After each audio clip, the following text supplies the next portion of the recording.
RSS ಪ್ರಮುಖರಾಗಿರುವಂತಹ Prasad ಬೆಳಲ್ ಅವರು ನಮ್ಮನ್ನು ಅಗಲಿದ್ದಾರೆ. ಈಗ ಅವರ ಪಾರ್ಥಿವ ಶರೀರದ ಅಂತಿಮ ದರ್ಶನಕ್ಕೆ ಬೆಳಲ್ನ ಮೈತ್ರೇಯಿ ಯುವಕ ಮಂಡಳದ ಮುಂಭಾಗದಲ್ಲಿ ಅವಕಾಶವನ್ನು ಕಲ್ಪಿಸಲಾಗಿದೆ. ಹಾಲು ಉತ್ಪಾದಕರ ಸಹಕಾರಿ ಸಂಘದ ಹಿಂಭಾಗದ ಮೈದಾನದಲ್ಲಿ ಅದಕ್ಕೆ ಸೂಕ್ತವಾದಂಥ ವ್ಯವಸ್ಥೆಗಳನ್ನು ಮಾಡಲಾಗಿದೆ. ಬಹಳ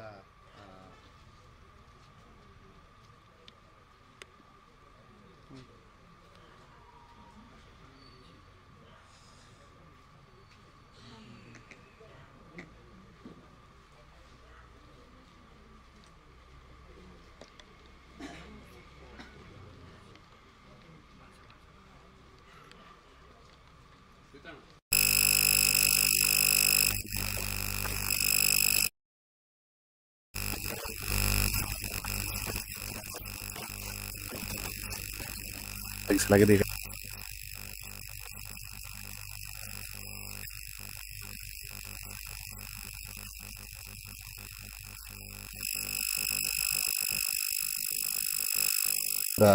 ಬಹಳ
ಅಥವಾ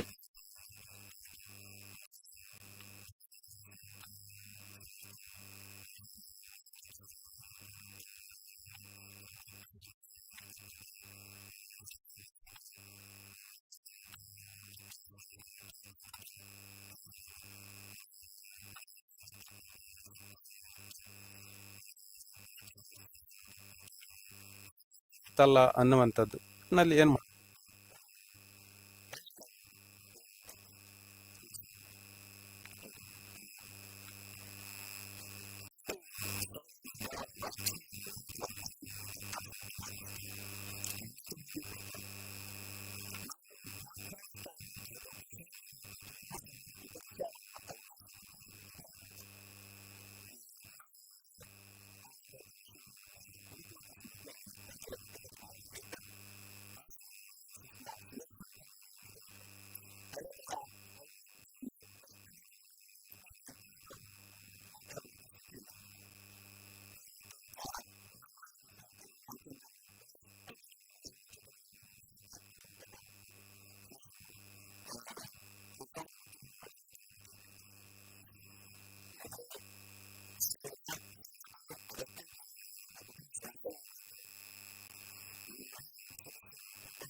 ಶರೀರದ ವಾಹನದ ಮೊದಲು ಯಾರು ಹೋಗುವುದು ಬೇಡ, ಅಲ್ಲಿ ಒಳಗೆ ಹೋಗಿ ಸ್ವಲ್ಪ ಕಷ್ಟ.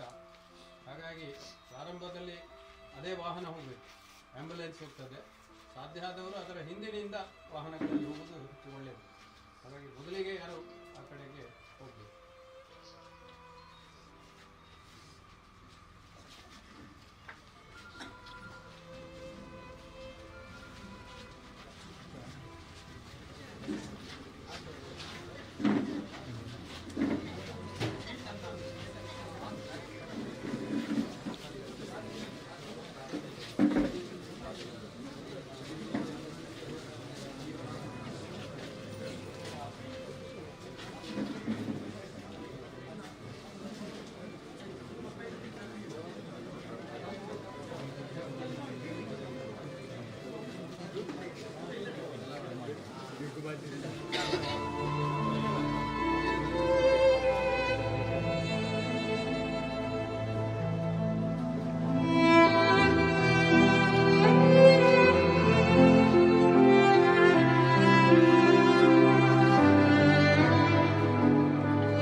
ಪ್ರಸಾದ್ ಬೆಳಾಲ್ ಅವರ ಪಾರ್ಥಿವ ಶರೀರದ ಅಂತಿಮ ದರ್ಶನ ಆಗ್ತಾ ಇದೆ. ಈ ಸಂದರ್ಭದಲ್ಲಿ ಬೆಳಗ್ಗಿನಿಂದಲೇ ಇವತ್ತು ಅಲ್ಲಿ ಸರ್ಕಾರಿ ಆಸ್ಪತ್ರೆಗೆ ಆಗಮಿಸಿ ಅಲ್ಲಿಯ ಎಲ್ಲ ವಿಧಿವಿಧಾನಗಳು ಅಲ್ಲಿ ಮುಗಿದ ನಂತರ ಅಲ್ಲಿಂದ ಈಗ ಆಂಬ್ಯುಲೆನ್ಸನ್ನು ಬೆಳಾಲಿಗೆ ಕರೆತರಲಾಗಿದೆ. ಎಲ್ಲದರಲ್ಲಿಯೂ ಕೂಡ ತನ್ನನ್ನು ತಾನು ತೊಡಗಿಸಿಕೊಂಡಂಥವರು ಬೈಂದೂರಿನ ಶಾಸಕರಾಗಿರುವಂಥ ಗುರುರಾಜ್ ಗಂಟಿಹೊಳೆ ಅವರು ನಮ್ಮ ಜೊತೆಗೆ ಇದ್ದಾರೆ. ಅವರು ಮತ್ತು ಪ್ರಸಾದ್ ಅವರ ಒಡನಾಟದ ಬಗ್ಗೆ ಕೇಳಬೇಕು ಸರ್. ಪ್ರಸಾದ್ ಅವರ ನಿನ್ನೆ ಸಂಜೆ ರಾತ್ರಿಯ ಸುದ್ದಿ ಕೇಳಿದಾಗ ನಿಮಗೆ ಅದು ಇಲ್ಲೆಲ್ಲರೂ ಹೇಳ್ತಾರೆ ನನಗೆ ನಿಜ ಅಂತ ಅನಿಸಿಲ್ಲ ಅಂತ ಏನು ಅನ್ನಿಸಿತ್ತು ಸರ್? ಪ್ರಸಾದ್ ನಮ್ಮದು ಒಳ್ಳೆ ಕಾರ್ಯಕರ್ತ ಸಂಘಟನೆದು. ಅವನ ಕಷ್ಟ ಜೀವನ ಅಂತ ಇದ್ದರೂ ಸಂಘಟನೆಗೆ ಒಂದು ಪ್ರಥಮ ಆದ್ಯತೆ. ನಮಗೆ ಅವನು ಸಿಕ್ಕಿದ್ದು ಕಾಲೇಜಿಗೆ ಹೋಗ್ತಾ ಇರುವಾಗ, ಅಲ್ಲಿ ಉಜಿರೆ ಕಾಲೇಜಿಗೆ ಹೋಗುವಾಗ ಸಿಕ್ಕಿದ್ದು. ಏನಾದ್ರು ಸಾಹಸದ್ದು ಕಷ್ಟದ್ದೆಲ್ಲ ಇದೆ ಅಂದರೆ ತಾನು ಓಡಿ ಬರುವಂಥ ಸ್ವಭಾವ ಉಂಟು. ಆಗ ನಾವು ಎತ್ತಿನ ಭುಜ ಅಂತ ಕಾಣ್ತದೆ, ಅಲ್ಲಿಗೆ ಹೋಗುವಾಗ ನಾನು ಬರ್ತೇನೆ ಅಂತ ಸೇರಿಕೊಂಡವ 2005ನೇ ಇಸ್ವಿಯಲ್ಲಿ. ಅವತ್ತಿಂದ ಇವತ್ತಿನವರೆಗೆ ಮತ್ತು ಸಂಘಟನೆ ಬಿಟ್ಟು ಬೇರೆ ಆ ವಿಷಯ ಇರಲಿಕ್ಕಿಲ್ಲ ಅವನಿಗೆ. ಮತ್ತು ಇದು ಸ್ವಭಾವ ಅವನಿಗೆ ಸ್ವಲ್ಪ ಹೊಳೆ ಬೆಟ್ಟ ಗುಡ್ಡ ಅದು ಅವನ ಸಾಹಸ, ಅವನ ಗುಣವೇ ಹಾಗೆ. ನನಗೇನು ಸುಸ್ತಾಯಿತು, ಬೇಜಾರಾಯಿತು, ಬೋರಾಯಿತು ಅದೆಲ್ಲ ಅವನಿಗಿಲ್ಲ. ಹಾಗಾಗಿ ಅವನು ಆಮೇಲೆ ಸಂಘಟನೆಗೆ ಬಂದವ ನಿಮಗೆ ಇಡೀ ದೇಶ ತಿರುಗಿರ್ಬೋದು. ನಾಗಪುರಕ್ಕೆ ಹೋಗಿದ್ದಾನೆ, ಮಹಾರಾಷ್ಟ್ರಕ್ಕೆ ಹೋಗಿದ್ದಾನೆ, ಸುಳ್ಯ ತಾಲೂಕಲ್ಲಿ ತುಂಬ ವರ್ಷ ಪ್ರಚಾರಕ್ಕಾಗಿತ್ತು. ಸುಳ್ಯ ತಾಲೂಕಿನಲ್ಲಿ ಪ್ರತಿ ಹಳ್ಳಿ ಮೂಲೆಗೆ ಹೋಗಿರ್ಬೋದು ಅವನು. 3-4 ವರ್ಷ ಸಂಘಟನೆ ಕೆಲಸ ಮಾಡಿದಾಗ ಬಹುಶಃ ಅವನನ್ನು ಹೆಚ್ಚು ನೆನ್ಪು ಮಾಡಿಕೊಳ್ಳೋರು ಈಗ ತುಂಬ ದುಃಖ ತರುತ್ತಿರುವುದರಲ್ಲಿ ಸುಳ್ಯ ತಾಲೂಕಿನ ಕಾರ್ಯಕರ್ತರು ಜಾಸ್ತಿ. ಕಾಲೇಜ್ ಮುಗಿದ ತಕ್ಷಣ ಪ್ರಚಾರಕ್ಕಾಗಿ ಹೊರಟು ಹೆಚ್ಚು ಸಮಯ ಅಲ್ಲಿದ್ದ. ಆಮೇಲೆ ಪುತ್ತೂರು ತಾಲೂಕಲ್ಲಿದ್ದ, ಬೇರೆ ಬೇರೆ ಕಡೆಯಲ್ಲಿದ್ದ. ಬಟ್ ನಮಗೆ ಶೋಕ ಅಂತ ಕೇಳಿದರೆ ಅವನು ಈ ರೀತಿ ಇನ್ಯಾರಾದರೂ ನೀರಿಗೆ ಬಿದ್ದರೆ ಎತ್ಕೊಂಡು ಬರೋ ಅಭ್ಯಾಸ ಅಂತ. ಬೇರೆ ಕಡೆಯಲ್ಲೆಲ್ಲ ಹೋದದಿದೆ. ನಮ್ಮ ಕಾರ್ಯಕರ್ತರಿಗೆ ಈಜು ಕಲಿಸೋದು, ಇಂಥದ್ದೆಲ್ಲ ಕಷ್ಟ ಫೇಸ್ ಮಾಡಲಿಕ್ಕೆ ಕಲಿಸೋದು, ಆ ರೀತಿ ಗುಣ. ನಮಗೆ ನಿನ್ನೆದ ವಿಷಯ ಅಂತ ಕೇಳಿದರೆ ಎಲ್ಲಿಯಾದರೂ ನಾಪತ್ತಾಗಿದೆ ಅಂತ ಆಗುವಾಗ ಎಲ್ಲಿಯಾದರೂ ಎದ್ದು ಬರ್ತಾನೆ ಅಂತ ನಮಗೆ ಅಷ್ಟು ವಿಶ್ವಾಸ. ನಮಗೆ ಯಾವ ಕ್ಷಣಕ್ಕೂ ಹೀಗಾಗ್ತದೆ ಅಂತಿರಲಿಲ್ಲ. ನಾನು ನಿನ್ನೆ ದೆಹಲಿಯಲ್ಲೇನೋ ಕಾರ್ಯಕ್ರಮದೊಂದು ಮೀಟಿಂಗಲ್ಲಿ ಇದ್ದಾಗ ಸುದ್ದಿ ಬಂತು. ಹೊರಡುವಾಗ 3 ಗಂಟೆ ಒಳಗೆ ಒಳ್ಳೆ ಸುದ್ದಿ ಬರಲಿ ಅಂತೇಳಿ ಹೇಳಿ ನಿರೀಕ್ಷೆಯಲ್ಲೇ ಹೊರಟಿದೆ, ಮತ್ತು ಫೋನ್ ಸಿಗೋದಿಲ್ಲ ಅಂತೇಳಿ ಹೇಳಿ. ಬಟ್ ಆಶ್ಚರ್ಯ ಅಂದರೆ ಕೊನೆಗಿಲ್ಲ, ಬಾಡಿ ಸಿಕ್ತು ಅಂತ ಆಯಿತು. ಅದೊಂದು ಏನಂತ ಅರ್ಥ ಆಗೋದಿಲ್ಲ ನಮಗೆ. ಅಂದರೆ ಬಹುಶಃ ನದಿಯ ವಿರುದ್ಧ ಏನೋ ಸ್ವಲ್ಪ ಈಜಿ ಸುಸ್ತಾದ ಅಂತ ಅಂದ್ಕೊಳ್ತೇವೆ. ಏನೋ ಒಂಚೂರು ಲೆಕ್ಕ ತಪ್ಪಿತು ಅಲ್ಲಿ ಬಹುಶಃ ಅಂತ ಕಾಣ್ತದೆ. ಇಲ್ಲದೇ ಇದ್ದರೆ ನಿಮಗೆ ಅವನ ಜೀವನದಲ್ಲಿ ಸೋಲು ಎಷ್ಟು ಬಂದರೂ ಅವನು ಯಾವಾಗಲೂ ಕುಗ್ಗಿದ್ದು, ಟೆನ್ಷನ್ ಮಾಡ್ಕೊಂಡದ್ದು, ದುಃಖಪಟ್ಟದ್ದು ನಾವು ಯಾರೂ ನೋಡಲಿಲ್ಲ. ನಾವೀಗ ಅವನನ್ನು ನೋಡಲಿಕ್ಕೆ ಹಿಡಿದೊಂದು ಹೆಚ್ಚು ಕಡಿಮೆ 19 ವರ್ಷ ಆಯಿತು ನಾವು ಒಟ್ಟಿಗಿದ್ದು. ಭಾರಿ ದುಃಖದಲ್ಲಿದ್ದಾನೆ, ಭಾರಿ ಬೇಜಾರಲ್ಲಿದ್ದಾನೆ, ನಾವು ಕೇಳಲೇ ಇಲ್ಲ. ಅದು ಬಂದರೆ ಅದನ್ನು ಬಿಟ್ಟು ಮತ್ತೆ 4 ಜನ ಸಂಘಟನೆ ಕಟ್ಕೊಂಡು ಮಾಡಿದಂಥ ಕಾರ್ಯಕರ್ತ. ಇಡೀ ದಕ್ಷಿಣ ಕನ್ನಡ, ಉಡುಪಿ ಜಿಲ್ಲೆಯಲ್ಲಿ ಇವತ್ತು ಸಹಿತ ಬೈಂದೂರಿನಲ್ಲೂ ತುಂಬ ಜನ ನೆನ್ಪು ಮಾಡ್ಕೊಂಡು ಫೋನ್ ಮಾಡ್ತಾ ಇದ್ದಾನೆ. ಪ್ರಸಾದ್ ಅಂದರೆ ಅದೇ ಆ ಊರಿಗೆ ಹೋದಾಗ ಆ ಊರಿನವನೇ ಆಗೋದು. ಸಂಘದ ಕಾರ್ಯಕರ್ತರಂದ್ರೆ ಹಾಗೆ ಬೇತಕ್ಲೇರೋ ವೈದ್ಯರು ಅಂತಲೇ ಅನ್ನುವಂಥ ಪ್ರಶ್ನೆನೇ ಇಲ್ಲ. ಆ ಊರಿನವನೇ. ಬೈಂದೂರಿನಲ್ಲಿ ಅಷ್ಟು ಜನ ನೆನ್ಪು ಮಾಡ್ಕೋತಾರೆ. ಅವರೆಲ್ಲರೂ ಈಗ ಭಾರಿ ಶಾಕಲ್ಲಿದ್ದಾರೆ 2 ಜಿಲ್ಲೆಯಲ್ಲಿ. ಆ ಟೈಪ್ ಒಂದಿದೆ ಒಬ್ಬ ಕಾರ್ಯಕರ್ತ. ಸಂಘಟನೆ ಕಾರ್ಯಕರ್ತರು ನಮ್ಮ ಸ್ವಭಾವ ಹಾಗೆ. ಬಟ್ ಇದಂತೂ ಸ್ವಲ್ಪ ನಮಗೆ ಅರಗಿಸ್ಕೊಳ್ಳಿಕ್ಕಾಗದಿದ್ದಂಥ ದುರಂತ. ಹೇಗಾಯ್ತು ಅನ್ನೋದು ನಮ್ಗೆ ಈಗಲೂ ಚಿಂತೆನೆ. ಅವನಿಗೆ ಹೊಸ್ತಲ್ಲ, ಹೊಳೆ ನದಿ ಇದೆಲ್ಲ ಹೊಸ್ತಲ್ಲ ಹಾಗೆ. ಬಟ್ ಹೀಗೊಂದಾಗಿದೆ. 1-2 ವರ್ಷದ ಹಿಂದೆ ಅವ್ನ ಮಗು ಒಂದು ತೀರಿ ಹೋಗಿತ್ತು. ಆಗ ನಾವು ಚಿಂತೆ ಮಾಡ್ಕೊಂಡಿದ್ದೆವು. ಅವನು ಅದರಿಂದ ಬೇಗ ರಿಕವರಿಯಾಗಿ ಬಂದಿದ್ದಾಗಿತ್ತು. ಮನೆಗೆಲ್ಲ ಅವನೇ ಆಧಾರ. ಇಡೀ ಮನೆ, ಒಂದು ಕುಟುಂಬ. ಬಹುಶಃ ಅವನ ಸಂಬಂಧಿಕರಲ್ಲೂ ಸಹಿತ ಒಂದು ಸ್ವಲ್ಪ ವಿದ್ಯಾವಂತ ಅಂತೇಳಿ ಹೇಳಿದರೆ ಅವನೇ. ಅವರಿಗೂ ಎಲ್ಲ ಸ್ವಲ್ಪ ದಾರಿ ಹೇಳೋದು, ಬದುಕಿಗೆ ಏನಾದ್ರು ಮಾಡಿಕೊಡೋದು, ಇಂಥದ್ದೆಲ್ಲ ಮಾಡ್ತಾಯಿದ್ದ. ನಿನ್ನೆ ಅವರ ತಮ್ಮನ ಹತ್ರ ಮಾತಾಡ್ತಿದ್ವಿ ಸರ್. ಅವ್ರು ಹೇಳ್ತಾರಂಥದ್ದು ಇಡೀ ಮನೆಗೆ ಆಧಾರವಾಗಿದ್ದದ್ದು ಮಾತ್ರ ಅಲ್ಲ, ನಮಗೆಲ್ಲರಿಗೂ ಕೂಡ ದಾರಿದೀಪ ಮತ್ತು ಹೀಗಿರಬೇಕು ನನಗೊಂದು ಪಿಕಪ್ ಕೊಡಿಸಿದ್ರು, ಇಂಥದ್ದೆಲ್ಲ ಹೇಳ್ತಾಯಿದ್ರು. ಅದೇ ಅವನು ನಮ್ಮ ಕಾರ್ಯಕರ್ತರು ಕೆಲವೊಮ್ಮೆ ಹೆಚ್ಚು ನಮ್ಮ ಸಂಘಟನೆ ಕಾರ್ಯಕರ್ತರು ವ್ಯಾವಹಾರಿಕ ಬದುಕಿನಲ್ಲಿ ಸೋಲ್ತಾರೆ. ಸೈದ್ಧಾಂತಿಕತೆ ಗಟ್ಟಿ ಇರ್ತದೆ, ಸಂಘಟನೆ ಪ್ರಧಾನ, ಅದೂ ಸರಿ ಇರ್ತದೆ. ಬದುಕಿನಲ್ಲಿ ಸೋಲ್ತಾರೆ. ನಾವು ಕಾರ್ಯಕರ್ತರನಲ್ಲಿ ಇಲ್ಲಿವರೆಗೆ ನೋಡ್ತೇವೆ. ಸಮಾಜ ಪ್ರಧಾನ ಅಂತ ಇರ್ತದೆ, ಸ್ವಲ್ಪ ಮನೆ ಕಡೆ ಗಮನ ಕಮ್ಮಿ ಆಗ್ತದೆ. ಇವನಿಗೊಂದು ಸರ್ತಿ ಕೂತು ಮಾತಾಡಿ ಸ್ವಲ್ಪ ಹಿರಿಯರೆಲ್ಲ ಬುದ್ಧಿ ಹೇಳಿದ ಮೇಲೆ ಮನೆ ಕಡೆ ನೋಡ್ಕೊಂಡು ಸಂಘಟನೆ ಮಾಡಬೇಕಂತ ಹಿರಿಯರು ಜೋರು ಮಾಡ್ತಾರೆ. ಅದಾದಮೇಲೆ ಮನೆ ಕಡೆ ಸ್ವಲ್ಪ ಚೆನ್ನಾಗಿ ಮಾಡಿದ್ದ. ತಮ್ಮನಿಗೆ ಏನಾದ್ರು ವ್ಯವಹಾರ ಮಾಡಿ ಕೊಡೋದು, ಇವರಿಗೇನು ಮಾಡೋದು. ತಾನು ಮಾತ್ರ ಅರ್ಧಕ್ಕಿಂತ ಹೆಚ್ಚು ಸಮಯ ಸಂಘಟನೆಗೆ. ಈಗ ಇತ್ತೀಚೆಗೆ ಧರ್ಮ ಜಾಗರಣದ ಜವಾಬ್ದಾರಿ ಇತ್ತು, ಅದಕ್ಕೂ ಬಂದಿದ್ದ ಪ್ರವಾಸ. ಅಲ್ಲಿವರೆಗೆ ಹೋಗೋದು, ಇಡೀ ವಿಭಾಗ ಓಡಾಡ್ತಿದ್ದ. ಹಾಗಾಗಿ ಮನೆಯವರಿಗೆಲ್ಲರಿಗೂ ಅದು ಏನು ಮಾಡಿದ್ದಾನೆ ಸಾಲಾಗಿಲ್ಲ, ಅವ್ರಿಗೆ ಗೊತ್ತಿರೋದಿಲ್ಲ. ಆ ರಿಸ್ಕ್ ತಾನು ತಗೊಂಡು ಅಣ್ಣ ತಮ್ಮನಿಗೆ ಮತ್ತು ಅವರಿಗೆಲ್ಲ ಒಂದಷ್ಟು ವ್ಯವಹಾರಕ್ಕೆ ಮಾಡಿ ಕೊಟ್ಟಿದ್ದ ದಾರಿ. ಈಗೆಲ್ಲ ಒಂದು ಸತಿ ಶಾಕ್ ಆಗಿರ್ತಾರೆ. ಇನ್ನೇನಂತವ್ರು ಯಾರು ಬಹುಶಃ ಇದನ್ನೆಲ್ಲ ಅರ್ಥ ಮಾಡ್ಕೊಂಡಿರ್ಲಿಕ್ಕಿಲ್ಲ, ಅಂದಾಜಾಗಿರ್ಲಿಕ್ಕಿಲ್ಲ. ಇನ್ನು ನೋಡಬೇಕು. ಸರ್, ಪುಟ್ಟ ಮಗು, ಎಲ್ಲರೂ ಮಾತನಾಡ್ತಿರೋದು ಪುಟ್ಟ ಮಗು, 6 ತಿಂಗಳ ಮಗು ಅನ್ನುವಂಥದ್ದು. ಹಿಂದಿನ ಸರ್ತಿ ಒಂದು ಮಗು ತೀರಿ ಹೋದಾಗ ಅದೊಂದು ದುಃಖ, ಇಡೀ ಕುಟುಂಬದ ರಿಕವರಿ ಆಗಲಿಕ್ಕೆ ತುಂಬ ಸಮಯ ಆಗಿತ್ತು. ಇದೀಗ ಹೀಗಾಗಿದೆ. ಈಗ ಮಗುವನ್ನ ಸಣ್ಣ ಮಗು 6 ತಿಂಗಳಿದೆ ಈಗ ಅಂತೇಳಿ ಹೇಳಿ ಗೊತ್ತಿಲ್ಲ. ಕುಟುಂಬ ಈಗ ಅದನ್ನು ದೇವ್ರ ಶಕ್ತಿ ಕೊಡಬೇಕೀಗ ಆ ಕುಟುಂಬಕ್ಕೆ ಅದನ್ನು ಎದುರಿಸುವಂಥದ್ದು. ಇವತ್ತು ಇಡೀ ಇಲ್ಲೀಗ ಆಸ್ಪತ್ರೆಯಲ್ಲಿ ನೋಡ್ತೇವೆ, ಇಡೀ ಜಿಲ್ಲೆಯ ಸಂಘದ ಕಾರ್ಯಕರ್ತರು ಎಲ್ಲರೂ ಇದ್ದರು. ಅಂದರೆ ನಮಗೆ ಕೊನೆಯಲ್ಲಿ ಎಂತ ಕೇಳಿದರೆ ಲಾಸ್ಟಿಗೆ ಒಬ್ಬ ಕಾರ್ಯಕರ್ತ ಇದ್ದರೆ ನಮ್ಮದೆಲ್ಲ ಸಂಘಟನೆ ಇರುವಂಥದ್ದು. ಹಾಗಾಗಿ ಅವನ ಕುಟುಂಬ ಜೊತೆಗೆ ಇಡೀ ಸಂಘಟನೆ ಅನ್ನುವಂಥದ್ದು ಇರ್ತದೆ. ಆದರೂ ಅದಕ್ಕೂ ಸಹಿಸುವಂಥ ಶಕ್ತಿ ದೇವರು ಕೊಡಬೇಕಷ್ಟೆ. ನಿಮಗೆ ಅವರು ಕಡೆಯದಾಗಿ ಕಾಲ್ ಮಾಡಿದ್ದು ಅಥವಾ ನೀವು ಮತ್ತು ಅವರು ಒಟ್ಟಿಗೆ ಕಳೆದಂಥ ದಿನಗಳನ್ನು ಮೆಲುಕು ಹಾಕೋದಾದರೆ? ನಾನು 2005ರಲ್ಲಿ ಸಿಕ್ಕಿದ ಮೇಲೆ ನಾನು ಪ್ರಚಾರಕ್ಕಾಗಿದ್ದೆ, ಅವನು ಪ್ರಚಾರಕ್ಕಾಗಿದ್ದ ಒಟ್ಟಿಗೆ. ನಾನು 2009 ನಂತರ ನಾನು ವಾಪಸ್ ಹೋಗಿದ್ದೆ ಮನೆಗೆ. ಬಟ್ ಅವನು ಮತ್ತೂ ಇದ್ದ, ಒಂದಷ್ಟು ವರ್ಷ ಕೆಲಸ ಮಾಡಿ ವಾಪಸ್ ಹೋಗಿದ್ದ. ಏನು ಮಾಡೋದಿದ್ರು ಒಂದು ತೀರ್ಮಾನ ಒಂದು ಹೇಳಿ ಹೋಗ್ತಿದ್ದ. ಅದಾದಮೇಲೆ ನಾನೇನು ವ್ಯವಹಾರ ಮಾಡಲಿಕ್ಕೆ ಹೋದೆ, ಅದಕ್ಕೂ ಅಲ್ಲಿಯೂ ಬಂದಿದ್ದ. ಅದಾದಮೇಲೆ ನಾನೊಂದು ಸ್ವಲ್ಪ ಬೆಂಗಳೂರಿನಲ್ಲಿ ಪೂರ್ಣಾವಧಿಯಾಗಿದ್ದೆ. ಆಗಲೂ ಬೆಂಗಳೂರಿಗೂ ಒಂದು ಪೂರ್ಣಾವಧಿಯಾಗಿದ್ದೆ ಅಷ್ಟೇ. ಅವನು ಇದ್ದದ್ದು ಪಾಸಿಟಿವ್ ಆಗಿ, ಅವನಿಗೆ ಮತ್ತು ಬೇರೆ ಎಂಥ ವಿಷಯ ಇಲ್ಲ. ಆರ್ಥಿಕ ಮತ್ತು ಎಂಥ ಸಂಕಷ್ಟ ಬಂದಾಗಲೂ ಸಂಘಟನೆದು ಮಾತ್ರ ಅವನಿಗೆ ಪ್ರಧಾನ ಅನ್ನೋದು ಇತ್ತು. ಇತ್ತೀಚೆಗೆ ಧರ್ಮಜಾಗರಣದಾದಾಗ ಬರ್ತೇನೆ ಬೈಂದೂರಲ್ಲಿ ಜನ ಜೋಡಿಸಿ ಕೊಡಬೇಕು, ಉಡುಪಿ ಜಿಲ್ಲೆಯಲ್ಲಿ ಸಂಘಟನೆ ಆಗಬೇಕು, ಬರ್ತೇನೆ ಅಂತಷ್ಟೇ. ಪ್ರಸಾದ ನೆನಪಾದರೆ ವಿಷಯ ಬರೋದು ಸಂಘಟನೆದು ಮಾತ್ರ, ಬೇರೆ ಎಂಥ ವಿಷಯ ಇಲ್ಲ. ಲಾಸ್ಟ್ ಕಾಲ್ ಹಾಗೆ ಮಾಡಿದ್ದು, 1 ತಿಂಗಳು ಹತ್ರ ಆಗಿದೆ. ವಾಪಸ್ ಬರ್ತೇನೆ, ಯಾರೋ ಪೂರ್ಣಾವಧಿ ಇದ್ದಾರೆ, ಕರ್ಕೊಂಡು ಬರ್ತೇನೆ, ಅಲ್ಲೆಲ್ಲ ಒಂದು ಜಿಲ್ಲೆಯಲ್ಲಿ ಸಂಘಟನೆ ಆಗಬೇಕು ಧರ್ಮ ಜಾಗರಣದ್ದು ಅಂತ ಹೇಳಿದ್ದೆ. ಇದು ಒಂದು ಲಾಸ್ಟ್ ಕಾಲ್. ಇಲ್ಲಿ ತುಂಬ ಜನ ಮಾತಾಡ್ತಿದ್ರು ಸರ್. ಮಾತಾಡುವಾಗ ಅವರು ಈಜೋದು ವಿಷಯದಿರ್ಬೋದು ಅಥವಾ ಬೈಟೆಕ್ನಲ್ಲಿ ಇರ್ಬೋದು, ಜೊತೆಗೆ ಮಕ್ಕಳನ್ನು ಶಾಖೆಯಲ್ಲಿ ಆಡಿಸೋದ್ರಲ್ಲಿ ಇರ್ಬೋದು, ಅವರಷ್ಟು ನಿಸ್ಸೀಮರು, ಅಷ್ಟು ಆ್ಯಕ್ಟಿವ್, ಅವರಿಗೆ ಇಂಥ ಸಾವು ಬರುವಂಥದ್ದು ಬಹಳ ಆಶ್ಚರ್ಯ ಅಂತ ಹೇಳ್ತಿದ್ದಾರೆ. ನಾನು ಹೇಳಿದಾಗೆ ನಮಗೆ ಬೇರೆ ಯಾರಾದರೂ ಹೊಳೆ ಅಥವಾ ನದಿಯಲ್ಲಿ ಬಿದ್ದರೆ ಎತ್ಕೊಂಡು ಬರುವಂಥ ಗುಣ ಉಂಟು ಮತ್ತು ಸಾಮರ್ಥ್ಯ ಇದೆ, ತಾಕತ್ತಿದೆ. ಈಗ ನಮ್ಮ ಕಾರ್ಯಕರ್ತರು ಎಲ್ಲ ಗೊತ್ತಿದ್ದಿಲ್ಲ. ನಮಗೊಂದು ಆಶ್ಚರ್ಯ, ಅವನೇನು ಕೇಳಿದ್ರೆ ಅವನಿಗೆ ಸುಸ್ತಾಗೋದಿಲ್ಲ. ನಿಮಗೆ ಎಷ್ಟು ಈಜಲಿ, ಎಷ್ಟು ಓಡಲಿ, ಎಷ್ಟು ಹಾರಲಿ, ಎಷ್ಟು ಟೆನ್ಷನ್ ಬರಲಿ, ಅವನಿಗೆ ಸುಸ್ತಾಯಿತು, ಬೇಜಾರಾಯಿತು ಅಂತೇಳಿ ಹೇಳಿ ಮೂಲೆ ಹಿಡಿದು ಕೂತ್ಕೊಂಡ ಅಂಥ ಗುಣವೇ ಇಲ್ಲ.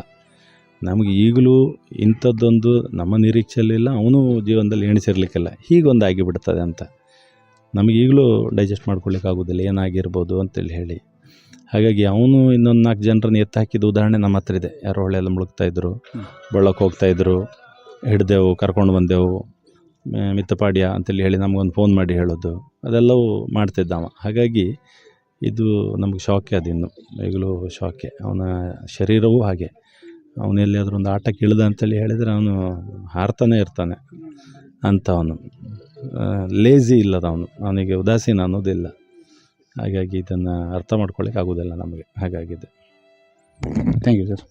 ಇದು ಗುರುರಾಜ್ ಗಂಟ್ರೋಳ ಅವರ ಮತ್ತು ಅವರಿಗೆ ಎಲ್ಲೂ ಕೂಡ ಉದಾಸೀನ ಅನ್ನುವಂಥದ್ದಿಲ್ಲ ಮತ್ತು ಅವರು ಯಾವತ್ತೂ ಲೇಜಿ ಆಗಿರಲಿಲ್ಲ. ಜೊತೆಗೆ ಯಾವ 4-5 ಜನರನ್ನು ರಕ್ಷಣೆ ಮಾಡಿದ್ದು ನನ್ನ ಕಣ್ಣ ಮುಂದೆ ಆ ನೆನಪುಗಳಿದ್ದಾವೆ, ಆ ರಕ್ಷಣೆ ಮಾಡಿದಂಥ ಸಂದರ್ಭಗಳು ನೆನಪುಗಳಿದ್ದಾವೆ.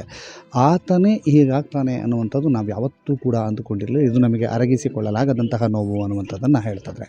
ಪುಷ್ಪರಾಜ್ ಶೆಟ್ಟಿ ಜೊತೆಗೆ ರಾಮಧರ ದುಂಡೋಲೆ, ಸುದ್ದಿ ನ್ಯೂಸ್, ಬೆಳಗಾವಿ. ನಿನ್ನೆ ಅಷ್ಟೇ ಮೃತರಾದಂತಹ RSSನ ಪ್ರಸಾದ್ ಬಹಳಷ್ಟು ಸೇವಾ ಕಾರ್ಯದಲ್ಲಿ ತೊಡಗಿಕೊಂಡವರು. ಇವತ್ತು ನಮ್ಮ ಜೊತೆಗೆ ಅವರಲ್ಲಿ ಒಂದಷ್ಟು ಅಡುಗೆ ಕೆಲಸವನ್ನು ಮಾಡಿ ಅವರಿಗೆ ಆತ್ಮೀಯತೆಯನ್ನು ಹೊಂದಿದವರು ಮಚ್ಚೇಂದ್ರ ಅವರು, ಅವರ ಸುರೇಶ್ ಅವರು ಕೂಡ ಇದ್ದಾರೆ. ಅವ್ರ ಹತ್ರ ಮಾತನಾಡಿಸಿ. ಸುರೇಶ್ ಅವರೇ, ನಿಮಗೂ ಮತ್ತು ಪ್ರಸಾದ್ ಅವರಿಗೆ ಆತ್ಮೀಯತೆ ಹೇಗೆ? ಅವರು ಸಂಘದ ಪ್ರಚಾರಕ್ಕಾಗಿ, ಸಂಘದ ಕಾರ್ಯಕರ್ತರಾಗಿ ನಮ್ಮ ಊರಿಗೆಲ್ಲ ಬಂದು ಸಂಘದ ಶಾಖೆಯಲ್ಲಿ, ಸಂಘಟನೆಯಲ್ಲಿ ತೊಡಗಿಕೊಂಡು ತುಂಬ ಆತ್ಮೀಯತೆಯಿಂದ ಬೆರೆದುಕೊಂಡಿರುವವರು. ಬೆಳಿಗ್ಗೆ ಬೇಗ ಎದ್ದುಕೊಂಡು ಬರ್ತಾಯಿದ್ರು. ಸಂಘಸ್ಥಾನದಲ್ಲಿ ಒಳ್ಳೆಯ ರೀತಿಯ ಚಟುವಟಿಕೆಯಲ್ಲಿ ತೊಡಗಿಕೊಂಡು ಎಲ್ಲರೊಟ್ಟಿಗೆ ಅವರು ನಮ್ಮಾಗೆ ಬೆರೆಯುತ್ತಾ ನಮ್ಮ ಜೊತೆ ತುಂಬ ಹತ್ತಿರದಲ್ಲಿ ಇದ್ದವರು. ಹಾಗಾಗಿ ಅವರು ತುಂಬ ಒಳ್ಳೆಯವರು ಅಂತ ಹೇಳಿ ಅನಿಸ್ತಾ ಇದೆ. ಅವರೊಬ್ಬ ಅತ್ಯುತ್ತಮ ಸ್ವಿಮ್ಮರ್ ಆಗಿದ್ದರು. ಆದರೂ ನಿನ್ನೆಯ ಘಟನೆ ಆದಾಗ ನಮಗೊಂದು ಟೈಮ್ ಇದ್ದಾಗ ಅಥವಾ ಒಂದು ಸಮಯ ಬಂದಾಗ ಹೀಗೆ ಆಗ್ತದೆ ಅಂತ. ಹೌದು, ಅಷ್ಟು ಒಳ್ಳೆ ಈಜುಪಟುವಾಗಿ ಆಳಕ್ಕೆ ಇಳಿಯುವಂಥ ಅದು ಗೊತ್ತಿದ್ದರೂ ಕೂಡ ದೇವರು ಬಹುಶಃ ಅವರನ್ನು ಅಲ್ಲಿ ಆ ದಿನವನ್ನು ಅವರಿಗೆ ಕೊನೆ ಮಾಡಿದರು ಅಂತ ಕಾಣುತ್ತೆ. ಹಾಗಾಗಿ ಆಗಬಾರ್ದಿತ್ತು. ಬಹುಶಃ ಅವ್ರದ್ದು ಕೊನೆ ಇಷ್ಟೇ ಅಂತ ಅಂದ್ಕೊಳ್ಬೇಕಷ್ಟೇ, ಬೇರೆ ಏನಿಲ್ಲ. ಸರ್ ನಮಸ್ತೆ. ನೀವು ಎಷ್ಟು ವರ್ಷಗಳಿಂದ ನಿಮಗೆ ಪರಿಚಯ? ಸುಮಾರು ಪ್ರಸಾದ್ ಬೆಳಾಲು ಮತ್ತು ನಮ್ಮದು ಒಡನಾಟ ಇದ್ದಿದ್ದು ಸುಮಾರು ಒಂದು 10-15 ವರ್ಷದಿಂದಲೂ ನಾವು ಒಳ್ಳೆ ಸ್ನೇಹಿತರು. ವಿಶೇಷವಾಗಿ ಅಂತ ಹೇಳಿದರೆ ಸಂಘದ ಕಡೆಯಿಂದ ನಮಗೆ ಸಂಪರ್ಕಕ್ಕೆ ಬಂದದ್ದವರು. ಅದರ ನಂತರ ನಮ್ಮ ಒಡನಾಟ ಹೀಗೆ ಬೆಳೀತಾ ಇತ್ತು. ಅವರ ಮದುವೆಯ ಅಡುಗೆ ವ್ಯವಸ್ಥೆಯನ್ನು ಕೂಡ ನಾನು ಮಾಡಿದ್ದೆ. ಅವರ ಗೃಹ ಪ್ರವೇಶಕ್ಕೆ ಅಡುಗೆ ವ್ಯವಸ್ಥೆಯನ್ನು ಮಾಡಿ ಕೊಟ್ಟಿದ್ದೆ. ಆನಂತರ ಅವರ ತಂಗಿಯ ಮದುವೆ ಆಯಿತು, ಅದನ್ನು ಭಾರೀ ಗಮ್ಮತ್ತಲ್ಲಿ ಮಾಡಿದರು ಅವರು. ಹಾಗೆ ಅಂತೇಳಿ ನಾವೊಂದು ಕಿಂಚಿತ್ತು ಸಂಭಾವನೆಯನ್ನು ಅವರ ಹತ್ರ ತಗೊಂಡು ಆ ಕೆಲಸವನ್ನು ಅಚ್ಚುಕಟ್ಟಾಗಿ ಅವರಿಗೆ ಮಾಡಿಕೊಟ್ಟಿದ್ದೇವೆ. ನಂತರ ನಾನು ಅವರಲ್ಲಿ ಗಮನಿಸಿದ್ದು ಅಂತೇಳಿದರೆ, ಅವ್ರಿಗೆ ಯಾವುದೇ ರೀತಿಯ ಅಳುಕು ಇಲ್ಲ, ಅಂಜಿಕೆ ಇಲ್ಲ. ಯಾರ ಹತ್ರ ಬೇಕಿದ್ರೂ ಮಾತಾಡಿಸ್ತಾರೆ ಅವರು. ಯಾರು ಸಣ್ಣ ಹುಡುಗರಿರಲಿ ಹಿರಿಯರಿರಲಿ, ಆ ಮಾತಾಡಿಸುವಂಥ ಶೈಲಿ. ಆನಂತರ ಅವರಲ್ಲಿ ಏನು ಕೀಳರಿಮೆ ಅದಂಥದ್ದು ಇರಲಿಲ್ಲ. ಇತ್ತೀಚೆಗೆ 1 ತಿಂಗಳ ಹಿಂದೆ ನಮ್ಮ ಮನೆಗೆ ಬಂದಿದ್ದರು ಪಾಪ. ಬಂದಿದ್ದಾಗ ನಾನು ಮನೆಯಲ್ಲಿ ಒಬ್ಬನೇ ಇದ್ದೆ. ಮನೆಯಲ್ಲಿ ಚಹಾ ಮಾಡಿಕೊಡ್ಲಿಕ್ಕೆ ಹಾಲೆಲ್ಲ ನಮ್ಮಲ್ಲಿ ಇರಲಿಲ್ಲ. ಆ ದಿವಸ ನಾನು ಒಬ್ಬನೇ ಇದ್ದದಕ್ಕೆ ಸೀದಾ ಪೇಟೆಗೆ ಹೋದರು, ಹಾಲು ತಗೊಂಡು ಬಂದರು. ಒಳಗೆ ಹೋಗಿ ಅವರೇ ಚಹಾ ಕಾಫಿ ಎಲ್ಲ ಮಾಡಿದರು, ನನಗೂ ಕೊಟ್ಟರು. ಮಧ್ಯಾಹ್ನ ಗಂಜಿಯನ್ನು ಅವರೇ ಬೇಯಿಸಿದರು, ಏನೋ ಒಂದು ಚಟ್ನಿ ಮಾಡಿದರು, ಊಟ ಮಾಡಿದ್ವಿ ಒಟ್ಟಿಗೆ.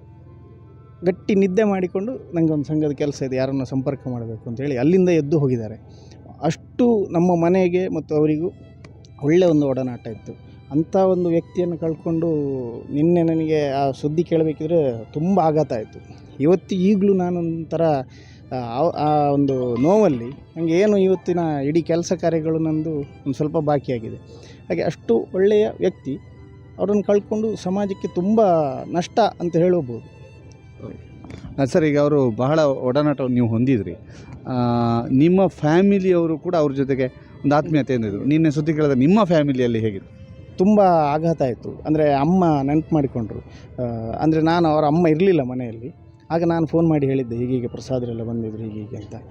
ಅಂಥ ವ್ಯಕ್ತಿಗೆ ಇವತ್ತು ಈ ಥರ ಆಯ್ತಾ ಮರ ಅಂತೇಳಿ ಒಂಚೂರು ಆಘಾತದಲ್ಲಿದ್ದರು. ಇವತ್ತು ಬೆಳಗ್ಗೆ ಅವರ ಅಮ್ಮ ಅದೇ ವಿಷಯ ಮಾತಾಡ್ತಾಯಿದ್ರು ಮನೆಯಲ್ಲಿ. ಹಾಗೆ ಮಕ್ಕಳು ಕೂಡ ನಮ್ಮ ಮನೆಗೆ ಬಂದರೆ ಮಕ್ಕಳ ಹತ್ರನೂ ಆಟ ಆಡ್ತಾಯಿದ್ರು ಅವರು. ಹೀಗೆ ಒಟ್ಟು ನಮ್ಮಲ್ಲೂ ಕೂಡ ಒಂದು ಶೋಕ. ಹೌದು, ಓಕೆ, ಧನ್ಯವಾದ. ಪ್ರಸಾದ್ ಅವರು ಸಂಘದಲ್ಲಿ ಬಹಳಷ್ಟು ಸಮಯವನ್ನು ತೊಡಗಿಸಿಕೊಂಡವರು.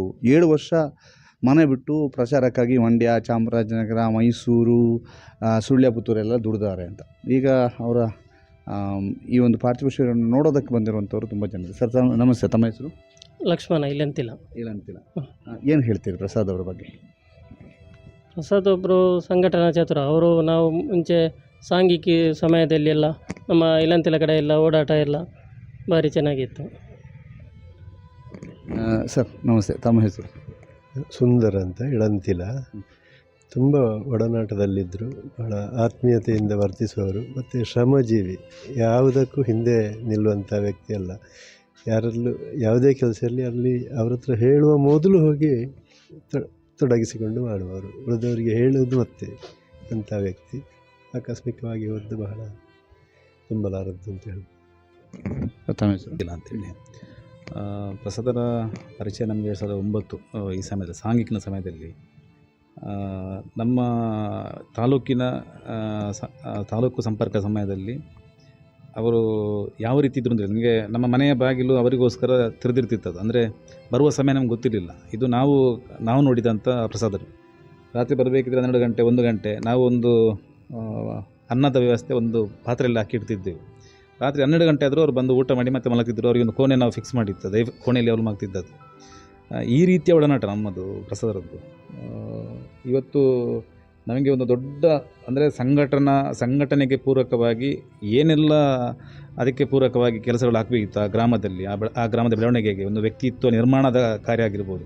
ಇದರೆಲ್ಲರಲ್ಲೂ ಕೂಡ ಪ್ರಸಾದರದ್ದು ಮಂಚೂಣಿಯ ಕಾರ್ಯ ಅಂತ ಹೇಳ್ಬೋದು. ಇವತ್ತು ಒಂದು ದೊಡ್ಡ ನಷ್ಟ ನಮ್ಮ ಇಡೀ ಹಿಂದೂ ಸಮಾಜಕ್ಕೆ. ಅಂಥ ಪ್ರಸಾದರು ನಮ್ಮೊಂದಿಗಿಲ್ಲ. ನಿಜವಾಗಿ ದುಃಖ ಆಗ್ತದೆ. ಅಂದರೆ ನಮಗೆ ಇನ್ನೊಂದು ದುಃಖ ಏನು ಅಂತ ಕೇಳಿದರೆ, ಸಂಘಟನೆಗೆ ಉಜಿರೆಯ ಭಾಗ ಆಗಿರ್ಬೋದು, ಅಥವಾ ಅವರು ಕೆಲಸ ಮಾಡಿದ ಸುಳ್ಯ ಆಗಿರ್ಬೋದು, ಅಥವಾ ಮಂಡ್ಯ ಆಗಿರ್ಬೋದು. ಆ ಸುಳ್ಯದಿಂದ ಕಡೆ ಕೂಡ ಇವರು ಕೆಲವು ಬಂದಿದ್ದಾರೆ. ಸುಳ್ಯ ಕ್ಷೇತ್ರದಲ್ಲಿ ಅವರು ಸುಮಾರು 1-1.5 ವರ್ಷ ಕಾಲ ಅಲ್ಲಿ ಪ್ರಚಾರಕ್ಕಾಗಿದ್ದರು. ಆದರೆ ಅವರ ಯಾರೆಲ್ಲ ಅವರೊಟ್ಟಿಗೆ ಕೆಲಸ ಮಾಡಿದವರಿದ್ದಾರೆ, ಎಲ್ರಿಗೂ ಅವರ ಸೂಕ್ಷ್ಮತೆಗಳು ಮತ್ತು ಅವರು ಓಡಾಟ ಮಾಡಿದಂಥ ಪಾದರಸದ ರೀತಿಯಲ್ಲಿ ಅವರ ಇದು ಕೆಲಸ ಕಾರ್ಯಗಳು ಅದೆಲ್ಲವನ್ನು ನೋಡಿದವರು. ಇವತ್ತು ಅವರಿಗೆ ಈ ದುಃಖವನ್ನು ಸಹಿಸಲಿಕ್ಕೆ ಆಗ್ತಾ ಇಲ್ಲೋ ಗೊತ್ತಿಲ್ಲ, ಆ ರೀತಿಯ ವ್ಯಕ್ತಿತ್ವ ಅವ್ರದ್ದು. ಆದರೆ ನಾವೆಲ್ಲ ಹೇಳೋದು ಅವರ ಕುಟುಂಬಕ್ಕೆ ಮತ್ತು ಇಂದು ಸಮಾಜಕ್ಕೆ ಆ ದುಃಖವನ್ನು ಭರಿಸುವಂಥ ಶಕ್ತಿ ಆ ದೇವರವರಿಗೆ ಕೊಡಲಿ ಅಂತೇಳಿ ನಮ್ಮ ಪ್ರಾರ್ಥನೆ ಅಷ್ಟೇ. ಸರ್, ತಮ್ಮ ಹೆಸರು? ಹೇಮಚಂದ್ರ ಸುಳ್ಯ. ಸುಳ್ಯದಿಂದ ಬಂದಿರಿ? ಹೌದೌದು. ಪ್ರಸಾದರು ಒಂದು ನಮ್ಮ ಮನೆಯ ಒಂದು ಭಾಗವೇ, ಒಂದು ಸದಸ್ಯ ಅಂತ ಹೇಳ್ಬೋದು. 2008 2009 ಸುಳ್ಯದ RSSನ ಸಂಕಲ್ಪ ಸಮಯದಲ್ಲಿ ಓಡಾಡೋದು ಹೇಗೆ, ಮಧ್ಯರಾತ್ರಿ ಹೇಗೆ ಓಡಾಡಬೇಕು, ಯಾರ ಮನೆಗೆ ಹೋಗಬೇಕು ಅಂತೇಳುವಂಥ ತೋರಿಸಿಕೊಟ್ಟ ಅವರು. ನಾವೊಂದು 2-3 ಮನೆಗಳಿಗೆ ಮಧ್ಯರಾತ್ರಿ 2 ಗಂಟೆಗೆಲ್ಲ ಈ ರೀತಿ ಸಂಪರ್ಕ ಮಾಡ್ತಿದ್ದರು. ಸ್ವಲ್ಪ ಆ್ಯಕ್ಟಿವ್ ಪರ್ಸನ್. ಅಲ್ಲಿ ಎಂಥ ಪರಿಸ್ಥಿತಿ ಇದ್ದರೂ ಅದನ್ನು ತಿಳಿಗೊಳಿಸಿ ಅಲ್ಲಿ ಸಂಘಟನೆ ಬೆಳೆಸುವಂಥ ಸಂಘಟನಾ ಚತುರತ. ಹಾಗೆ ಅವರ ಮನೆಯೂ ಕೂಡ ಇತ್ತೀಚೆಗೆ 1-2 ಸತಿ ಬಂದಿದೆ. ಮೊನ್ನೆ ಕೂಡ ಅವರು 2-3 ದಿವಸ ಮೊದಲು ಹೇಳಿದರು, ಕುಟುಂಬ ಸಮೇತರಾಗಿ ಬರಬೇಕು, ಬೆಳಗ್ಗಿಂದ ಸಾಯಂಕಾಲ ನಮ್ಮ ಜೊತೆ ಇರಬೇಕು ಅಂತೆಲ್ಲ ಹೇಳಿದರು. ಅವರು ಸುಳ್ಯಕ್ಕೆ ಎಲ್ಲಿ ಬಂದರೂ ನಮ್ಮ ಮನೆಗೆ ಹೆಚ್ಚಾಗಿ ಬರ್ತಿದ್ರು. ಒಂದು ಸಲ ಎಲ್ಲರೂ ಫೋನ್ ಮಾಡ್ತಿದ್ರು, ಬರ್ತಿದ್ದೇನೆ ಚಿಕ್ಕಣ್ಣ, ಎಲ್ಲಾದರೂ ಸಿಕ್ಕಿ ಒಂದು ಸಲ ಮಾತಾಡಬೇಕು ಅಂತ. ಅಷ್ಟು ಆತ್ಮೀಯತೆ ಇದ್ದ ಕಾರಣ ನಮ್ಮನ್ನು ಇಲ್ಲಿ ತನಕ ಬರಲಿಕ್ಕೆ ಆ ರೀತಿಯ ಸಂಪರ್ಕ ಇದ್ದಾಗ ಮಾತ್ರ ಸಾಧ್ಯ. ಇದು ಸಂಘದಲ್ಲಿ ಮಾತ್ರ ಬಿಟ್ಟರೆ ಇನ್ನು ನಮಗೆ ಬೇರೆಯಲ್ಲಿ ಸಿಗೋದಿಲ್ಲ ಅಂತ. ಅವರು ಯಾರು, ನಾವು ಯಾರು ಅಂತಲ್ಲ. ಆದರೆ RSS ಇದ್ದಾಗ ನಾವೆಲ್ಲ ಈ ಸಂಪರ್ಕದಲ್ಲಿ ಒಂದು ಮನೆಯವರಾಗಿದ್ದೆವು. ಅವ್ರು ಯಾರು, ಅವರ ಜಾತಿಯೇನು, ಇದು ಯಾವುದು ನಾವು ಈ ತನಕ ಕೇಳಿಲ್ಲ. ನಮಗೆ ಇವತ್ತೇ ಗೊತ್ತದು ಅವರ ಜಾತಿ ಇರ್ಬೋದು ಅಥವಾ ಉಳಿದದ್ದು ಯಾವುದು. ಆದರೆ ಅದನ್ನೇ ಯಾವುದು ನೋಡಿದೆ ಅವರ ವ್ಯಕ್ತಿತ್ವ, ಅವರ ಮನಸ್ಸು, ಅವರು ನಮ್ಮ ಜೊತೆ ಇರುವಂಥ ಸಂಪರ್ಕ ಸಂಘದ ಕೊಂಡಿಯಾಗಿ ಇವತ್ತು ತನಕ ನಮ್ಮಟ್ಟಿದ್ದ. ನಿನ್ನೆ ರಾತ್ರಿಯ ಮೇಲೆ ಒಂದು ಸಲ ನಿದ್ದೆ ಮಾಡದರಿಸಿ ನನಗೆ ಇವತ್ತು ಬೆಳಿಗ್ಗೆ ತನಕ ಅನಿಸಿತು. ಹೆಚ್ಚಿನ ಅಂಶ ಅವರು ಒಂದು ಆ ರೀತಿಯಲ್ಲಿ ಆ್ಯಕ್ಟಿವ್ ಮಾಡ್ತಿದ್ರು. ತುಂಬ ಸತಿ ನಮ್ಮನ್ನು ಈ ರೀತಿ ಕುಚೇಷ್ಟೆ ಮಾಡ್ತಿದ್ರು.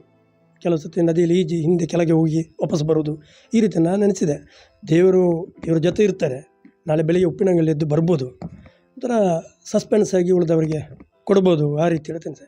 ಇಲ್ಲಿ ಮತ್ತು ರಾತ್ರಿ 11 ಗಂಟೆ ಆಗಬೇಕಾದ್ರೆ ಆ ವರದಿ ಕೇಳಿದಾಗಲೇ ತುಂಬ ದುಃಖದ ಆ ಮನಸ್ಥಿತಿ ಕೂಡ ನಮಗೆ ಕೊಟ್ಟಿದೆ. ಹಾಗೆ ಅವರ ಮನೆಯವರಿಗೂ ಮತ್ತು ಉಳಿದಂಥ ಎಲ್ಲ ಕಾರ್ಯಕರ್ತರಿಗೆ ಒಂದು ಉತ್ಸವ ಕೊಡುವಂಥ, ಶಾಂತಿ ಕೊಡುವಂಥ, ನೆಮ್ಮದಿ ಕೊಡುವಂಥ ಅವರ ಮನೆಯವರಿಗೂ ಕೂಡ ಒಳ್ಳೆಯದಾಗಬೇಕಂತ ಆಶಿಸಿ.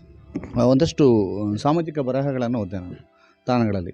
ಬಹಳಷ್ಟು ಹಾಸ್ಯ ಮಾಡ್ತಾ, ಒಂದಷ್ಟು ಜನರನ್ನು ಪ್ರೋತ್ಸಾಹಿಸ್ತಾ, ಸಂಘದ ಚಟುವಟಿಕೆಗಳಿಗೆ ಬಹಳ ಮಕ್ಕಳನ್ನು ಬಹಳ ಚೆನ್ನಾಗಿ ಆ ಗೇಮಿಂಗಲ್ಲಿ ಆಟ ಆಡಿಸ್ತಾ ಎಲ್ಲ ಮಾಡ್ತಿದ್ರಂತ. ಆ ರೀತಿಯಲ್ಲಿ ನನಗೆ ಗೊತ್ತಿದ್ದಾಗೆ ಸುಳ್ಯದ ಒಂದು ಸಲ ಬೆಟ್ಟಂಪಡಿ ತುಂಬ ಶಾಖೆಗೆ ಓಡಾಟ ಮಾಡ್ತಿದ್ದಲ್ಲ, ಅವ್ರ ಜೊತೆ ಹೋಗಿದೆ. ನನಗೂ ಕೂಡ ಶರೀರದಲ್ಲಿ ಮಣ್ಣು ಮಾಡೋದು ಗೊತ್ತಿಲ್ಲ. ಆ ದಿವಸ ವೈಟ್ ಶರ್ಟ್ ಹಾಕಿದೆ. ಅಲ್ಲಿ ಹೋದಾಗ ಒಂದು 15-20 ಮಕ್ಕಳಿದ್ರು. ಇವತ್ತು ಭಜನಾ ಮಂದಿರ ಆಗಿದೆ, ಆವಾಗ ಭಜನಾ ಮಂದಿರ ಇಲ್ಲ, ಯಾವುದಿಲ್ಲ, ಸಂಘದ ಅಂಗಳವೇ. ಅಲ್ಲಿ ಒಂದು 15-20 ಮಕ್ಕಳು, ಸಣ್ಣ ಸಣ್ಣ ಮಕ್ಕಳೆಲ್ಲಿದ್ದರು. ಅವರೊಂದು ಚಿಕ್ಕನ ನಮ್ಮ ಇನ್ನೊಂದು ತೂಂಡಾಪುಜಿ ನಮ್ಮ ಜೋಕುಲಕ್ಕನ್ನು ಇಪ್ಪಡು ಅಂತ ನನಗೆ ಆಯಿತು. ನಾನು ಮಕ್ಕಳಾಜಿ ಇರೋದು ಹೇಗೆ ಸಾಧ್ಯ ಅಂತ. ಇವರು ಹೋಗಿ ಆನೆ ಮಾಡಿದರು. ಆನೆ ಮಾಡಿದ ಮಕ್ಕಳೆಲ್ಲ ಇವ್ರ ಮೇಲೆ ಹತ್ತಿದ್ರು. ಅದು ಎಣ್ಣೆ ಮಿತ್ತದಂದೆ ಅಲ್ಲಿ 6ನೇ ಮಿತ್ರ ಮಲ್ಪಳೆ ಭಾರಿ ಖುಷಿ ಹಬ್ಬನು ಭಯಂಕರ ಮಲ್ಲ ಆನೆ ಅಂತ ಹೇಳಿದರು. ನಾನು ಮಲ್ಲ ಆನೆ ಅಂತ ಮಕ್ಕಳೆಲ್ಲ ನನ್ನ ಮೇಲೆ ಹತ್ತಿ ಮಣ್ಣೆಲ್ಲ ಮೆತ್ತಿದ್ರು. ನನಗೆ ಅದರ ನಂತರ ಇನ್ನು ಪೇಟೆಯಲ್ಲಿ ಈ ಮಣ್ಣಾದ ಶರ್ಟಲ್ಲಿ ಹೋಗ್ಬೇಕಲ್ಲತ್ತಾಯಿತು. ಆದರೆ ಅದು ಆನಂತರ ಮತ್ತೆ ಗೊತ್ತಾಯಿತು ಸಂಘ ಬೆಳೆದಿರುವಂಥದ್ದು ಹೀಗೆ ಅಂತ. ಹಾಗೆ ಇತ್ತೀಚೆ ಅವರ ಮನೆಗೆ ಬಂದಾಗ ಕೂಡ ಅವರ ಜೊತೆ ಬೋಟ್ನಲ್ಲಿ ಅವರ ಪಕ್ಕದ ತೋಟಕ್ಕೆ ಹೋಗಬೇಕಾದ್ರೆ ಆಟಾಡಿ ನನ್ನ ಹತ್ರ ಇವತ್ತು ಫೋಟೋ ಉಂಟದು. ಆಟಾಡಬೇಕಾದ್ರೆ ಒಂದು ದೊಡ್ಡ ಕಾಯದ ನೀರು ನಿಲ್ಲುವಂಥ ಪ್ರದೇಶ, ನೀರು ಕಡಿಮೆ ಇತ್ತು, ಆ ಪ್ರದೇಶ ಸ್ವಲ್ಪ ಜಾಸ್ತಿ ಇತ್ತು. ಆಮೇಲೆ ಬೋಟಲ್ಲಿ ಕೂತ್ಕೊಳ್ಳೋದು ನೀವು ಫಸ್ಟ್ ಒಂದು ಸರ್ಪ್ರೈಸ್ ಕೊಡ್ತೇನೆ ಅಂತ ಅವರು ಕೂತರು. ಸ್ವಲ್ಪ ದೂರ ಬಂದ ನಂತರ ನನ್ನ ಜೊತೆ ಇದ್ದಂಥ ಇಬ್ಬರು ಕೂಡ ಇವರು ಹಾರಿದರು. ನಾನೊಬ್ಬ ಬಾಕಿ ಆದರೆ ಸುಮಾರು ಹೊತ್ತು. ಅವರು ಆ ಥರ ಕುಚೇಷ್ಟೆ ಮಾಡ್ತಾರೆ. ಹಾಗೆ ಅವರು ಯಾವ ಸಮಯದಲ್ಲಿ ಬಿಟ್ಟಾಕಿದ ವ್ಯಕ್ತಿಗಳಲ್ಲ. ಈ ರೀತಿಯಲ್ಲಿ ಅವರು ಯೂನಿವರ್ಸಿಟಿ ಪ್ಲೇಯರ್ ಕೂಡ ನನಗೆ ಆಮೇಲೆ ಗೊತ್ತಾಯಿತು. ಸಂಘದ ಕೆಲಸ ಕಬಡ್ಡಿ ಯೂನಿವರ್ಸಿಟಿ ಪ್ಲೇಯರ್. ಅವರು ಕಬಡ್ಡಿ ಆಡ್ತಿರುವಾಗ ನಮ್ಮ ನಡಗೆಲ್ಲ ಅಲ್ಲಿ ಒಂದು ಶಾಖೆ ಇದೆ 4 ಗ್ರಾಮದಲ್ಲಿ. ಅಲ್ಲಿ ಶಾಖೆ ಮಾಡಬೇಕು, ಕಾರ್ಯಕರ್ತನ ತರಬೇಕಾದ್ರೆ ದಯಜನ ಒಂದು ಮಲ್ಪೋಣ ನಮ್ಮ ಜೋಕುಳು ಜವಣ ಮತ್ತು ಗುಬ್ಬಿ ಇರತ್ತೆ ಅಂತ ಆಟ ಆಡಲಿಕ್ಕೆ ಶುರು ಮಾಡಿದರು. ಆಟ ಆಡ್ತಾ ಅವರು ಹೊಸ ಬನಿಯನ್ನು ತೆಗೆದುಕೊಂಡು ಆ ದಿವಸ ತೆಗೆದಷ್ಟೇ ಅವರು ಅದು ಅರ್ಧರು ತೊಂದರೆ. ಇಡೀ ಕೋರ್ಟನ್ನು ಒಂದು ಸಲ ಖಾಲಿ ಮಾಡಿ ಗೆಲ್ಲಿಸಿಕೊಟ್ರು. ಆ ನಂತರ ಶಾಖೆಗಳು ಭಾರಿ ಚೆನ್ನಾಗಿತ್ತು, ಪ್ರೇರಣಾದಾಯಕ ಎಲ್ಲ ರೀತಿಯ ವ್ಯವಸ್ಥೆಗಳವರು ಆ ಸಮಯದಲ್ಲಿ ಏನು ಮಾಡಬೇಕು ಅದೆಲ್ಲ ಅವ್ರ ಹತ್ರ ಗೊತ್ತಿತ್ತು. ರಾತ್ರಿ ಪ್ರವಾಸ ಇತ್ತು, ಮತ್ತು ಮನೆಯವರೊಟ್ಟಿಗೆ ಆತ್ಮೀಯತೆ ಇತ್ತು. ಇವತ್ತು ಸುಳ್ಳು ತುಂಬ ಜನ ಫೋನ್ ಮಾಡಿದರು, ನಾನು ಬರ್ತಿದ್ದೆ ಸ್ವಲ್ಪ ಹೊತ್ತು ಮೊದಲು ಹೇಳ್ತಿದ್ರಂತ. ಸಾವಿರಾರು ಕಾರ್ಯಕರ್ತರು ಅವರ ಹಿಂದೆ ನಿಲ್ತಿದ್ರು. ನಮ್ಮ ರವಿಯನ್ನ ಮನೆಗೆ ನಾವು ಸುಮ್ಮನೆ ಅವರು ಸುಳ್ಳಲ್ಲಿ ತುಂಬ ಸಲ ಕರೆಸಿದ್ದಾರೆ. ಅಲ್ಲಿ ಹೋದ ಮೇಲೆ ಕಟ್ಲೆ ಬೈಠಕತ್ತಲ್ಲಿ ಹೇಳ್ತೀವಿ ನಾವು. ಅಲ್ಲಿ ಆಮೇಲೆ ಗುರುಪ್ರಸಾದರು ಅಂತಿದ್ರು, ನಮ್ಮ ಈಗ ಗಂಟಿಹೊಳೆ ಈಗ ಶಾಸಕರು.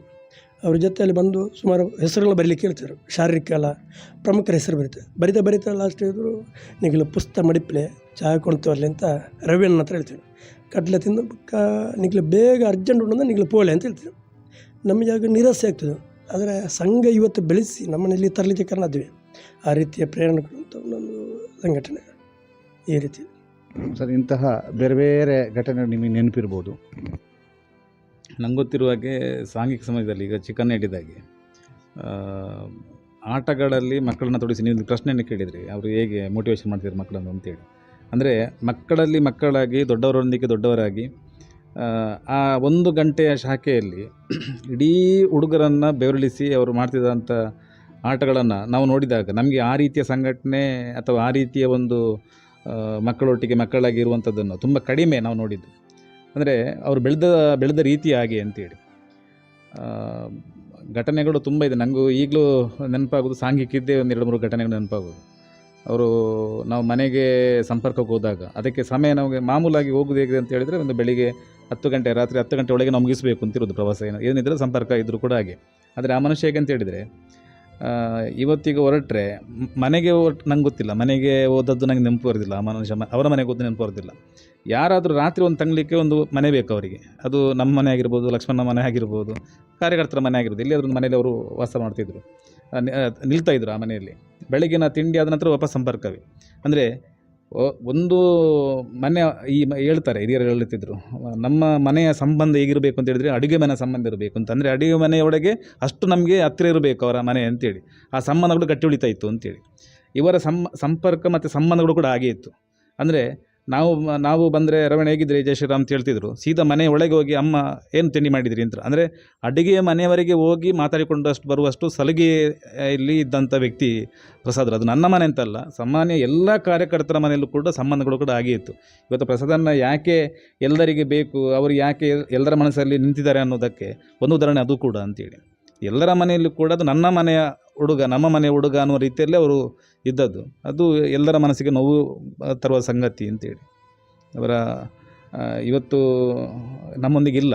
ಆ ನೋವು ಯಾಕೆ ಜಾಸ್ತಿ ಕಾಡ್ತಾ ಇದೆ ಅಂತ ಹೇಳಿದ್ರೆ ಈ ಕಾರಣಕ್ಕೋಸ್ಕರ ಅಂತ. ಸಂಬಂಧಗಳನ್ನು ಹಾಗೆ ಅವರು ಉಳಿಸಿಕೊಂಡಿದ್ರು ಅಂತೇಳಿ.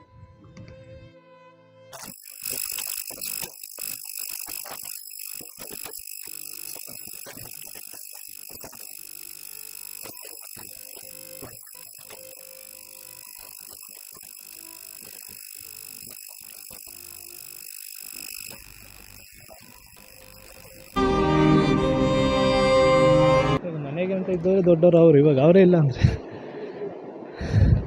ಆ ಥರ ಆಗಿದೆ ಇವಾಗ.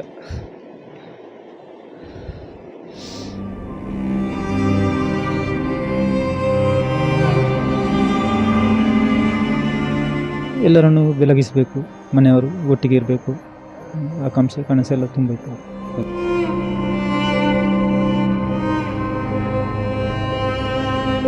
ಅವರು ಕೆಳಗಡೆ ಬಿದ್ದಿದ್ರು, ಆ ಮೀನಿನ ಬಲೆ ಎಲ್ಲ ಸಿಕ್ಕಿದ್ವು. ಆದರೆ ಅದನ್ನು ದಾಟಿ ಮುಂದೆ ಅವ್ರ ಬಾಡಿ ಸಿಕ್ತು ನಮಗೆ.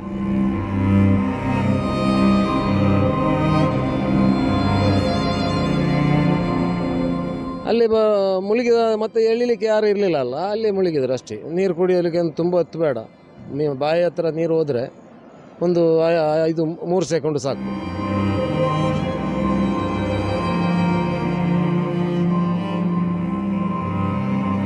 ಪ್ರಸಾದರು ತೀರ್ಕೊಂಡಿರುವಂಥ ವಿಷಯ ನನ್ನ ಬಾಯಲ್ಲಿ ಹೇಳುವಂಥದ್ದೇ ನನ್ನ ಜೀವನದ ಒಂದು ದೂರ ಅಂತ ನನಗೆ ಅನ್ನಿಸ್ತದೆ.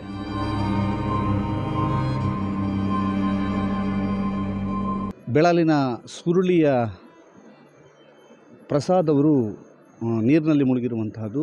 RSSನ ಪ್ರಮುಖ, ಬಹಳ ಸಾತ್ವಿಕ ಸ್ವಭಾವದ ಸಜ್ಜನ ವ್ಯಕ್ತಿ, ಬಹಳಷ್ಟು ಜನಕ್ಕೆ ಆತ್ಮೀಯರಾಗಿದ್ದಂತಹ ಮತ್ತು RSSನಲ್ಲಿ ತನ್ನದೇ ಆದಂತಹ ರೀತಿಯಲ್ಲಿ ಛಾಪನ್ನು ಮೂಡಿಸಿರುವಂಥ ವ್ಯಕ್ತಿ.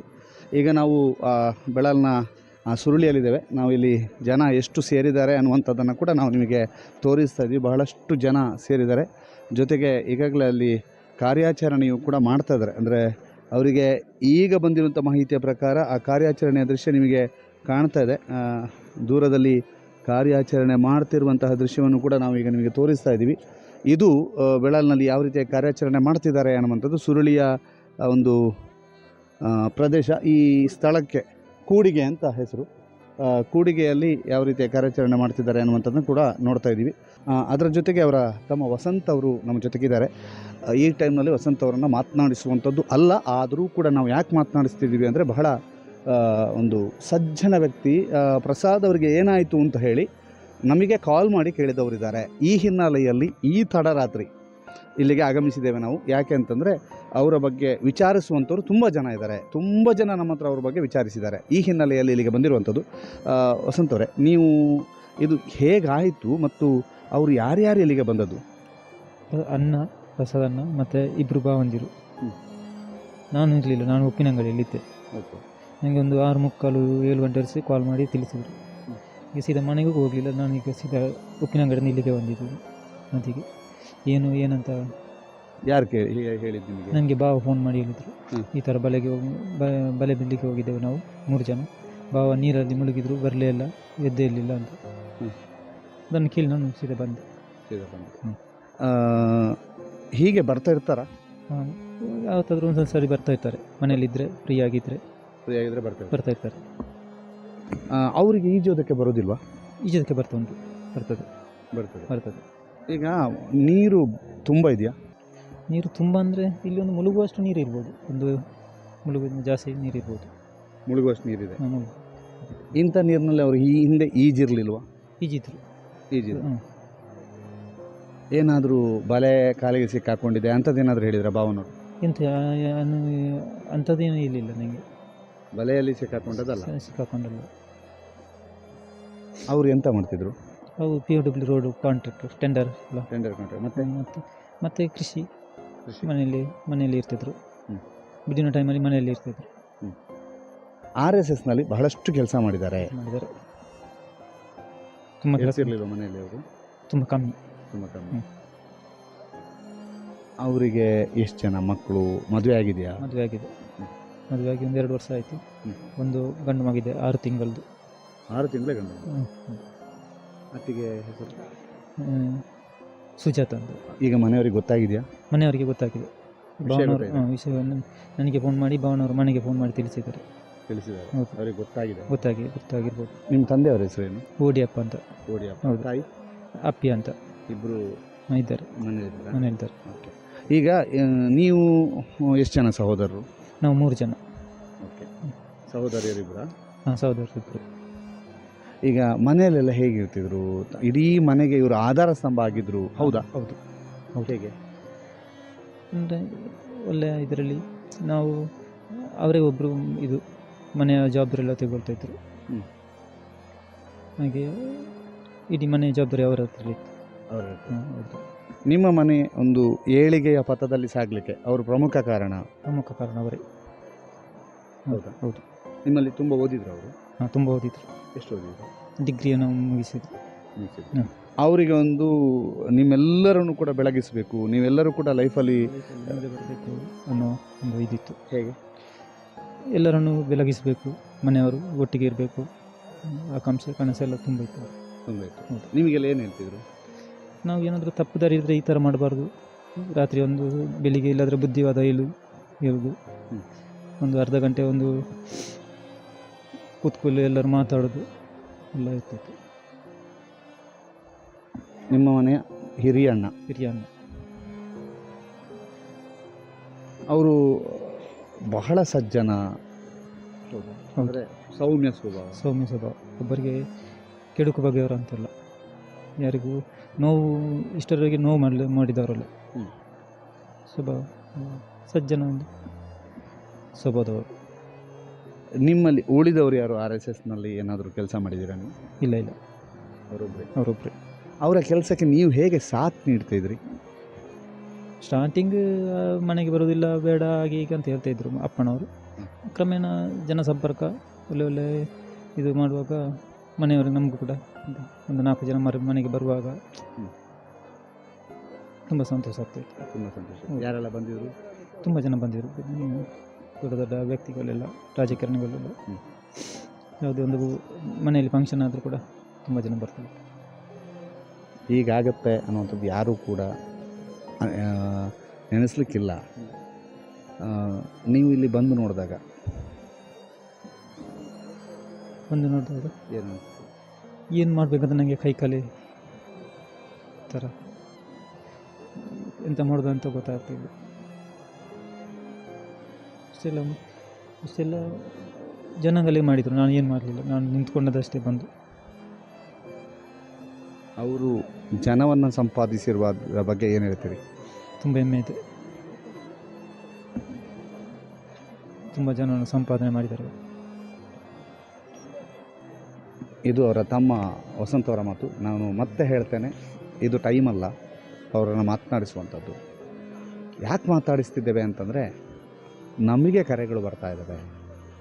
ಏನಾಯಿತು ಪ್ರಸಾದ್ ಅವರಿಗೆ, ಯಾಕೆ ನಿಮ್ಮಲ್ಲಿ ವಿಡಿಯೋಗಳು ಅಪ್ಲೋಡ್ ಆಗಲಿಲ್ಲ, ಯಾಕೆ, ಇಂಥ ಪ್ರಶ್ನೆಗಳು ನಮಗೆ ಬಂದಿವೆ. ಈ ಹಿನ್ನೆಲೆಯಲ್ಲಿ ತಡರಾತ್ರಿ ಬರ್ತಾ ಇದ್ದಾವೆ. ಈಗ ಅಲ್ಲೇನಾದರೂ ಬಲೆ ಸಿಕ್ತು ಅಂತ ಏನಾದರೂ ಬಂತ? ಬಲೆ ಬಂತು. ಹೌದು, ಬಲೆ ಸಿಕ್ತಂತ? ಸಿಕ್ತಂತೆ. ಓಕೆ, ಈಗ ನೋಡಿ ಅಲ್ಲಿ ಬಲೆ ಸಿಕ್ಕಿದೆ. ನಾನು ನಿಮಗೆ ತೋರಿಸ್ತಾ ಇದ್ದೀವಿ, ಅಲ್ಲಿ ಸೌಂಡ್ ಮಾಡ್ತಾ ಇದೆ. ಬಲೆ ಸಿಕ್ಕಿದೆ.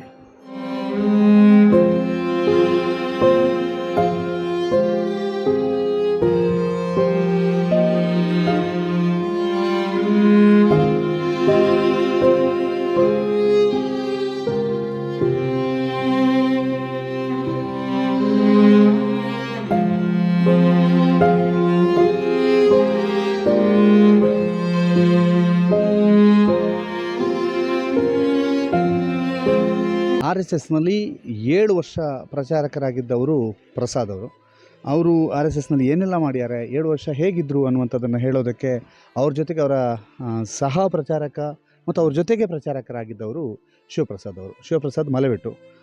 ಸರ್, ಪ್ರಸಾದ್ ಅವ್ರದ್ದು ಅಗಲಿಕೆ ಎಷ್ಟು ನೋವು ಮತ್ತು ನಿಮ್ಮ ಮತ್ತು ಅವರ ಇನ್ನೊಂದು ಒಡನಾಟದ ಬಗ್ಗೆ? ಪ್ರಸಾದರು ತೀರ್ಕೊಂಡಿರುವಂಥ ವಿಷಯ ನನ್ನ ಬಾಯಲ್ಲಿ ಹೇಳುವಂಥದ್ದೇ ನನ್ನ ಜೀವನದ ಒಂದು ದೂರ ಅಂತ ನನಗೆ ಅನ್ನಿಸ್ತದೆ. ಯಾಕಂದರೆ ಇಷ್ಟು ಕೆಟ್ಟ ಟೈಮ್ ನನಗೆ ಬರ್ತದೆ ಅಂತೇಳಿ ನಾನು ಅಂದ್ಕೊಂಡಿರಲಿಲ್ಲ.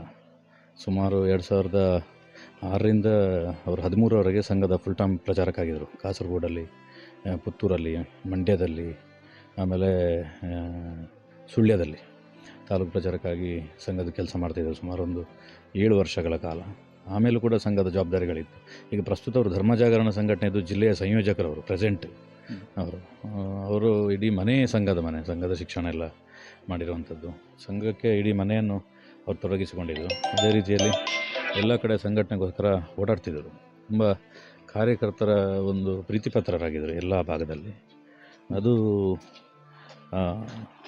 ಒಂದು ಭಾರಿ ದುರಂತ ಅನಿಸ್ತದೆ, ಈ ರೀತಿ ಒಂದು ಆಕಸ್ಮಿಕ ಆಗಿರುವಂಥದ್ದು. ಮಳೆ ಬಂದದ್ದೇನು ನೋಡ್ಲಿಕ್ಕೆ ಬಂದರು, ಅದನ್ನು ಕೇಳಿದೆ. ಹೊರಗಡೆ ಎಲ್ಲ ಏನೇನೋ ಪ್ರಚಾರ ಆಗ್ತಿದೆ, ಮೀನು ಹಿಡ್ಲಿಕ್ಕೆ ಹೋಗಿದ್ದಾರೆ ಹಾಗೆ ಹೀಗೆ ಅಂತೇಳಿ. ಇಲ್ಲಿ ಸ್ಥಳೀಯವಾಗಿ ನಾವು ಇರೋದ್ರಿಂದಾಗಿ ಆ ರೀತಿ ಏನಲ್ಲ. ಅಂದರೆ ಈ ಮಳೆ ಬಂತಲ್ಲ ಜೋರಾಗಿ, ಅದನ್ನು ನೋಡಲಿಕ್ಕೋಸ್ಕರ ಬಂದಿದ್ದಾರೆ ಅನ್ನುವಂಥದ್ದು. ಮತ್ತು ನಾನು ತಕ್ಷಣ ಬಂದೆ ಇಲ್ಲಿಗೆ. ಹಾಗೆ ಅದು ಭಾರಿ ಸಮಾಜಕ್ಕೆ, ಒಟ್ಟು ಬೆಳ್ತಂಗಡಿ ತಾಲೂಕಿಗೆ, ದಕ್ಷಿಣ ಕನ್ನಡ ಜಿಲ್ಲೆಯಲ್ಲಿ ಸಂಘಟನೆ ಕೆಲಸಕ್ಕೆ ಒಂದು ಸಮುದಾಯದಿಂದ ಬಂದು ಇಷ್ಟು ದೊಡ್ಡ ಮಟ್ಟ ಕೆಲಸ ಮಾಡಬೇಕಾದ್ರೆ ಅದು ಸಾಮಾನ್ಯ ವಿಷಯ ಅಲ್ಲ. ನಾನು ವೀಕ್ಷಕರಿಗೆ ಹೇಳ್ತೇನೆ, ಫುಲ್ ಟೈಮ್ ವರ್ಕರ್ ಅಂತ ಹೇಳಿದ್ರೆ ಮನೆ ಬಿಟ್ಟು ಕೆಲಸ ಮಾಡುವಂಥದ್ದು, ಮನೆಯಲ್ಲಿ ಇದ್ದುಕೊಂಡಲ್ಲ. ಅದು ತುಂಬ ಜನರಿಗೆ ಗೊತ್ತಿಲ್ಲ ಪ್ರಚಾರಕರು ಅಂತ ಹೇಳಿದರೆ. ಹಾಗೆ ತುಂಬ ಬೇಸರ ಆಗ್ತದೆ. ಈಗ ಅವರು ಹೇಗಿದ್ರು ಸರ್? ನಿಮ್ಮ ಜೊತೆಗೆ ಇದ್ದರು ಅಂತ ಹೇಳಿದರೆ, ನೀವು ಜೊತೆಗೆ ಓಡಾಡ್ತಾ ಇದ್ರಿ? ಹೌದು, ನಮ್ಮ ಜೊತೆ. ನಾವು ಫಸ್ಟ್ ಬೆಳಿಗ್ಗೆ ಇದ್ದರೆ ನಾನೇ ಕಾಲ್ ಮಾಡ್ತಿದ್ದೆ ಅವರಿಗೆ, ಇಲ್ಲಾಂದರೆ ಅವ್ರು ನಂಗೆ ಕಾಲ್ ಮಾಡ್ತಿದ್ರು. ಮತ್ತು ಲಾಸ್ಟ್ ಕಾಲ್ ಅವರೇ ಮಾಡ್ತಿದ್ದಿಲ್ಲ, ನಾನು ಮಾಡ್ತಿದ್ದೆ. ಅಷ್ಟು ಆತ್ಮೀಯತೆ ಇದ್ದರು. ಅವರು ಕಾಂಟ್ರಾಕ್ಟರ್ ಆಗಿದ್ದರು, ನಾನು ಬೇರೆ ವ್ಯಾಪಾರ ಆಗಿದೆ ಒಟ್ಟಿಗೆ. ಆದರೆ ಒಂದು ಎಲ್ಲರೊಟ್ಟಿಗೆ, ನನ್ನೊಟ್ಟಿಗೆ ಅಂತ ಮಾತ್ರ ಅಲ್ಲ, ಎಲ್ಲರೊಟ್ಟಿಗೆ ಅದು ಆತ್ಮೀಯತೆ ಸಂಬಂಧವನ್ನು ಅವರು ಇಟ್ಕೊಂಡಿದ್ದರು. ಮತ್ತು ಅತ್ಯಂತ ಸರಳವಾಗಿ ಹೇಗೆ ಜೀವನ ಮಾಡ್ಬೋದು, ಸಂಘಟನೆಯ ದೊಡ್ಡ ದೊಡ್ಡ ಜವಾಬ್ದಾರಿಗಳಿದ್ರು ಕೂಡ ಸಾಮಾನ್ಯರೊಟ್ಟಿಗೆ ಅವರು ಬೆರೀತಿದ್ದರು. ಅದಕ್ಕೋಸ್ಕರ ಡೆಡಿಕೇಶನ್ ಇತ್ತು ಅವರ ಮನಸ್ಸಿನೊಳಗಡೆ. ಆ ರೀತಿ ಒಂದು ಕೆಲಸ ಮಾಡಬೇಕು ಅಂತ ಇತ್ತು. ಅದನ್ನು ಇಡೀ ಮನೆಯನ್ನು ಅವರು ಆ ರೀತಿ ನಿರ್ಮಾಣ ಮಾಡಿದರು. ಮನೆಯಲ್ಲಿ ಎಲ್ಲರೂ, ತಂದೆ ತಾಯಿ, ಈ ತಂಗಿಯಂದರು, ತಮ್ಮಂದರು, ಎಲ್ಲರೂ ಕೂಡ ಆ ರೀತಿ ಸಂಘಟನೆ ಒಟ್ಟಿಗೆ ತೊಡಗಿಸಿಕೊಂಡಿದ್ದರು. Thank you sir.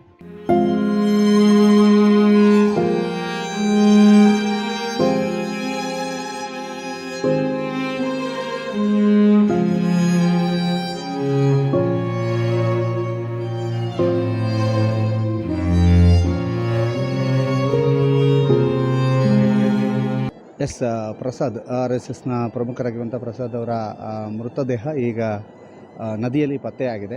ಪತ್ತೆ ಮಾಡಿದಂತಹ ತಂಡದಲ್ಲಿ ಬೆಳ್ತಂಗಡಿ ಅಗ್ನಿಶಾಮಕ ತಂಡ ಮತ್ತು ಸ್ಥಳೀಯರು ಮತ್ತು ಶೌರ್ಯ ವಿಪತ್ತು ಒಂದಷ್ಟು ಜನ ಸೇರಿಕೊಂಡು ಪತ್ತೆ ಮಾಡಿರುವಂಥದ್ದು. ಬೆಳ್ತಂಗಡಿ ಅಗ್ನಿಶಾಮಕ ದಳದ ಮುಖ್ಯಸ್ಥರಿದ್ದಾರೆ ನಮ್ಮ ಜೊತೆಗೆ, ವೆಂಕಟೇಶ್ ಅವರು. ಸರ್, ಎಷ್ಟು ಹೊತ್ತಿಗೆ ಗೊತ್ತಾಯಿತು, ಏನಾಗಿತ್ತು ಮತ್ತು ಅವರು ಪತ್ತೆ ಆದಂತಹ ಸ್ಥಳದಲ್ಲಿ ಅವರು ಹೇಗಿದ್ದರು? ಆ್ಯಕ್ಚುಲಿ ನಮಗೆ MLA ಸರ್ ಆಫೀಸಿಂದ ಒಂದು ಕಾಲ್ ಬಂತು. ಈ ಥರ ಬೆಳಾಲೂರಿನಲ್ಲಿ ಒಬ್ಬರು ಸಾಯಂಕಾಲ ಒಂದು 6 ಗಂಟೆಗೆ ಮೀನು ಹಿಡಿಲಿಕ್ಕೆ ಹೋದಾಗ ಅವರು ಹೋಗಿ ಡ್ರೌನಿಂಗ್ ಆಗಿದ್ದಾರೆ ಅಂತ ಕಾಲ್ ಬಂತು. ನಾವು ಸಡನ್ನಾಗಿ ಕಾಲ್ ಬಂದ ನಂತರ ನಾವು OBM ಬೋಟು ಎಲ್ಲ ತೊಗೊಂಡು ನಮ್ಮ ವೆಹಿಕಲ್ ಇದೆಯಲ್ಲ, ದೊಡ್ಡ ವೆಹಿಕಲ್ಲು, ಅದ್ರ ಮೇಲೆ ತೊಗೊಂಡು ಬಂದ್ವಿ. ಅಪ್ ಟು ರೋಡ್ ಎಂಡ್ ಆಗೋವರೆಗೂ ನಮ್ಮ ವೆಹಿಕಲ್ ಬಂತು. ಅಲ್ಲಿಂದ ಈ ಕಡೆ ವೆಹಿಕಲ್ ನಮಗೆ ಬರೋಕ್ಕೆ ಸಾಧ್ಯ ಆಗಲಿಲ್ಲ. ಸೊ ಅದಕ್ಕಾಗಿ ಸ್ಥಳೀಯರಿಂದ ಪಿಕಪ್ಪಲ್ಲಿ ನಮ್ಮ ಬೋಟ್ಸು OBM ಎಲ್ಲ ತೊಗೊಂಬಂದು ನಾವು ರೆಸ್ಕ್ಯೂ ಆಪ್ರೇಷನನ್ನು ಸ್ಟಾರ್ಟ್ ಮಾಡಿದ್ವಿ. ಸ್ಟಾರ್ಟ್ ಮಾಡಿ ಒಂದು 2 ಅವರ್ಸ್ ಆಯಿತು. ಆಲ್ಮೋಸ್ಟ್ 2 ಅವರ್ಸ್ ಆಯಿತು ನಾವು ಸ್ಟಾರ್ಟ್ ಮಾಡಿ. ಸೊ ಲಾಸ್ಟಿಗೆ ನಮ್ಮ ಗ್ರಾಪ್ನೆಲ್ ಅಂತ ಕರಿತೀವಿ, ಅದು ಕೆಳಗಡೆ ಸ್ಟೀಲ್ ಇರುತ್ತೆ. ಸೊ ಅದನ್ನು ಹಾಕಿದಾಗ ಅದಕ್ಕೆ ಅದು ಆ ಬಾಡಿ ಅದಕ್ಕೆ ಅಟ್ಯಾಚ್ ಆಗಿ ನಮಗೆ ಸಿಕ್ತು ಲಾಸ್ಟಲ್ಲಿ. ಅದು ಹೇಗೆ ಅಂದರೆ ಆ ಗ್ರ್ಯಾಪ್ನಲ್ಲಿ ಹಾಕಿದರೆ ಅದು ಹೋಗಿ ಬಾಡಿಗೆ ಹಿಡ್ಕೊಳುತ್ತಾ ಹೇಗೆ? ಅದು ಗ್ರಾಪ್ನೆಲ್ ಅಂದರೆ ಅದಕ್ಕೆ ಒಂಥರ ಇದಿರುತ್ತೆ, ಅದು ಸ್ಟೀಲ್ ಇರುತ್ತೆ, ಈ ಥರ ಕೊಂಡಿ ಥರ ಇರುತ್ತೆ. ಅದು ಬಾಡಿಗೆ ಅಥವಾ ಬಾಡಿ ಮೇಲಿರೋ ಬಟ್ಟೆಗೆ ಅದು ತಾಗಿ ಮೇಲೆ ವೇಟ್ ಬರುತ್ತೆ. ಸೊ ಅವಾಗ ಗೊತ್ತಾಗುತ್ತೆ ನಮಗೆ ಅಲ್ಲಿ ಬಾಡಿ ಇದೆಯಾ ಇಲ್ಲ ಅಂತ ಗೊತ್ತಾಗುತ್ತೆ. ಸೊ ಅದ್ರ ಅವರು ಅಲ್ಲಿ ಏನಾದರೂ ಹಿಡ್ಕೊಂಡಿದ್ರಾ? ಇಲ್ಲ, ಏನು ಹಿಡ್ಕೊಂಡಿಲ್ಲ. ಅವರು ಕೆಳಗಡೆ ಬಿದ್ದಿದ್ರು. ಆ ಮೀನಿನ ಬಲೆ ಎಲ್ಲ ಸಿಕ್ಕಿದ್ವು, ಆದರೆ ಅದನ್ನು ದಾಟಿ ಮುಂದೆ ಅವ್ರ ಬಾಡಿ ಸಿಕ್ತು ನಮಗೆ. ಅವ್ರಿಗೇನಾದರೂ ಬಲೆ ಸುತ್ತಾಕೊಂಡಿತ್ತ? ಬಲೆ ಎಲ್ಲ ಏನು ಸುತ್ತಾಕೊಂಡಿಲ್ಲ, ಸೈಡಲ್ಲೇ ಇದ್ದರು. ಅವ್ರ ಬಾಡಿ ಬೇರೆಯೇ ಇತ್ತು, ಬಲೆ ಎಲ್ಲ ಏನೂ ಸುತ್ತಾಕೊಂಡಿಲ್ಲ. ಅವ್ರಿಗೆ ಬಾಡಿ ಬೇರೆಯೇ ಇತ್ತು. ನಿಮ್ಮ ತಂಡದಲ್ಲಿ ಯಾರ್ಯಾರು ಸರ್ ಕಾರ್ಯಾಚರಣೆ ಮಾಡಿದ್ರು? ಸೊ ನಾನು ವೆಂಕಟೇಶ್ ಅಂತ, ಫೈರ್ ಆಫೀಸರ್ ಬೆಳ್ತಂಗಡಿ ತಾಲೂಕು. ಇವರು ಕೃಷ್ಣನಾಯಕ್ ಅಂತ, ಲೀಡಿಂಗ್ ಫೈರ್ಮ್ಯಾನು. ಒಬ್ಬರು ವೆಂಕಣ್ಣ ಅಂತ, ಫೈರ್ಮ್ಯಾನ್ ಡ್ರೈವರು. ಒಬ್ಬರು ಅರುಣ್ ಅಂತ ಫೈರ್ಮ್ಯಾನು. ಒಬ್ಬರು ರಾಮಪ್ಪ ಅಂತ ಫೈರ್ಮ್ಯಾನು. ನಾವು ಇಷ್ಟು ಜನ ನಮ್ಮ ತಂಡದಲ್ಲಿದ್ವಿ. ಇನ್ನೊಬ್ಬರು ಸುರೇಂದ್ರ ಅಂತ ಫೈರ್ಮ್ಯಾನ್ ಇದ್ದಾರೆ. ನಿಮ್ಮ ಜೊತೆಗೆ ಸಾಥ್ ನೀಡಿದವರು? ನಮ್ಮ ಜೊತೆಗೆ ಲೋಕಲಲ್ಲಿ ಒಂದು 3 ಜನ ಸ್ವಿಮ್ಮರ್ಸ್ ಇದ್ದರು. ಅವರು ಹೆಸರು ನನಗೆ ಗೊತ್ತಿಲ್ಲ. ಸೊ ಅವ್ರು ಬಂದಿದ್ರು, 3 ಜನ ಇದ್ದರು ನಮ್ಮ ಜೊತೆ. ಸೊ ಅವ್ರ ಜೊತೆ ಅವ್ರಿಗೆ ಒಬ್ಬರು ಡೆತ್ ಆಗಿದ್ದಾರಲ್ಲ, ಅವ್ರ ಜೊತೆ ಇನ್ನೊಬ್ರು ಇದ್ದರಂತೆ. ಅವರು ಅಲ್ಲಿ ಹೋಗುವಾಗ ಅವರೊಬ್ಬರು ಇದ್ದರು. ಅವ್ರನ್ನ ಕರ್ಕೊಂಡು ಎಲ್ಲಿ ಬಿದ್ದಿದ್ದಾರೆ ಅಂತ ಕೇಳಿಕೊಂಡು ನಾವು ಡಿಟೆಕ್ಟ್ ಮಾಡಿದ್ವಿ ಅದನ್ನು. ಬೆಳ್ತಂಗಡಿ ತಾಲೂಕಿನ ಮತ್ತೊಬ್ಬ ಮುಳುಗು ತಜ್ಞ ಇಸ್ಮಾಯಿಲ್ ಅವರು ನಮ್ಮ ಜೊತೆಗಿದ್ದಾರೆ. ನಿಮಗೆ ಹೇಗೆ ವಿಷಯ ಗೊತ್ತಾಯಿತು? ನಮಗೆ ಇವರು ಗಣೇಶ್ ಅಣ್ಣನವರು ಫೋನ್ ಮಾಡಿದರು. ಹಾಗೆ ನಾನು ಮನೆ ಹತ್ರ ಇದ್ದಾನೆ, ಬರ್ತೀರಾ ಅಂತ ಹೇಳಿದರು. ಆಗ ಆಗ್ಬೋದು, ನಾನು ಇಲ್ಲಿ ಮನೆಯಲ್ಲಿ ಇದ್ದಾನೆ ಅಂತ ಹೇಳಿದೆ. ಅವರೊಟ್ಟಿಗೆ ಇನ್ನೋ ಗಾಡಿಯಲ್ಲಿ ಬಂದೆ ನಾನು ಇಲ್ಲಿವರೆಗೆ. ಆನಂತರ ಇಲ್ಲಿ ಬರುವಾಗ ಫೈರ್ ಸರ್ವಿಸ್ ಗಾಡಿ ಸಹ ಇತ್ತು, ಅವರು ಸಹ ಇಲ್ಲಿ ಬಂದರು. ಅವರ ಬೋಟ್ ಮುಖಾಂತರವೇ ನಾವು ಅಲ್ಲಿ ಹೋಗಿ ಮುಳುಗಿದೆವು. ತುಂಬ ಸಲ ಮುಳುಗಿ ನಂತರ ಸಿಕ್ಕಲಿಲ್ಲ. ಅದು ಅವರ ಇದು ಹಾಕಿ 2 ಸಲ ಹಾಕುವಾಗ ಅದರಲ್ಲಿ ಸ್ವಲ್ಪ ಸಿಕ್ಕಿದಾಗೆ ಅದು ಮತ್ತೆ ವಾಪಸ್ ಮುಳುಗಿ ಮತ್ತೆ ಮೇಲೆ ತಂದು ಅವರ ಇಬ್ಬರು ಹಿಡ್ಕೊಂಡು ನಾವು ಈಚೆ ಅದೇ ಬೋಟಲ್ಲಿ ಹಿಡ್ಕೊಂಡು ಇಲ್ಲಿವರೆಗೆ ಬಂದೆವು. ಈಗ ಏನಾಗಿತ್ತು, ಹೇಗೆ ಅವರಲ್ಲಿ ಮುಳುಗಲಿಕ್ಕೆ ಕಾರಣ ಏನಾಗಿರ್ಬೋದು? ಬಲೆ ಅಂದರೆ ಅದು ಲಾಂಗ್ ಉಂಟು, ಮತ್ತು ಸ್ವಲ್ಪ ಅದು ಎಂಥ ಒಯ್ಲು ಇದು ಜಾಸ್ತಿ ಉಂಟು. ಹಾಗಾಗಿ ಅಲ್ಲಿವರೆಗೆ ಬರುವಾಗ ಅವರಿಗೆ ಸುಸ್ತಾಗಿ ಮೇಲೆ ಈಜಲಿಕ್ಕೆ ಆಗಲಿಲ್ಲ ಅಷ್ಟ ಹೇಳ್ಬೋದು ನನ್ನ ಅಂದಾಜು ಪ್ರಕಾರ. ಅಲ್ಲಿ ಮುಳುಗಿದ ಮತ್ತೆ ಎಳಿಲಿಕ್ಕೆ ಯಾರು ಇರಲಿಲ್ಲ ಅಲ್ಲ, ಅಲ್ಲಿ ಮುಳುಗಿದ್ರು ಅಷ್ಟೇ. ನೀರು ಕುಡಿಯೋಲಿಕ್ಕೆ ತುಂಬ ಹೊತ್ತು ಬೇಡ, ನೀವು ಬಾಯಿ ಹತ್ರ ನೀರು ಹೋದರೆ ಒಂದು 3 ಸೆಕೆಂಡ್ ಸಾಕು ನೀರು ಕುಡಿದು ಮತ್ತೆ ಅಡಿಗೆ ಹೋಗಲಿಕ್ಕೆ. ಈಗ ಅವರ ಬಾಡಿ ಸಿಕ್ಕಿದಂಥ ಟೈಮಲ್ಲಿ ಅವ್ರ ಕೈ ಒಂದು ಯಾವುದನ್ನು ಹಿಡ್ಕೊಂಡಂಗಿತ್ತು, ಏನಾದರೂ ಅವ್ರು ಹಿಡ್ಕೊಂಡಿದ್ರು? ಇಲ್ಲ ಅವರು ನೀರಲ್ಲಿ ಹೀಗೆ ಅದು ಇದಾಗುವಾಗ ಅವರು ಏನೋ ಬಳೆ ಹಿಡ್ಕೊಂಡು ಬರ್ತಾರಲ್ಲ, ಆ ಟೈಮಲ್ಲಿ ಅದು ಇದು ಹೀಗೆ ಆಗಿದೆ ಅಷ್ಟೇ. ಈ ಕೈ ಇದನ್ನು ಈಗ ಬಳೆ ಹಿಡ್ಕೊಂಡು ಬಂದಾಗ ಅವರು ಅದನ್ನು ಬಿಡಲಿಲ್ಲ ಅಷ್ಟಾಗಿ ಅದು ಬೆಂಡ್ ಆಗಿದ್ದು. ಘಟನೆ ಆದಂಥ ಸಂದರ್ಭದಲ್ಲಿ ಪ್ರಸಾದ್ ಅವರ ಜೊತೆಗಿದ್ದವರು ಇಬ್ಬರು ಭಾವಂದಿರು. ನಿಮ್ಮ ಹೆಸರೇನು? ಪ್ರವೀಣ್. ನಿಮ್ಮದು? ನರೇಂದ್ರ. ಓಕೆ, ಏನಾಯಿತು? ನಾವು ಇದು ನೀರು ನೋಡ್ಲಿಕ್ಕೆ ಅಂತ ಬಂದು ಕಾಲು ಸ್ಲಿಪ್ಪಾಗಿ ಬಿದ್ದು. ಓಕೆ, ಅಂದರೆ ಯಾವ ಟೈಮಲ್ಲಿ ಏನು ಅಂದರೆ ನೀರು ನೋಡಲಿಕ್ಕೆ ಅಂತಂದರೆ ಏನಾದರೂ ಸೈಕ್ಲೋನ್ ಇದೆ ಅಂತ ಕಾರಣ? ರೆಡ್ ಅಲರ್ಟ್ ಏನಂತ ಕೊಟ್ಟಿದ್ರು. ಓಕೆ, ಅದನ್ನು ನೋಡ್ಲಿಕ್ಕೆ ಅಂತ ಬಂದು. ನೋಡಲಿಕ್ಕೆ ಎಷ್ಟೊತ್ತಿಗೆ? 5:15 5:45 ಆಗ್ಬೋದು. 5:30 ಸರ್, ಹೇಗೆ ಅವರು ಅಂದರೆ ಕಾಲ್ಜಾರಿ ಪ್ರಯತ್ನ ಏನಾದರೂ ಮಾಡಿದ್ರೆ ಈಜ್ಕೊಂಡು ಬರಲಿಕ್ಕೆ? ಇದು ಮಾಡೋಕ್ಕೆ ಹೋದರು, ಆದರೆ ಆಗಲಿಲ್ಲ. ನೀರು ಅವಸ್ಥೆ ಜಾಸ್ತಿ ಇತ್ತಲ್ಲ, ಹಾಗೆ ಆಗಲಿಲ್ಲ. ತಿರ್ಗಾ ಮೇಲೆ ಇವರು ಹೋಗಿದ್ದು ಅವರನ್ನು ಪಾರ್ ಮಾಡೋಕ್ಕೆ, ಆದರೂ ಆಗಲಿಲ್ಲ. ನೀವು ಜಸ್ಟ್ ಪಾರಾದ್ರಿ ಅಂತ ಹೇಳಿದರು, ಹೌದಾ? ಹೌದು. ಏನಾಯಿತು? ಅದೇ ಸ್ಲಿಪ್ ಆಯಿತು. ಜಸ್ಟ್ ನಾವು ಎಂತ ಟ್ರೈ ಮಾಡಿದ್ವಿ, ಆಗಲಿಲ್ಲ ನಮ್ಮಿಂದ. ಓಕೆ, ನಿಮ್ಮನ್ನು ರಕ್ಷಣೆ ಮಾಡಲಾಯಿತು. ನಿಮ್ಮನ್ನು ಯಾರು ರಕ್ಷಣೆ ಮಾಡಿದರು? ಇಲ್ಲಿ ಯಾರು ಅವರು ನಮಗೆ ಪರಿಚಯ ಇಲ್ಲ. ನಾವು ಹೇಗೆ ಮಾಡಿದರು? ಈಜ್ಕೊಂಡು ಬಂದು ಪಾರ್ ಮಾಡಿದ್ವಿ. ಅವರು ನಿಮ್ಮ ಬದುಕಿಗೆ ಬಹಳಷ್ಟು ದಾರಿದೀಪದ ರೀತಿಯಲ್ಲಿದ್ದರು, ಬಹಳಷ್ಟು ನಿಮಗೆ ಮಾಹಿತಿ ಮತ್ತು ನಿಮಗೆ ಒಂದಷ್ಟು ಪ್ರೋತ್ಸಾಹಕರಾಗಿದ್ರು. ಹೌದಾ? ಹೌದು, ಬಾವ ಮೇನ್ ಎಲ್ಲದಕ್ಕೂ ನಮಗೆ ಇದ್ದಿದೆ. ಇವಾಗ ಅವರಿಲ್ಲ. ನಿಮಗೆ ಎಷ್ಟು ಪ್ರೋತ್ಸಾಹ? ನಮಗೆ ಅಷ್ಟು ತಂಗಿ ಗಂಡಲ್ಲ, ನನ್ನ ತಂಗಿ ಗಂಡ.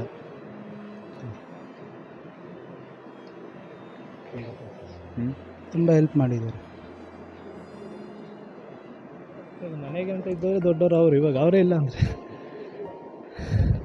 ಆ ಥರ ಆಗಿದೆ ಇವಾಗ.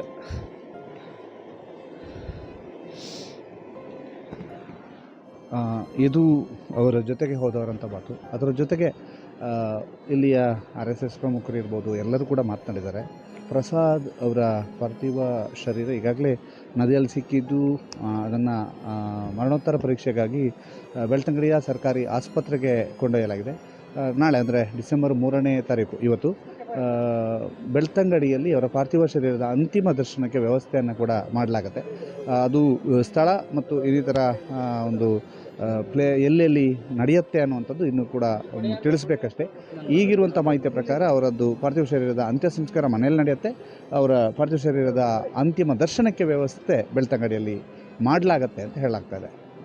ನಿಶಾನ್ ಬಂಗೇರ ಜೊತೆಗೆ ದಾಮೋದರ ದಂಡೋಲೆ, ಸುದ್ದಿ ನ್ಯೂಸ್, ಕೂಡಿಗೆ ಪ್ರಸಾದ್ ಬೆಳಾಲ್ ಅವರ ಪಾರ್ಥಿವ ಶರೀರದ ಅಂತಿಮ ದರ್ಶನ ಆಗ್ತಾಯಿದೆ. ಈ ಸಂದರ್ಭದಲ್ಲಿ ಬೆಳಗ್ಗಿನಿಂದಲೇ ಇವತ್ತು ಅಲ್ಲಿ ಸರ್ಕಾರಿ ಆಸ್ಪತ್ರೆಗೆ ಆಗಮಿಸಿ ಅಲ್ಲಿಯ ಎಲ್ಲ ವಿಧಿವಿಧಾನಗಳು ಅಲ್ಲಿ ಮುಗಿದ ನಂತರ ಅಲ್ಲಿಂದ ಈಗ ಆಂಬ್ಯುಲೆನ್ಸನ್ನು ಬೆಳಾಲಿಗೆ ಕರೆತರಲಾಗಿದೆ. ಎಲ್ಲದರಲ್ಲಿಯೂ ಕೂಡ ತನ್ನನ್ನು ತಾನು ತೊಡಗಿಸಿಕೊಂಡಂಥವರು ಬೈಂದೂರಿನ ಶಾಸಕರಾಗಿರುವಂಥ ಗುರುರಾಜ್ ಗಂಟಿಹೊಳೆ ಅವರು ನಮ್ಮ ಜೊತೆಗೆ ಇದ್ದಾರೆ. ಅವರು ಮತ್ತು ಪ್ರಸಾದರವರ ಒಡನಾಟದ ಬಗ್ಗೆ ಕೇಳಬೇಕು ಸರ್. ಪ್ರಸಾದರವರ ನಿನ್ನೆ ಸಂಜೆ ರಾತ್ರಿಯ ಸುದ್ದಿ ಕೇಳಿದಾಗ ನಿಮಗೆ ಅದು ಇಲ್ಲೆಲ್ಲರೂ ಹೇಳ್ತಾರೆ ನನಗೆ ನಿಜ ಅಂತ ಅನಿಸಿಲ್ಲ ಅಂತ ಏನು ಅನ್ನಿಸಿತ್ತು ಸರ್? ಪ್ರಸಾದ್ ನಮ್ಮದು ಒಳ್ಳೆ ಕಾರ್ಯಕರ್ತ ಸಂಘಟನೆದು. ಅವನ ಕಷ್ಟ ಜೀವನ ಅಂತ ಇದ್ದರೂ ಸಂಘಟನೆಗೆ ಒಂದು ಪ್ರಥಮ ಆದ್ಯತೆ. ನಮಗೆ ಅವನು ಸಿಕ್ಕಿದ್ದು ಕಾಲೇಜಿಗೆ ಹೋಗ್ತಾ ಇರುವಾಗ, ಅಲ್ಲಿ ಉಜಿರೆ ಕಾಲೇಜಿಗೆ ಹೋಗುವಾಗ ಸಿಕ್ಕಿದ್ದು. ಏನಾದ್ರು ಸಾಹಸದ್ದು ಕಷ್ಟದ್ದೆಲ್ಲ ಇದೆ ಅಂದರೆ ತಾನು ಓಡಿ ಬರುವಂಥ ಸ್ವಭಾವ ಉಂಟು. ಆಗ ನಾವು ಎತ್ತಿನ ಭುಜ ಅಂತ ಕಾಣ್ತದೆ, ಅಲ್ಲಿಗೆ ಹೋಗುವಾಗ ನಾನು ಬರ್ತೇನೆ ಅಂತ ಸೇರಿಕೊಂಡವ 2005ನೇ ಇಸ್ವಿಯಲ್ಲಿ. ಅವತ್ತಿಂದ ಇವತ್ತಿನವರೆಗೆ ಮತ್ತು ಸಂಘಟನೆ ಬಿಟ್ಟು ಬೇರೆ ಯಾವ ವಿಷಯ ಇರಲಿಕ್ಕಿಲ್ಲ ಅವನಿಗೆ. ಮತ್ತು ಇದು ಸ್ವಭಾವ ಅವನಿಗೆ ಸ್ವಲ್ಪ ಹೊಳೆ ಬೆಟ್ಟ ಗುಡ್ಡ ಅದೊಂದು ಸಾಹಸ ಅವನ ಗುಣವೇ ಹಾಗೆ. ನನಗೇನು ಸುಸ್ತಾಯಿತು, ಬೇಜಾರಾಯಿತು, ಬೋರಾಯಿತು ಅದೆಲ್ಲ ಅವನಿಗಿಲ್ಲ. ಹಾಗಾಗಿ ಅವನು ಆಮೇಲೆ ಸಂಘಟನೆಗೆ ಬಂದವ ನಿಮಗೆ ಇಡೀ ದೇಶ ತಿರುಗಿರ್ಬೋದು. ನಾಗಪುರಕ್ಕೆ ಹೋಗಿದ್ದಾನೆ, ಮಹಾರಾಷ್ಟ್ರಕ್ಕೆ ಹೋಗಿದ್ದಾನೆ, ಸುಳ್ಯ ತಾಲೂಕಲ್ಲಿ ತುಂಬ ವರ್ಷ ಪ್ರಚಾರಕ್ಕಾಗಿತ್ತು. ಸುಳ್ಯ ತಾಲೂಕಿನಲ್ಲಿ ಪ್ರತಿ ಹಳ್ಳಿ ಮೂಲೆಗೆ ಹೋಗಿರ್ಬೋದು. ಅವನು 3-4 ವರ್ಷ ಸಂಘಟನೆ ಕೆಲಸ ಮಾಡಿದಾಗ ಬಹುಶಃ ಅವನನ್ನು ಹೆಚ್ಚು ನೆನ್ಪು ಮಾಡಿಕೊಳ್ಳೋರು ಈಗ ತುಂಬ ದುಃಖ ತರುತ್ತಿರುವುದರಲ್ಲಿ ಸುಳ್ಯ ತಾಲೂಕಿನ ಕಾರ್ಯಕರ್ತರು ಜಾಸ್ತಿ. ಕಾಲೇಜ್ ಮುಗಿದ ತಕ್ಷಣ ಪ್ರಚಾರಕ್ಕಾಗಿ ಹೊರಟು ಹೆಚ್ಚು ಸಮಯ ಅಲ್ಲಿದ್ದ. ಆಮೇಲೆ ಪುತ್ತೂರು ತಾಲೂಕಲ್ಲಿದ್ದ, ಬೇರೆ ಬೇರೆ ಕಡೆಯಲ್ಲಿದ್ದ. ಬಟ್ ನಮಗೆ ಶೋಕ ಅಂತ ಕೇಳಿದರೆ ಅವನು ಈ ರೀತಿ ಇನ್ಯಾರಾದರೂ ನೀರಿಗೆ ಬಿದ್ದರೆ ಎತ್ಕೊಂಡು ಬರೋ ಅಭ್ಯಾಸ ಅಂತ.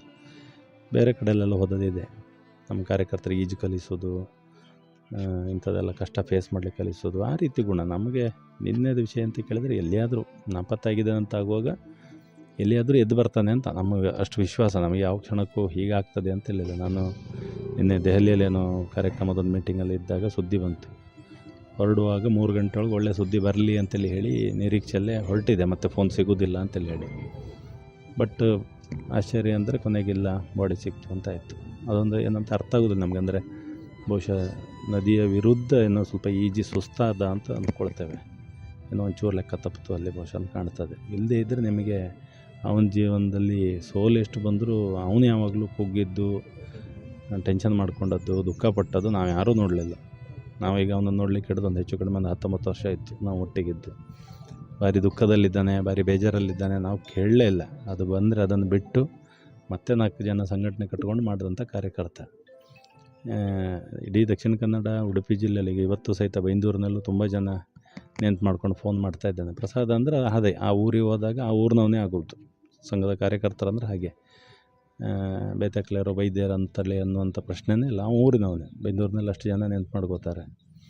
ಅವರೆಲ್ಲರೂ ಈಗ ಭಾರಿ ಶಾಕಲ್ಲಿದ್ದಾರೆ ಎರಡೂ ಜಿಲ್ಲೆಯಲ್ಲಿ. ಆ ಟೈಪ್ ಒಂದಿದೆ ಒಬ್ಬ ಕಾರ್ಯಕರ್ತ, ಸಂಘಟನೆ ಕಾರ್ಯಕರ್ತರು ನಮ್ಮ ಸ್ವಭಾವ ಹಾಗೆ. ಬಟ್ ಇದೊಂದು ಸ್ವಲ್ಪ ನಮಗೆ ಅರಗಿಸ್ಕೊಳ್ಳಿಕ್ಕಾಗದಿದ್ದಂಥ ದುರಂತ ಹೇಗಾಯ್ತು ಅನ್ನೋದು ನಮ್ಗೆ ಈಗಲೂ ಚಿಂತೆನೆ. ಅವನಿಗೆ ಹೊಸ್ತಲ್ಲ, ಹೊಳೆ ನದಿ ಇದೆಲ್ಲ ಹೊಸ್ತಲ್ಲ ಹಾಗೆ. ಬಟ್ ಹೀಗೊಂದಾಗಿದೆ. 1-2 ವರ್ಷದ ಹಿಂದೆ ಮಗು ಒಂದು ತೀರಿ ಹೋಗಿತ್ತು. ಆಗ ನಾವು ಚಿಂತೆ ಮಾಡ್ಕೊಂಡಿದ್ದೆವು. ಅವನು ಅದರಿಂದ ಬೇಗ ರಿಕವರಿಯಾಗಿ ಬಂದಿದ್ದಾಗಿತ್ತು. ಮನೆಗೆಲ್ಲ ಅವನೇ ಆಧಾರ, ಇಡೀ ಮನೆ, ಒಂದು ಕುಟುಂಬ. ಬಹುಶಃ ಅವನ ಸಂಬಂಧಿಕರಲ್ಲೂ ಸಹಿತ ಒಂದು ಸ್ವಲ್ಪ ವಿದ್ಯಾವಂತ ಅಂತೇಳಿ ಹೇಳಿದರೆ ಅವನೇ. ಅವರಿಗೂ ಎಲ್ಲ ಸ್ವಲ್ಪ ದಾರಿ ಹೇಳೋದು, ಬದುಕಿಗೆ ಏನಾದ್ರು ಮಾಡಿಕೊಡೋದು, ಇಂಥದ್ದೆಲ್ಲ ಮಾಡ್ತಾಯಿದ್ದ. ನಿನ್ನೆ ಅವರ ತಮ್ಮನ ಹತ್ರ ಮಾತಾಡ್ತಿದ್ವಿ ಸರ್. ಅವ್ರು ಹೇಳ್ತಾರಂಥದ್ದು ಇಡೀ ಮನೆಗೆ ಆಧಾರವಾಗಿದ್ದದ್ದು ಮಾತ್ರ ಅಲ್ಲ, ನಮಗೆಲ್ಲರಿಗೂ ಕೂಡ ದಾರಿದೀಪ ಮತ್ತು ಹೀಗಿರಬೇಕು, ನನಗೊಂದು ಪಿಕಪ್ ಕೊಡಿಸಿದ್ರು, ಇಂಥದ್ದೆಲ್ಲ ಹೇಳ್ತಾಯಿದ್ರು. ಅದೇ ಅವನು ನಮ್ಮ ಕಾರ್ಯಕರ್ತರು ಕೆಲವೊಮ್ಮೆ ಹೆಚ್ಚು ನಮ್ಮ ಸಂಘಟನೆ ಕಾರ್ಯಕರ್ತರು ವ್ಯಾವಹಾರಿಕ ಬದುಕಿನಲ್ಲಿ ಸೋಲ್ತಾರೆ. ಸೈದ್ಧಾಂತಿಕತೆ ಗಟ್ಟಿ ಇರ್ತದೆ, ಸಂಘಟನೆ ಪ್ರಧಾನ, ಅದೂ ಸರಿ ಇರ್ತದೆ. ಬದುಕಿನಲ್ಲಿ ಸೋಲ್ತಾರೆ. ನಾವು ಕಾರ್ಯಕರ್ತರನಲ್ಲಿ ಇಲ್ಲಿವರೆಗೆ ನೋಡ್ತೇವೆ. ಸಮಾಜ ಪ್ರಧಾನ ಅಂತ ಇರ್ತದೆ, ಸ್ವಲ್ಪ ಮನೆ ಕಡೆ ಗಮನ ಕಮ್ಮಿ ಆಗ್ತದೆ. ಇವನಿಗೆ ಸರ್ತಿ ಕೂತು ಮಾತಾಡಿ ಸ್ವಲ್ಪ ಹಿರಿಯರೆಲ್ಲ ಬುದ್ಧಿ ಹೇಳಿದ ಮೇಲೆ ಮನೆ ಕಡೆ ನೋಡ್ಕೊಂಡು ಸಂಘಟನೆ ಮಾಡಬೇಕಂತ ಹಿರಿಯರು ಜೋರು ಮಾಡ್ತಾರೆ. ಅದಾದಮೇಲೆ ಮನೆ ಕಡೆ ಸ್ವಲ್ಪ ಚೆನ್ನಾಗಿ ಮಾಡಿದ್ದ. ತಮ್ಮನಿಗೆ ಏನಾದ್ರು ವ್ಯವಹಾರ ಮಾಡಿ ಕೊಡೋದು, ಇವರಿಗೇನು ಮಾಡೋದು. ತಾನು ಮಾತ್ರ ಅರ್ಧಕ್ಕಿಂತ ಹೆಚ್ಚು ಸಮಯ ಸಂಘಟನೆಗೆ. ಈಗ ಇತ್ತೀಚೆಗೆ ಧರ್ಮ ಜಾಗರಣದ ಜವಾಬ್ದಾರಿ ಇತ್ತು, ಅದಕ್ಕೂ ಬಂದಿದ್ದ ಪ್ರವಾಸ. ಅಲ್ಲಿವರೆಗೆ ಹೋಗೋದು, ಇಡೀ ವಿಭಾಗ ಓಡಾಡ್ತಿದ್ದ. ಹಾಗಾಗಿ ಮನೆಯವರಿಗೆಲ್ಲರಿಗೂ ಅದು ಏನು ಮಾಡಿದ್ದಾನೆ ಸಾಲಾಗಿಲ್ಲ, ಅವ್ರಿಗೆ ಗೊತ್ತಿರೋದಿಲ್ಲ. ಆ ರಿಸ್ಕ್ ತಾನು ತಗೊಂಡು ಅಣ್ಣ ತಮ್ಮನಿಗೆ ಮತ್ತು ಅವರಿಗೆಲ್ಲ ಒಂದಷ್ಟು ವ್ಯವಹಾರಕ್ಕೆ ಮಾಡಿ ಕೊಟ್ಟಿದ್ದ ದಾರಿ. ಈಗೆಲ್ಲ ಒಂದು ಸತಿ ಶಾಕ್ ಆಗಿರ್ತಾರೆ. ಇನ್ನೇನಂತವ್ರು ಯಾರು ಬಹುಶಃ ಇದನ್ನೆಲ್ಲ ಅರ್ಥ ಮಾಡ್ಕೊಂಡಿರ್ಲಿಕ್ಕಿಲ್ಲ, ಅಂದಾಜಾಗಿರ್ಲಿಕ್ಕಿಲ್ಲ. ಇನ್ನು ನೋಡಬೇಕು. ಪುಟ್ಟ ಮಗು, ಎಲ್ಲರೂ ಮಾತನಾಡ್ತಾರಂತ ಪುಟ್ಟ ಮಗು, 6 ತಿಂಗಳ ಮಗು ಅನ್ನುವಂಥದ್ದು. ಹಿಂದಿನ ಸರ್ತಿ ಒಂದು ಮಗು ತೀರಿ ಹೋದಾಗ ಅದೊಂದು ದುಃಖ, ಇಡೀ ಕುಟುಂಬದ ರಿಕವರಿ ಆಗಲಿಕ್ಕೆ ತುಂಬ ಸಮಯ ಆಗಿತ್ತು. ಇದೀಗ ಹೀಗಾಗಿದೆ. ಈಗ ಮಗುವನ್ನ ಸಣ್ಣ ಮಗು 6 ತಿಂಗಳಿದೆ ಈಗ ಅಂತೇಳಿ ಹೇಳಿ ಗೊತ್ತಿಲ್ಲ. ಕುಟುಂಬ ಈಗ ಅದನ್ನು ದೇವ್ರ ಶಕ್ತಿ ಕೊಡಬೇಕೀಗ ಆ ಕುಟುಂಬಕ್ಕೆ ಅದನ್ನು ಎದುರಿಸುವಂಥದ್ದು.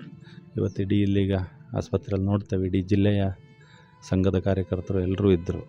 ಅಂದರೆ ನಮಗೆ ಕೊನೆಯಲ್ಲಿ ಎಂತ ಕೇಳಿದರೆ ಲಾಸ್ಟಿಗೆ ಒಬ್ಬ ಕಾರ್ಯಕರ್ತ ಇದ್ದರೆ ನಮ್ಮದೆಲ್ಲ ಸಂಘಟನೆ ಇರುವಂಥದ್ದು. ಹಾಗಾಗಿ ಅವನ ಕುಟುಂಬ ಜೊತೆಗೆ ಇಡೀ ಸಂಘಟನೆ ಅನ್ನುವಂಥದ್ದು ಇರ್ತದೆ.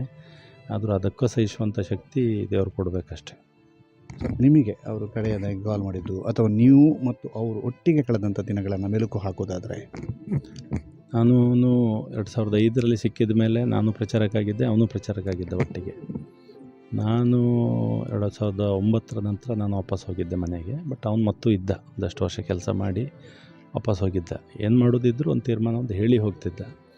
ಅದಾದಮೇಲೆ ನಾನೇನು ವ್ಯವಹಾರ ಮಾಡಲಿಕ್ಕೆ ಹೋದೆ, ಅದಕ್ಕೂ ಅಲ್ಲಿಯೂ ಬಂದಿದ್ದ. ಅದಾದಮೇಲೆ ನಾನೊಂದು ಸ್ವಲ್ಪ ಬೆಂಗಳೂರಿನಲ್ಲಿ ಪೂರ್ಣಾವಧಿಯಾಗಿದ್ದೆ. ಆಗಲೂ ಬೆಂಗಳೂರಿಗೂ ಒಂದು ಪೂರ್ಣಾವಧಿಯಾಗಿದ್ದೆ ಅಷ್ಟೇ. ಅವನು ಇದ್ದದ್ದು ಪಾಸಿಟಿವ್ ಆಗಿ, ಅವನಿಗೆ ಮತ್ತು ಬೇರೆ ಎಂಥ ವಿಷಯ ಇಲ್ಲ. ಆರ್ಥಿಕ ಮತ್ತು ಎಂಥ ಸಂಕಷ್ಟ ಬಂದಾಗಲೂ ಸಂಘಟನೆದು ಮಾತ್ರ ಅವನಿಗೆ ಪ್ರಧಾನ ಅನ್ನೋದು ಇತ್ತು. ಇತ್ತೀಚೆಗೆ ಧರ್ಮಜಾಗರಣದಾದಾಗ ಬರ್ತೇನೆ, ಬೈಂದೂರಲ್ಲಿ ಜನ ಜೋಡಿಸಿ ಕೊಡಬೇಕು, ಉಡುಪಿ ಜಿಲ್ಲೆಯಲ್ಲಿ ಸಂಘಟನೆ ಆಗಬೇಕು, ಬರ್ತೇನೆ ಅಂತಷ್ಟೇ. ಪ್ರಸಾದ ನೆನಪಾದರೆ ವಿಷಯ ಬರೋದು ಸಂಘಟನೆದು ಮಾತ್ರ, ಬೇರೆ ಎಂಥ ವಿಷಯ ಇಲ್ಲ. ಲಾಸ್ಟ್ ಕಾಲ್ ಹಾಗೆ ಮಾಡಿದ್ದು, 1 ತಿಂಗಳು ಹತ್ರ ಆಗಿದೆ. ವಾಪಸ್ ಬರ್ತೇನೆ, ಯಾರೋ ಪೂರ್ಣಾವಧಿ ಇದ್ದಾರೆ, ಕರ್ಕೊಂಡು ಬರ್ತೇನೆ, ಅಲ್ಲೆಲ್ಲ ಒಂದು ಜಿಲ್ಲೆಯಲ್ಲಿ ಸಂಘಟನೆ ಆಗಬೇಕು ಧರ್ಮ ಜಾಗರಣದ್ದು ಅಂತ ಹೇಳಿದ್ದೆ. ಇದು ಒಂದು ಲಾಸ್ಟ್ ಕಾಲ್. ಇಲ್ಲಿ ತುಂಬ ಜನ ಮಾತಾಡ್ತಿದ್ರು ಸರ್. ಮಾತಾಡುವಾಗ ಅವರು ಈಜೋದು ವಿಷಯದಿರ್ಬೋದು ಅಥವಾ ಬೈಟೆಕ್ನಲ್ಲಿ ಇರ್ಬೋದು, ಜೊತೆಗೆ ಮಕ್ಕಳನ್ನು ಶಾಖೆಯಲ್ಲಿ ಆಡಿಸೋದ್ರಲ್ಲಿ ಇರ್ಬೋದು, ಅವರಷ್ಟು ನಿಸ್ಸೀಮರು, ಅಷ್ಟು ಆ್ಯಕ್ಟಿವ್, ಅವರಿಗೆ ಇಂಥ ಸಾವು ಬರುವಂಥದ್ದು ಬಹಳ ಆಶ್ಚರ್ಯ ಅಂತ ಹೇಳ್ತಿದ್ದಾರೆ. ನಾನು ಹೇಳಿದಾಗೆ ನಮಗೆ ಬೇರೆ ಯಾರಾದರೂ ಹೊಳೆ ಅಥವಾ ನದಿಯಲ್ಲಿ ಬಿದ್ದರೆ ಎತ್ಕೊಂಡು ಬರುವಂಥ ಗುಣ ಉಂಟು ಮತ್ತು ಸಾಮರ್ಥ್ಯ ಇದೆ, ತಾಕತ್ತಿದೆ. ಈಗ ನಮ್ಮ ಕಾರ್ಯಕರ್ತರು ಎಲ್ಲ ಗೊತ್ತಿದ್ದಿಲ್ಲ. ನಮಗೊಂದು ಆಶ್ಚರ್ಯ, ಅವನೇನು ಕೇಳಿದ್ರೆ ಅವನಿಗೆ ಸುಸ್ತಾಗೋದಿಲ್ಲ. ನಿಮಗೆ ಎಷ್ಟು ಈಜಲಿ, ಎಷ್ಟು ಓಡಲಿ, ಎಷ್ಟು ಹಾರಲಿ, ಎಷ್ಟು ಟೆನ್ಷನ್ ಬರಲಿ, ಅವನಿಗೆ ಸುಸ್ತಾಯಿತು, ಬೇಜಾರಾಯಿತು ಅಂತೇಳಿ ಹೇಳಿ ಮೂಲೆ ಹಿಡಿದು ಕೂತ್ಕೊಂಡ ಅಂಥ ಗುಣವೇ ಇಲ್ಲ. ನಮಗೆ ಈಗಲೂ ಇಂಥದ್ದೊಂದು ನಮ್ಮ ನಿರೀಕ್ಷೆಯಲ್ಲಿಲ್ಲ, ಅವನು ಜೀವನದಲ್ಲಿ ಎಣಿಸಿರ್ಲಿಕ್ಕಿಲ್ಲ. ಹೀಗೊಂದು ಆಗಿಬಿಡ್ತದೆ ಅಂತ ನಮಗೀಗಲೂ ಡೈಜೆಸ್ಟ್ ಮಾಡ್ಕೊಳ್ಳಿಕ್ಕಾಗೋದಿಲ್ಲ, ಏನಾಗಿರ್ಬೋದು ಅಂತೇಳಿ ಹೇಳಿ. ಹಾಗಾಗಿ ಅವನು ಇನ್ನೊಂದು 4 ಜನರನ್ನು ಎತ್ತು ಹಾಕಿದ ಉದಾಹರಣೆ ನಮ್ಮ ಹತ್ರ ಇದೆ. ಯಾರೋ ಹೊಳೆಯಲ್ಲಿ ಮುಳುಗ್ತಾಯಿದ್ರು, ಬಳ್ಳಕ್ಕೆ ಹೋಗ್ತಾಯಿದ್ರು, ಹಿಡ್ದೆವು, ಕರ್ಕೊಂಡು ಬಂದೆವು, ಮಿತ್ತಪಾಡ್ಯ ಅಂತೇಳಿ ಹೇಳಿ ನಮಗೊಂದು ಫೋನ್ ಮಾಡಿ ಹೇಳೋದು, ಅದೆಲ್ಲವೂ ಮಾಡ್ತಿದ್ದವ. ಹಾಗಾಗಿ ಇದು ನಮಗೆ ಶಾಕೆ, ಅದಿನ್ನು ಈಗಲೂ ಶಾಕೆ. ಅವನ ಶರೀರವೂ ಹಾಗೆ ಅವನು ಎಲ್ಲಿಯಾದರೂ ಒಂದು ಆಟಕ್ಕೆ ಇಳಿದ ಅಂತೇಳಿ ಹೇಳಿದರೆ ಅವನು ಹಾರ್ತಾನೆ ಇರ್ತಾನೆ ಅಂಥವನು. ಲೇಝಿ ಇಲ್ಲದವನು, ಅವನಿಗೆ ಉದಾಸೀನ ಅನ್ನೋದಿಲ್ಲ. ಹಾಗಾಗಿ ಇದನ್ನು ಅರ್ಥ ಮಾಡ್ಕೊಳ್ಳಿಕ್ಕೆ ಆಗೋದಿಲ್ಲ ನಮಗೆ, ಹಾಗಾಗಿದೆ. Thank you sir. ಇದು ಗುರುರಾಜ್ ಗಂಟ್ರೋಳ ಅವರ ಮತ್ತು ಅವರಿಗೆ ಎಲ್ಲೂ ಕೂಡ ಉದಾಸೀನ ಅನ್ನುವಂಥದ್ದಿಲ್ಲ ಮತ್ತು ಅವರು ಯಾವತ್ತೂ ಲೇಝಿ ಆಗಿರಲಿಲ್ಲ. ಜೊತೆಗೆ ಯಾವ 4-5 ಜನರನ್ನು ರಕ್ಷಣೆ ಮಾಡಿದ್ದು ನನ್ನ ಕಣ್ಣ ಮುಂದೆ ಆ ನೆನಪುಗಳಿದ್ದಾವೆ, ಆ ರಕ್ಷಣೆ ಮಾಡಿದಂಥ ಸಂದರ್ಭಗಳು ನೆನಪುಗಳಿದ್ದಾವೆ. ಆತನೇ ಹೀಗಾಗ್ತಾನೆ ಅನ್ನುವಂಥದ್ದು ನಾವು ಯಾವತ್ತೂ ಕೂಡ ಅಂದುಕೊಂಡಿರಲಿಲ್ಲ. ಇದು ನಮಗೆ ಅರಗಿಸಿಕೊಳ್ಳಲಾಗದಂತಹ ನೋವು ಅನ್ನುವಂಥದ್ದನ್ನು ಹೇಳ್ತಾರೆ. ಪುಷ್ಪರಾಜ್ ಶೆಟ್ಟಿ ಜೊತೆಗೆ ರಾಮಧರ್ ದುಂಡೋಲೆ, ಸುದ್ದಿ ನ್ಯೂಸ್, ಬೆಳಗಾವಿ.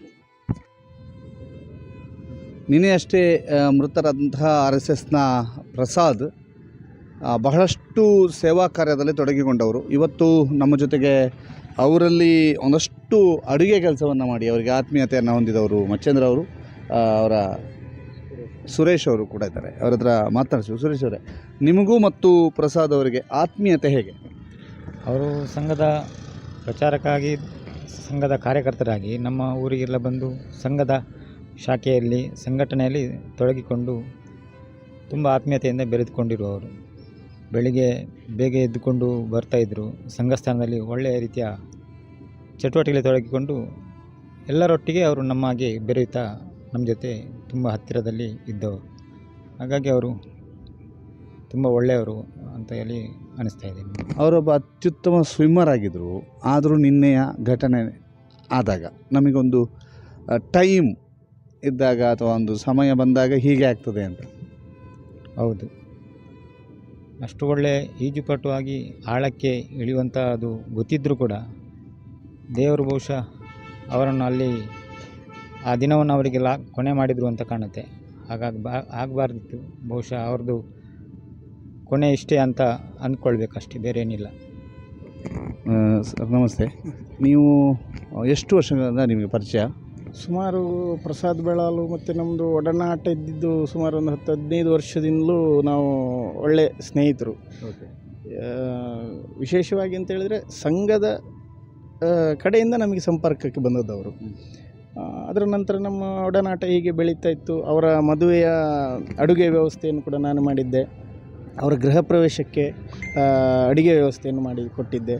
ಆನಂತರ ಅವರ ತಂಗಿಯ ಮದುವೆ ಆಯಿತು. ಅದನ್ನು ಭಾರೀ ಗಮ್ಮತ್ತಲ್ಲಿ ಮಾಡಿದರು ಅವರು. ಹಾಗೆ ಅಂತೇಳಿ ನಾವೊಂದು ಕಿಂಚಿತ್ತು ಸಂಭಾವನೆಯನ್ನು ಅವರ ಹತ್ರ ತಗೊಂಡು ಆ ಕೆಲಸವನ್ನು ಅಚ್ಚುಕಟ್ಟಾಗಿ ಅವರಿಗೆ ಮಾಡಿಕೊಟ್ಟಿದ್ದೇವೆ. ನಂತರ ನಾನು ಅವರಲ್ಲಿ ಗಮನಿಸಿದ್ದು ಅಂತೇಳಿದರೆ ಅವ್ರಿಗೆ ಯಾವುದೇ ರೀತಿಯ ಅಳುಕು ಇಲ್ಲ, ಅಂಜಿಕೆ ಇಲ್ಲ. ಯಾರ ಹತ್ರ ಬೇಕಿದ್ರೂ ಮಾತಾಡಿಸ್ತಾರೆ ಅವರು. ಯಾರು ಸಣ್ಣ ಹುಡುಗರಿರಲಿ ಹಿರಿಯರಿರಲಿ ಆ ಮಾತಾಡಿಸುವಂಥ ಶೈಲಿ. ಆನಂತರ ಅವರಲ್ಲಿ ಏನು ಕೀಳರಿಮೆ ಅದಂಥದ್ದು ಇರಲಿಲ್ಲ. ಇತ್ತೀಚೆಗೆ 1 ತಿಂಗಳ ಹಿಂದೆ ನಮ್ಮ ಮನೆಗೆ ಬಂದಿದ್ದರು. ಪಾಪ ಬಂದಿದ್ದಾಗ ನಾನು ಮನೆಯಲ್ಲಿ ಒಬ್ಬನೇ ಇದ್ದೆ.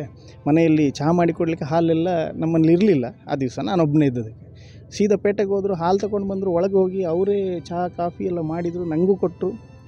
ಮಧ್ಯಾಹ್ನ ಗಂಜಿಯನ್ನು ಅವರೇ ಬೇಯಿಸಿದರು, ಏನೋ ಒಂದು ಚಟ್ನಿ ಮಾಡಿದರು. ಊಟ ಮಾಡಿದ್ವಿ ಒಟ್ಟಿಗೆ. ಗಟ್ಟಿ ನಿದ್ದೆ ಮಾಡಿಕೊಂಡು ನನಗೆ ಒಂದು ಸಂಘದ ಕೆಲಸ ಇದೆ, ಯಾರನ್ನು ಸಂಪರ್ಕ ಮಾಡಬೇಕು ಅಂತೇಳಿ ಅಲ್ಲಿಂದ ಎದ್ದು ಹೋಗಿದ್ದಾರೆ. ಅಷ್ಟು ನಮ್ಮ ಮನೆಗೆ ಮತ್ತು ಅವರಿಗೂ ಒಳ್ಳೆಯ ಒಂದು ಒಡನಾಟ ಇತ್ತು.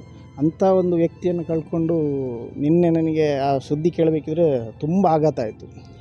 ಈಗಲೂ ನಾನೊಂಥರ ಆ ಒಂದು ನೋವಲ್ಲಿ ನನಗೆ ಏನು ಇವತ್ತಿನ ಇಡೀ ಕೆಲಸ ಕಾರ್ಯಗಳು ನಂದು ಒಂದು ಸ್ವಲ್ಪ ಬಾಕಿಯಾಗಿದೆ. ಹಾಗೆ ಅಷ್ಟು ಒಳ್ಳೆಯ ವ್ಯಕ್ತಿ, ಅವರನ್ನು ಕಳ್ಕೊಂಡು ಸಮಾಜಕ್ಕೆ ತುಂಬ ನಷ್ಟ ಅಂತ ಹೇಳಬಹುದು. ಸರ್, ಈಗ ಅವರು ಬಹಳ ಒಡನಾಟವನ್ನು ನೀವು ಹೊಂದಿದ್ರಿ. ನಿಮ್ಮ ಫ್ಯಾಮಿಲಿಯವರು ಕೂಡ ಅವ್ರ ಜೊತೆಗೆ ಒಂದು ಆತ್ಮೀಯತೆ ಎಂದಿದ್ರು. ನಿನ್ನೆ ಸುದ್ದಿ ಕೇಳಿದ್ರೆ ನಿಮ್ಮ ಫ್ಯಾಮಿಲಿಯಲ್ಲಿ ಹೇಗಿತ್ತು? ತುಂಬ ಆಘಾತ ಆಯಿತು. ಅಂದರೆ ಅಮ್ಮ ನೆನಪು ಮಾಡಿಕೊಂಡ್ರು. ಅಂದರೆ ನಾನು ಅವರ ಅಮ್ಮ ಇರಲಿಲ್ಲ ಮನೆಯಲ್ಲಿ. ಆಗ ನಾನು ಫೋನ್ ಮಾಡಿ ಹೇಳಿದ್ದೆ, ಹೀಗೀಗೆ ಪ್ರಸಾದರೆಲ್ಲ ಬಂದಿದ್ರು ಹೀಗೀಗೆ ಅಂತ. ಅಂಥ ವ್ಯಕ್ತಿಗೆ ಇವತ್ತು ಈ ಥರ ಆಯ್ತಾ ಮರ ಅಂತೇಳಿ ಒಂಚೂರು ಆಘಾತದಲ್ಲಿದ್ದರು. ಇವತ್ತು ಬೆಳಗ್ಗೆ ಅವರ ಅಮ್ಮ ಅದೇ ವಿಷಯ ಮಾತಾಡ್ತಾಯಿದ್ರು ಮನೆಯಲ್ಲಿ. ಹಾಗೆ ಮಕ್ಕಳು ಕೂಡ ನಮ್ಮ ಮನೆಗೆ ಬಂದರೆ ಮಕ್ಕಳ ಹತ್ರನೂ ಆಟ ಆಡ್ತಾಯಿದ್ರು ಅವರು. ಹೀಗೆ ಒಟ್ಟು ನಮ್ಮಲ್ಲೂ ಕೂಡ ಒಂದು ಶೋಕ. ಹೌದು, ಓಕೆ, ಧನ್ಯವಾದ. ಪ್ರಸಾದ್ ಅವರು ಸಂಘದಲ್ಲಿ ಬಹಳಷ್ಟು ಸಮಯವನ್ನು ತೊಡಗಿಸಿಕೊಂಡವರು. 7 ವರ್ಷ ಮನೆ ಬಿಟ್ಟು ಪ್ರಚಾರಕ್ಕಾಗಿ ಮಂಡ್ಯ, ಚಾಮರಾಜನಗರ, ಮೈಸೂರು, ಸುಳ್ಯ, ಪುತ್ತೂರೆಲ್ಲ ದುಡಿದಾರೆ ಅಂತ. ಈಗ ಅವರ ಈ ಒಂದು ಪಾರ್ಥಿವ ಶರೀರವನ್ನು ನೋಡೋದಕ್ಕೆ ಬಂದಿರುವಂಥವ್ರು ತುಂಬ ಜನ. ಸರ್ ನಮಸ್ತೆ, ತಮ್ಮ ಹೆಸರು? ಲಕ್ಷ್ಮಣ ಇಲ್ಲಂತಿಲ್ಲ. ಏನು ಹೇಳ್ತೀರಿ ಪ್ರಸಾದ್ ಅವರ ಬಗ್ಗೆ? ಪ್ರಸಾದ್ ಒಬ್ಬರು ಸಂಘಟನಾ ಚತುರ. ಅವರು ನಾವು ಮುಂಚೆ ಸಾಂಘಿಕ ಸಮಯದಲ್ಲಿ ಎಲ್ಲ ನಮ್ಮ ಇಲ್ಲಂತಿಲ ಕಡೆ ಎಲ್ಲ ಓಡಾಟ ಎಲ್ಲ ಭಾರಿ ಚೆನ್ನಾಗಿತ್ತು. ಸರ್ ನಮಸ್ತೆ, ತಮ್ಮ ಹೆಸರು? ಸುಂದರ ಅಂತ, ಇಳಂತಿಲ. ತುಂಬ ಒಡನಾಟದಲ್ಲಿದ್ದರು, ಬಹಳ ಆತ್ಮೀಯತೆಯಿಂದ ವರ್ತಿಸುವವರು ಮತ್ತು ಶ್ರಮಜೀವಿ, ಯಾವುದಕ್ಕೂ ಹಿಂದೆ ನಿಲ್ಲುವಂಥ ವ್ಯಕ್ತಿ ಅಲ್ಲ. ಯಾರಲ್ಲೂ ಯಾವುದೇ ಕೆಲಸ ಇರಲಿ ಅಲ್ಲಿ ಅವ್ರ ಹತ್ರ ಹೇಳುವ ಮೊದಲು ಹೋಗಿ ತೊಡಗಿಸಿಕೊಂಡು ಮಾಡುವವರು, ಉಳಿದವರಿಗೆ ಹೇಳುವುದು ಮತ್ತೆ ಅಂಥ ವ್ಯಕ್ತಿ. ಆಕಸ್ಮಿಕವಾಗಿ ಹೋದ್ದು ಬಹಳ ತುಂಬಲಾರದ್ದು ಅಂತ ಹೇಳಿ. ತಮ್ಮ ಹೆಸರು? ರವಿ ಇಳಂತಿಲ ಅಂತೇಳಿ. ಪ್ರಸಾದರ ಪರಿಚಯ ನಮಗೆ 2009 ಈ ಸಮಯದಲ್ಲಿ, ಸಾಂಘಿಕಿನ ಸಮಯದಲ್ಲಿ ನಮ್ಮ ತಾಲೂಕಿನ ತಾಲೂಕು ಸಂಪರ್ಕ ಸಮಯದಲ್ಲಿ ಅವರು ಯಾವ ರೀತಿ ಇದ್ರು ಅಂದರೆ, ನಮಗೆ ನಮ್ಮ ಮನೆಯ ಬಾಗಿಲು ಅವರಿಗೋಸ್ಕರ ತೆರೆದಿರ್ತಿತ್ತದು. ಅಂದರೆ ಬರುವ ಸಮಯ ನಮ್ಗೆ ಗೊತ್ತಿರಲಿಲ್ಲ. ಇದು ನಾವು ನೋಡಿದಂಥ ಪ್ರಸಾದರು. ರಾತ್ರಿ ಬರಬೇಕಿದ್ರೆ 12 ಗಂಟೆ 1 ಗಂಟೆ ನಾವು ಒಂದು ಅನ್ನದ ವ್ಯವಸ್ಥೆ ಒಂದು ಪಾತ್ರೆಯಲ್ಲಿ ಹಾಕಿಡ್ತಿದ್ದೆವು. ರಾತ್ರಿ 12 ಗಂಟೆ ಆದರೂ ಅವ್ರು ಬಂದು ಊಟ ಮಾಡಿ ಮತ್ತೆ ಮಲಗ್ತಿದ್ರು. ಅವರಿಗೊಂದು ಕೋಣೆ ನಾವು ಫಿಕ್ಸ್ ಮಾಡಿರ್ತದೆ, ಕೋಣೆಯಲ್ಲಿ ಅವ್ರು ಮಲಗ್ತಿದ್ದದ್ದು. ಈ ರೀತಿಯ ಒಡನಾಟ ನಮ್ಮದು ಪ್ರಸಾದರದ್ದು. ಇವತ್ತು ನಮಗೆ ಒಂದು ದೊಡ್ಡ ಅಂದರೆ ಸಂಘಟನೆಗೆ ಪೂರಕವಾಗಿ ಏನೆಲ್ಲ ಅದಕ್ಕೆ ಪೂರಕವಾಗಿ ಕೆಲಸಗಳು ಆಗಬೇಕಿತ್ತು ಆ ಗ್ರಾಮದಲ್ಲಿ, ಆ ಗ್ರಾಮದ ಬೆಳವಣಿಗೆಗೆ, ಒಂದು ವ್ಯಕ್ತಿತ್ವ ನಿರ್ಮಾಣದ ಕಾರ್ಯ ಆಗಿರ್ಬೋದು, ಇದರೆಲ್ಲರಲ್ಲೂ ಕೂಡ ಪ್ರಸಾದರದ್ದು ಮಂಚೂಣಿಯ ಕಾರ್ಯ ಅಂತ ಹೇಳ್ಬೋದು. ಇವತ್ತು ಒಂದು ದೊಡ್ಡ ನಷ್ಟ ನಮ್ಮ ಇಡೀ ಹಿಂದೂ ಸಮಾಜಕ್ಕೆ. ಅಂಥ ಪ್ರಸಾದರು ನಮ್ಮೊಂದಿಗಿಲ್ಲ. ನಿಜವಾಗಿ ದುಃಖ ಆಗ್ತದೆ. ಅಂದರೆ ನಮಗೆ ಇನ್ನೊಂದು ದುಃಖ ಏನು ಅಂತ ಕೇಳಿದರೆ, ಸಂಘಟನೆಗೆ ಉಜಿರೆಯ ಭಾಗ ಆಗಿರ್ಬೋದು, ಅಥವಾ ಅವರು ಕೆಲಸ ಮಾಡಿದ ಸುಳ್ಯ ಆಗಿರ್ಬೋದು, ಅಥವಾ ಮಂಡ್ಯ ಆಗಿರ್ಬೋದು, ಆ ಸುಳ್ಯದಿಂದ ಕಡೆ ಕೂಡ ಇವರು ಕೆಲವು ಬಂದಿದ್ದಾರೆ. ಸುಳ್ಯ ಕ್ಷೇತ್ರದಲ್ಲಿ ಅವರು ಸುಮಾರು 1-1.5 ವರ್ಷ ಕಾಲ ಇಲ್ಲಿ ಪ್ರಚಾರಕ್ಕಾಗಿದ್ದರು.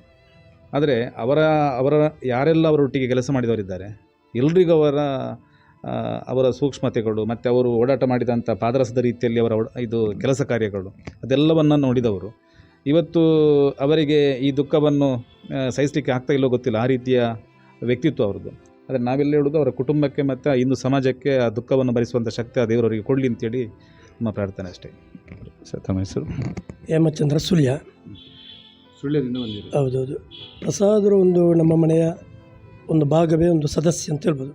2008-2009 ಸುಳ್ಯದ RSSನ ಸಂಕಲ್ಪ ಸಮಯದಲ್ಲಿ ಓಡಾಡೋದು ಹೇಗೆ, ಮಧ್ಯರಾತ್ರಿ ಹೇಗೆ ಓಡಾಡಬೇಕು, ಯಾರ ಮನೆಗೆ ಹೋಗಬೇಕು ಅಂತೇಳುವಂಥ ತೋರಿಸ್ಕೊಟ್ಟ ಅವರು. ನಾವೊಂದು 2-3 ಮನೆಗಳಿಗೆ ಮಧ್ಯರಾತ್ರಿ 2 ಗಂಟೆಗೆಲ್ಲ ಈ ರೀತಿ ಸಂಪರ್ಕ ಮಾಡ್ತಿದ್ವಿ. ಸ್ವಲ್ಪ ಆ್ಯಕ್ಟಿವ್ ಪರ್ಸನ್. ಅಲ್ಲಿ ಎಂಥ ಪರಿಸ್ಥಿತಿ ಇದ್ದರೂ ಅದನ್ನು ತಿಳಿಗೊಳಿಸಿ ಅಲ್ಲಿ ಸಂಘಟನೆ ಬೆಳೆಸುವಂಥ ಸಂಘಟನಾ ಚತುರತೆ. ಹಾಗೆ ಅವರ ಮನೆಯೂ ಕೂಡ ಇತ್ತೀಚೆಗೆ 1-2 ಸತಿ ಬಂದಿದೆ. ಮೊನ್ನೆ ಕೂಡ ಅವರು 2-3 ದಿವಸ ಮೊದಲು ಹೇಳಿದರು, ಕುಟುಂಬ ಸಮೇತರಾಗಿ ಬರಬೇಕು, ಬೆಳಗ್ಗೆಯಿಂದ ಸಾಯಂಕಾಲ ನಮ್ಮ ಜೊತೆ ಇರಬೇಕು ಅಂತಲೇ ಹೇಳಿದರು.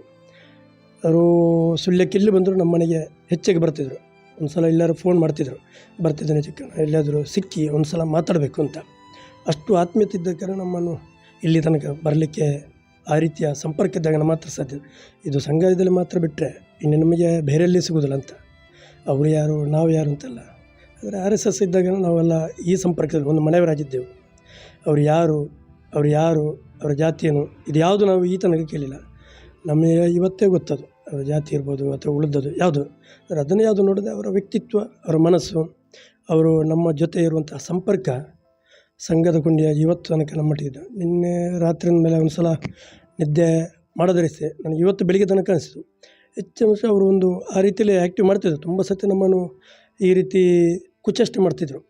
ಕೆಲವು ಸತಿ ನದಿಯಲ್ಲಿ ಈಜಿ ಹಿಂದೆ ಕೆಳಗೆ ಹೋಗಿ ವಾಪಸ್ ಬರೋದು, ಈ ರೀತಿ ನಾನು ಅನಿಸಿದೆ ದೇವರು ಇವ್ರ ಜೊತೆ ಇರ್ತಾರೆ, ನಾಳೆ ಬೆಳಿಗ್ಗೆ ಉಪ್ಪಿನಂಗಲ್ಲಿ ಎದ್ದು ಬರ್ಬೋದು, ಒಂಥರ ಸಸ್ಪೆನ್ಸ್ ಆಗಿ ಉಳಿದವರಿಗೆ ಕೊಡ್ಬೋದು, ಆ ರೀತಿ ಹೇಳ್ತೇನೆ. ಇಲ್ಲಿ ಮತ್ತು ರಾತ್ರಿ 11 ಗಂಟೆ ಆಗಬೇಕಾದ್ರೆ ಆ ವರದಿ ಕೇಳಿದಾಗಲೇ ತುಂಬ ದುಃಖದ ಆ ಮನಸ್ಥಿತಿ ಕೂಡ ನಮಗೆ ಕೊಟ್ಟಿದೆ. ಹಾಗೆ ಅವರ ಮನೆಯವರಿಗೂ ಮತ್ತು ಉಳಿದಂಥ ಎಲ್ಲ ಕಾರ್ಯಕರ್ತರಿಗೆ ಒಂದು ಉತ್ಸವ ಕೊಡುವಂಥ, ಶಾಂತಿ ಕೊಡುವಂಥ, ನೆಮ್ಮದಿ ಕೊಡುವಂಥ ಅವರ ಮನೆಯವರಿಗೂ ಕೂಡ ಒಳ್ಳೆಯದಾಗಬೇಕಂತ ಆಶಿಸಿ.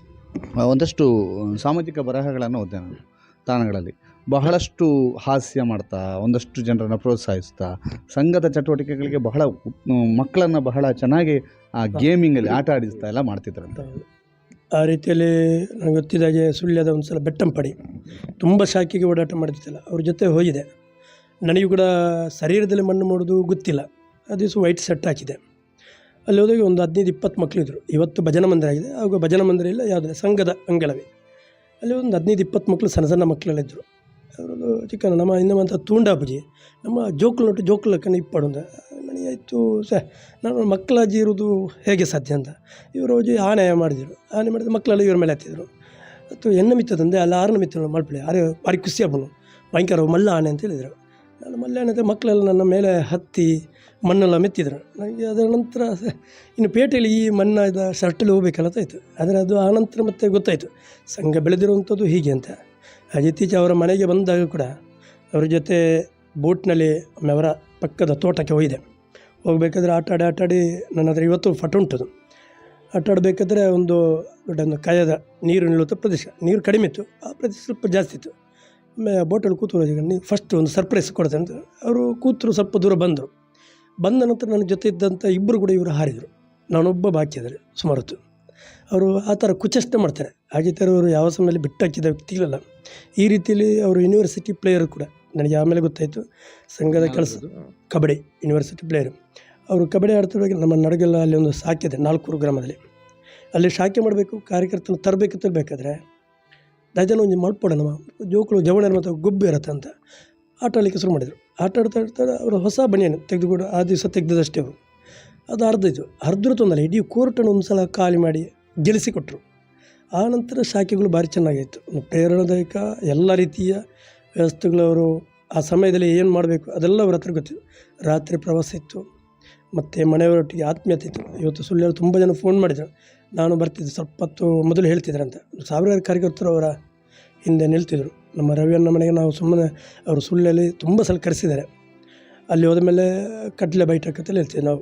ಅಲ್ಲಿ ಆಮೇಲೆ ಗುರುಪ್ರಸಾದರು ಅಂತಿದ್ರು ನಮ್ಮ ಈಗ ಗಂಟಿಯೊಳೆ ಈಗ ಶಾಸಕರು. ಅವ್ರ ಜೊತೆಯಲ್ಲಿ ಬಂದು ಸುಮಾರು ಹೆಸರುಗಳು ಬರೀಲಿಕ್ಕೆ ಹೇಳ್ತಿದ್ರು. ಶಾರೀರಿಕ ಅಲ್ಲ ಪ್ರಮುಖರ ಹೆಸರು ಬರಿತಾ ಲಾಸ್ಟ್ ಹೇಳಿದ್ರು ನಿಗಲು ಪುಸ್ತಕ ಮಡಿಪ್ಲೆ ಚಹಾ ಕೊಡ್ತೀವಲ್ಲಿ ಅಂತ ರವಿಯನ್ನ ಹತ್ರ ಹೇಳ್ತಿದ್ರು. ಕಡಲೆ ತಿಂದು ನಿಗಲು ಬೇಗ ಅರ್ಜೆಂಟ್ ಉಂಟು ನಿಗಲು ಪೋಳೆ ಅಂತ ಹೇಳ್ತಿದ್ರು. ನಮಗೆ ಆಗ ನಿರಾಸೆ ಆಗ್ತದೆ. ಆದರೆ ಸಂಘ ಇವತ್ತು ಬೆಳೆಸಿ ನಮ್ಮನ್ನೆಲ್ಲಿ ತರಲಿಕ್ಕೆ ಕಾರಣ ಅದುವೆ. ಆ ರೀತಿಯ ಪ್ರೇರಣೆ ಕೊಡುವಂಥ ಒಂದೊಂದು ಸಂಘಟನೆ ಈ ರೀತಿ. ಸರ್, ಇಂತಹ ಬೇರೆ ಬೇರೆ ಘಟನೆ ನಿಮಗೆ ನೆನಪಿರ್ಬೋದು. ನಂಗೆ ಗೊತ್ತಿರುವ ಹಾಗೆ ಸಾಂಘಿಕ ಸಮಾಜದಲ್ಲಿ ಈಗ ಚಿಕನ್ ಹಿಡಿದಾಗೆ ಆಟಗಳಲ್ಲಿ ಮಕ್ಕಳನ್ನ ತೊಡಗಿಸಿ ನೀವು ಪ್ರಶ್ನೆಯನ್ನು ಕೇಳಿದ್ರಿ, ಅವರು ಹೇಗೆ ಮೋಟಿವೇಶನ್ ಮಾಡ್ತಿದ್ರು ಮಕ್ಕಳನ್ನು ಅಂತೇಳಿ. ಅಂದರೆ ಮಕ್ಕಳಲ್ಲಿ ಮಕ್ಕಳಾಗಿ ದೊಡ್ಡವರೊಂದಿಗೆ ದೊಡ್ಡವರಾಗಿ ಆ 1 ಗಂಟೆಯ ಶಾಖೆಯಲ್ಲಿ ಇಡೀ ಹುಡುಗರನ್ನು ಬೆವರಿಳಿಸಿ ಅವರು ಮಾಡ್ತಿದ್ದಂಥ ಆಟಗಳನ್ನು ನಾವು ನೋಡಿದಾಗ ನಮಗೆ ಆ ರೀತಿಯ ಸಂಘಟನೆ ಅಥವಾ ಆ ರೀತಿಯ ಒಂದು ಮಕ್ಕಳೊಟ್ಟಿಗೆ ಮಕ್ಕಳಾಗಿ ಇರುವಂಥದ್ದನ್ನು ತುಂಬ ಕಡಿಮೆ ನಾವು ನೋಡಿದ್ದು. ಅಂದರೆ ಅವರು ಬೆಳೆದ ರೀತಿ ಹಾಗೆ ಅಂತೇಳಿ ಘಟನೆಗಳು ತುಂಬ ಇದೆ. ನನಗೂ ಈಗಲೂ ನೆನಪಾಗೋದು ಸಾಂಘಿಕಿದ್ದೇ ಒಂದು 2-3 ಘಟನೆಗಳು ನೆನಪಾಗೋದು. ಅವರು ನಾವು ಮನೆಗೆ ಸಂಪರ್ಕಕ್ಕೆ ಹೋದಾಗ ಅದಕ್ಕೆ ಸಮಯ ನಮಗೆ ಮಾಮೂಲಾಗಿ ಹೋಗೋದು ಹೇಗೆ ಅಂತ ಹೇಳಿದರೆ ಒಂದು ಬೆಳಿಗ್ಗೆ 10 ಗಂಟೆ ರಾತ್ರಿ 10 ಗಂಟೆ ಒಳಗೆ ನಾವು ಮುಗಿಸಬೇಕು ಅಂತಿರೋದು ಪ್ರವಾಸ. ಏನಿದ್ರೆ ಸಂಪರ್ಕ ಇದ್ದರೂ ಕೂಡ ಹಾಗೆ. ಆದರೆ ಆ ಮನುಷ್ಯ ಹೇಗೆ ಅಂತ ಹೇಳಿದರೆ ಇವತ್ತಿಗೆ ಹೊರಟ್ರೆ ಮನೆಗೆ ನಂಗೆ ಗೊತ್ತಿಲ್ಲ, ಮನೆಗೆ ಹೋದದ್ದು ನಂಗೆ ನೆನಪು ಬರೋದಿಲ್ಲ. ಆ ಮನುಷ್ಯ ಅವರ ಮನೆಗೆ ಹೋದ್ದು ನೆನಪು ಬರೋದಿಲ್ಲ. ಯಾರಾದರೂ ರಾತ್ರಿ ಒಂದು ತಂಗಲಿಕ್ಕೆ ಒಂದು ಮನೆ ಬೇಕು ಅವರಿಗೆ. ಅದು ನಮ್ಮ ಮನೆ ಆಗಿರ್ಬೋದು, ಲಕ್ಷ್ಮಣ ಮನೆ ಆಗಿರ್ಬೋದು, ಕಾರ್ಯಕರ್ತರ ಮನೆ ಆಗಿರ್ಬೋದು. ಎಲ್ಲಿಯಾದ್ರೂ ಒಂದು ಮನೆಯಲ್ಲಿ ಅವರು ವಾಸ ಮಾಡ್ತಿದ್ರು, ನಿಲ್ತಾಯಿದ್ರು ಆ ಮನೆಯಲ್ಲಿ. ಬೆಳಗಿನ ತಿಂಡಿ ಆದ ನಂತರ ವಾಪಸ್ ಸಂಪರ್ಕವೇ. ಅಂದರೆ ಒಂದು ಮನೆ ಹೇಳ್ತಾರೆ ಹಿರಿಯರು ಹೇಳ್ತಿದ್ರು, ನಮ್ಮ ಮನೆಯ ಸಂಬಂಧ ಹೇಗಿರಬೇಕು ಅಂತ ಹೇಳಿದರೆ ಅಡುಗೆ ಮನೆ ಸಂಬಂಧ ಇರಬೇಕು ಅಂತ. ಅಂದರೆ ಅಡುಗೆ ಮನೆಯೊಳಗೆ ಅಷ್ಟು ನಮಗೆ ಹತ್ತಿರ ಇರಬೇಕು ಅವರ ಮನೆ ಅಂತೇಳಿ. ಆ ಸಂಬಂಧಗಳು ಗಟ್ಟಿ ಉಳಿತಾ ಇತ್ತು ಅಂತೇಳಿ. ಇವರ ಸಂಪರ್ಕ ಮತ್ತು ಸಂಬಂಧಗಳು ಕೂಡ ಹಾಗೇ ಇತ್ತು. ಅಂದರೆ ನಾವು ಬಂದರೆ ರವಣ ಹೇಗಿದ್ರೆ ಜೈ ಶ್ರೀರಾಮ್ ಅಂತ ಹೇಳ್ತಿದ್ರು. ಸೀದಾ ಮನೆ ಒಳಗೆ ಹೋಗಿ ಅಮ್ಮ ಏನು ತಿಂಡಿ ಮಾಡಿದಿರಿ ಅಂತ. ಅಂದರೆ ಅಡುಗೆ ಮನೆಯವರೆಗೆ ಹೋಗಿ ಮಾತಾಡಿಕೊಂಡಷ್ಟು ಬರುವಷ್ಟು ಸಲಿಗೆ ಇಲ್ಲಿ ಇದ್ದಂಥ ವ್ಯಕ್ತಿ ಪ್ರಸಾದರು. ಅದು ನನ್ನ ಮನೆ ಅಂತಲ್ಲ, ಸಾಮಾನ್ಯ ಎಲ್ಲ ಕಾರ್ಯಕರ್ತರ ಮನೆಯಲ್ಲೂ ಕೂಡ ಸಂಬಂಧಗಳು ಕೂಡ ಹಾಗೇ ಇತ್ತು. ಇವತ್ತು ಪ್ರಸಾದನ್ನು ಯಾಕೆ ಎಲ್ಲರಿಗೆ ಬೇಕು, ಅವರು ಯಾಕೆ ಎಲ್ಲರ ಮನಸ್ಸಲ್ಲಿ ನಿಂತಿದ್ದಾರೆ ಅನ್ನೋದಕ್ಕೆ ಒಂದು ಉದಾಹರಣೆ ಅದು ಕೂಡ ಅಂತೇಳಿ. ಎಲ್ಲರ ಮನೆಯಲ್ಲೂ ಕೂಡ ಅದು ನನ್ನ ಮನೆಯ ಹುಡುಗ, ನಮ್ಮ ಮನೆಯ ಹುಡುಗ ಅನ್ನುವ ರೀತಿಯಲ್ಲೇ ಅವರು ಇದ್ದದ್ದು. ಅದು ಎಲ್ಲರ ಮನಸ್ಸಿಗೆ ನೋವು ತರುವ ಸಂಗತಿ ಅಂತೇಳಿ. ಅವರ ಇವತ್ತು ನಮ್ಮೊಂದಿಗೆ ಇಲ್ಲ. ಆ ನೋವು ಯಾಕೆ ಜಾಸ್ತಿ ಕಾಡ್ತಾ ಇದೆ ಅಂತ ಹೇಳಿದರೆ ಈ ಕಾರಣಕ್ಕೋಸ್ಕರ ಅಂತ. ಸಂಬಂಧಗಳನ್ನು ಹಾಗೆ ಅವರು ಉಳಿಸಿಕೊಂಡಿದ್ರು ಅಂತೇಳಿ.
ಪ್ರಸಾದ್ ಬೆಳಾಲ್ ಅವರ ಪಾರ್ಥಿವ ಶರೀರದ ಅಂತಿಮ ದರ್ಶನ ಆಗ್ತಾ ಇದೆ. ಈ ಸಂದರ್ಭದಲ್ಲಿ ಬೆಳಗ್ಗಿನಿಂದಲೇ ಇವತ್ತು ಅಲ್ಲಿ ಸರ್ಕಾರಿ ಆಸ್ಪತ್ರೆಗೆ ಆಗಮಿಸಿ ಅಲ್ಲಿಯ ಎಲ್ಲ ವಿಧಿವಿಧಾನಗಳು ಅಲ್ಲಿ ಮುಗಿದ ನಂತರ ಅಲ್ಲಿಂದ ಈಗ ಆಂಬ್ಯುಲೆನ್ಸನ್ನು ಬೆಳಾಲಿಗೆ ಕರೆತರಲಾಗಿದೆ.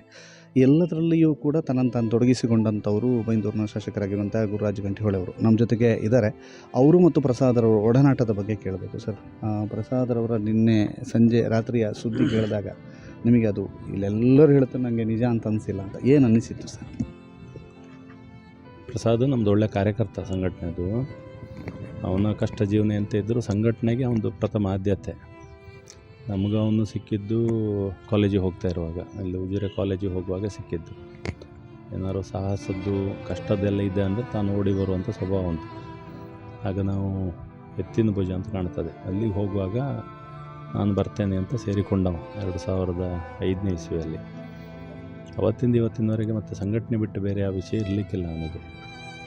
ಮತ್ತು ಇದು ಸ್ವಭಾವ ಅವನಿಗೆ ಸ್ವಲ್ಪ ಹೊಳೆ ಬೆಟ್ಟ ಗುಡ್ಡ ಅದೊಂದು ಸಾಹಸ ಅವನ ಗುಣವೇ ಹಾಗೆ.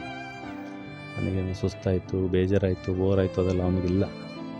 ಹಾಗಾಗಿ ಅವನು ಆಮೇಲೆ ಸಂಘಟನೆಗೆ ಬಂದವ ನಿಮಗೆ ಇಡೀ ದೇಶ ತಿರುಗಿರ್ಬೋದು. ನಾಗಪುರಕ್ಕೆ ಹೋಗಿದ್ದಾನೆ, ಮಹಾರಾಷ್ಟ್ರಕ್ಕೆ ಹೋಗಿದ್ದಾನೆ, ಸುಳ್ಯ ತಾಲೂಕಲ್ಲಿ ತುಂಬ ವರ್ಷ ಪ್ರಚಾರಕ್ಕಾಗಿತ್ತು. ಸುಳ್ಯ ತಾಲೂಕಿನಲ್ಲಿ ಪ್ರತಿ ಹಳ್ಳಿ ಮೂಲೆಗೆ ಹೋಗಿರ್ಬೋದು ಅವನು.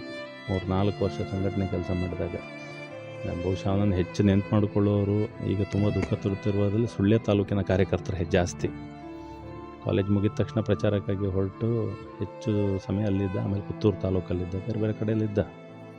ಬಟ್ ನಮಗೆ ಶಾಕ್ ಅಂತ ಕೇಳಿದರೆ ಅವನು ಈ ರೀತಿ ಇನ್ಯಾರಾದರೂ ನೀರಿಗೆ ಬಿದ್ದರೆ ಎತ್ಕೊಂಡು ಬರೋ ಅಭ್ಯಾಸ ಅಂತ. ಬೇರೆ ಕಡೆಯಲ್ಲೆಲ್ಲ ಹೋದದಿದೆ.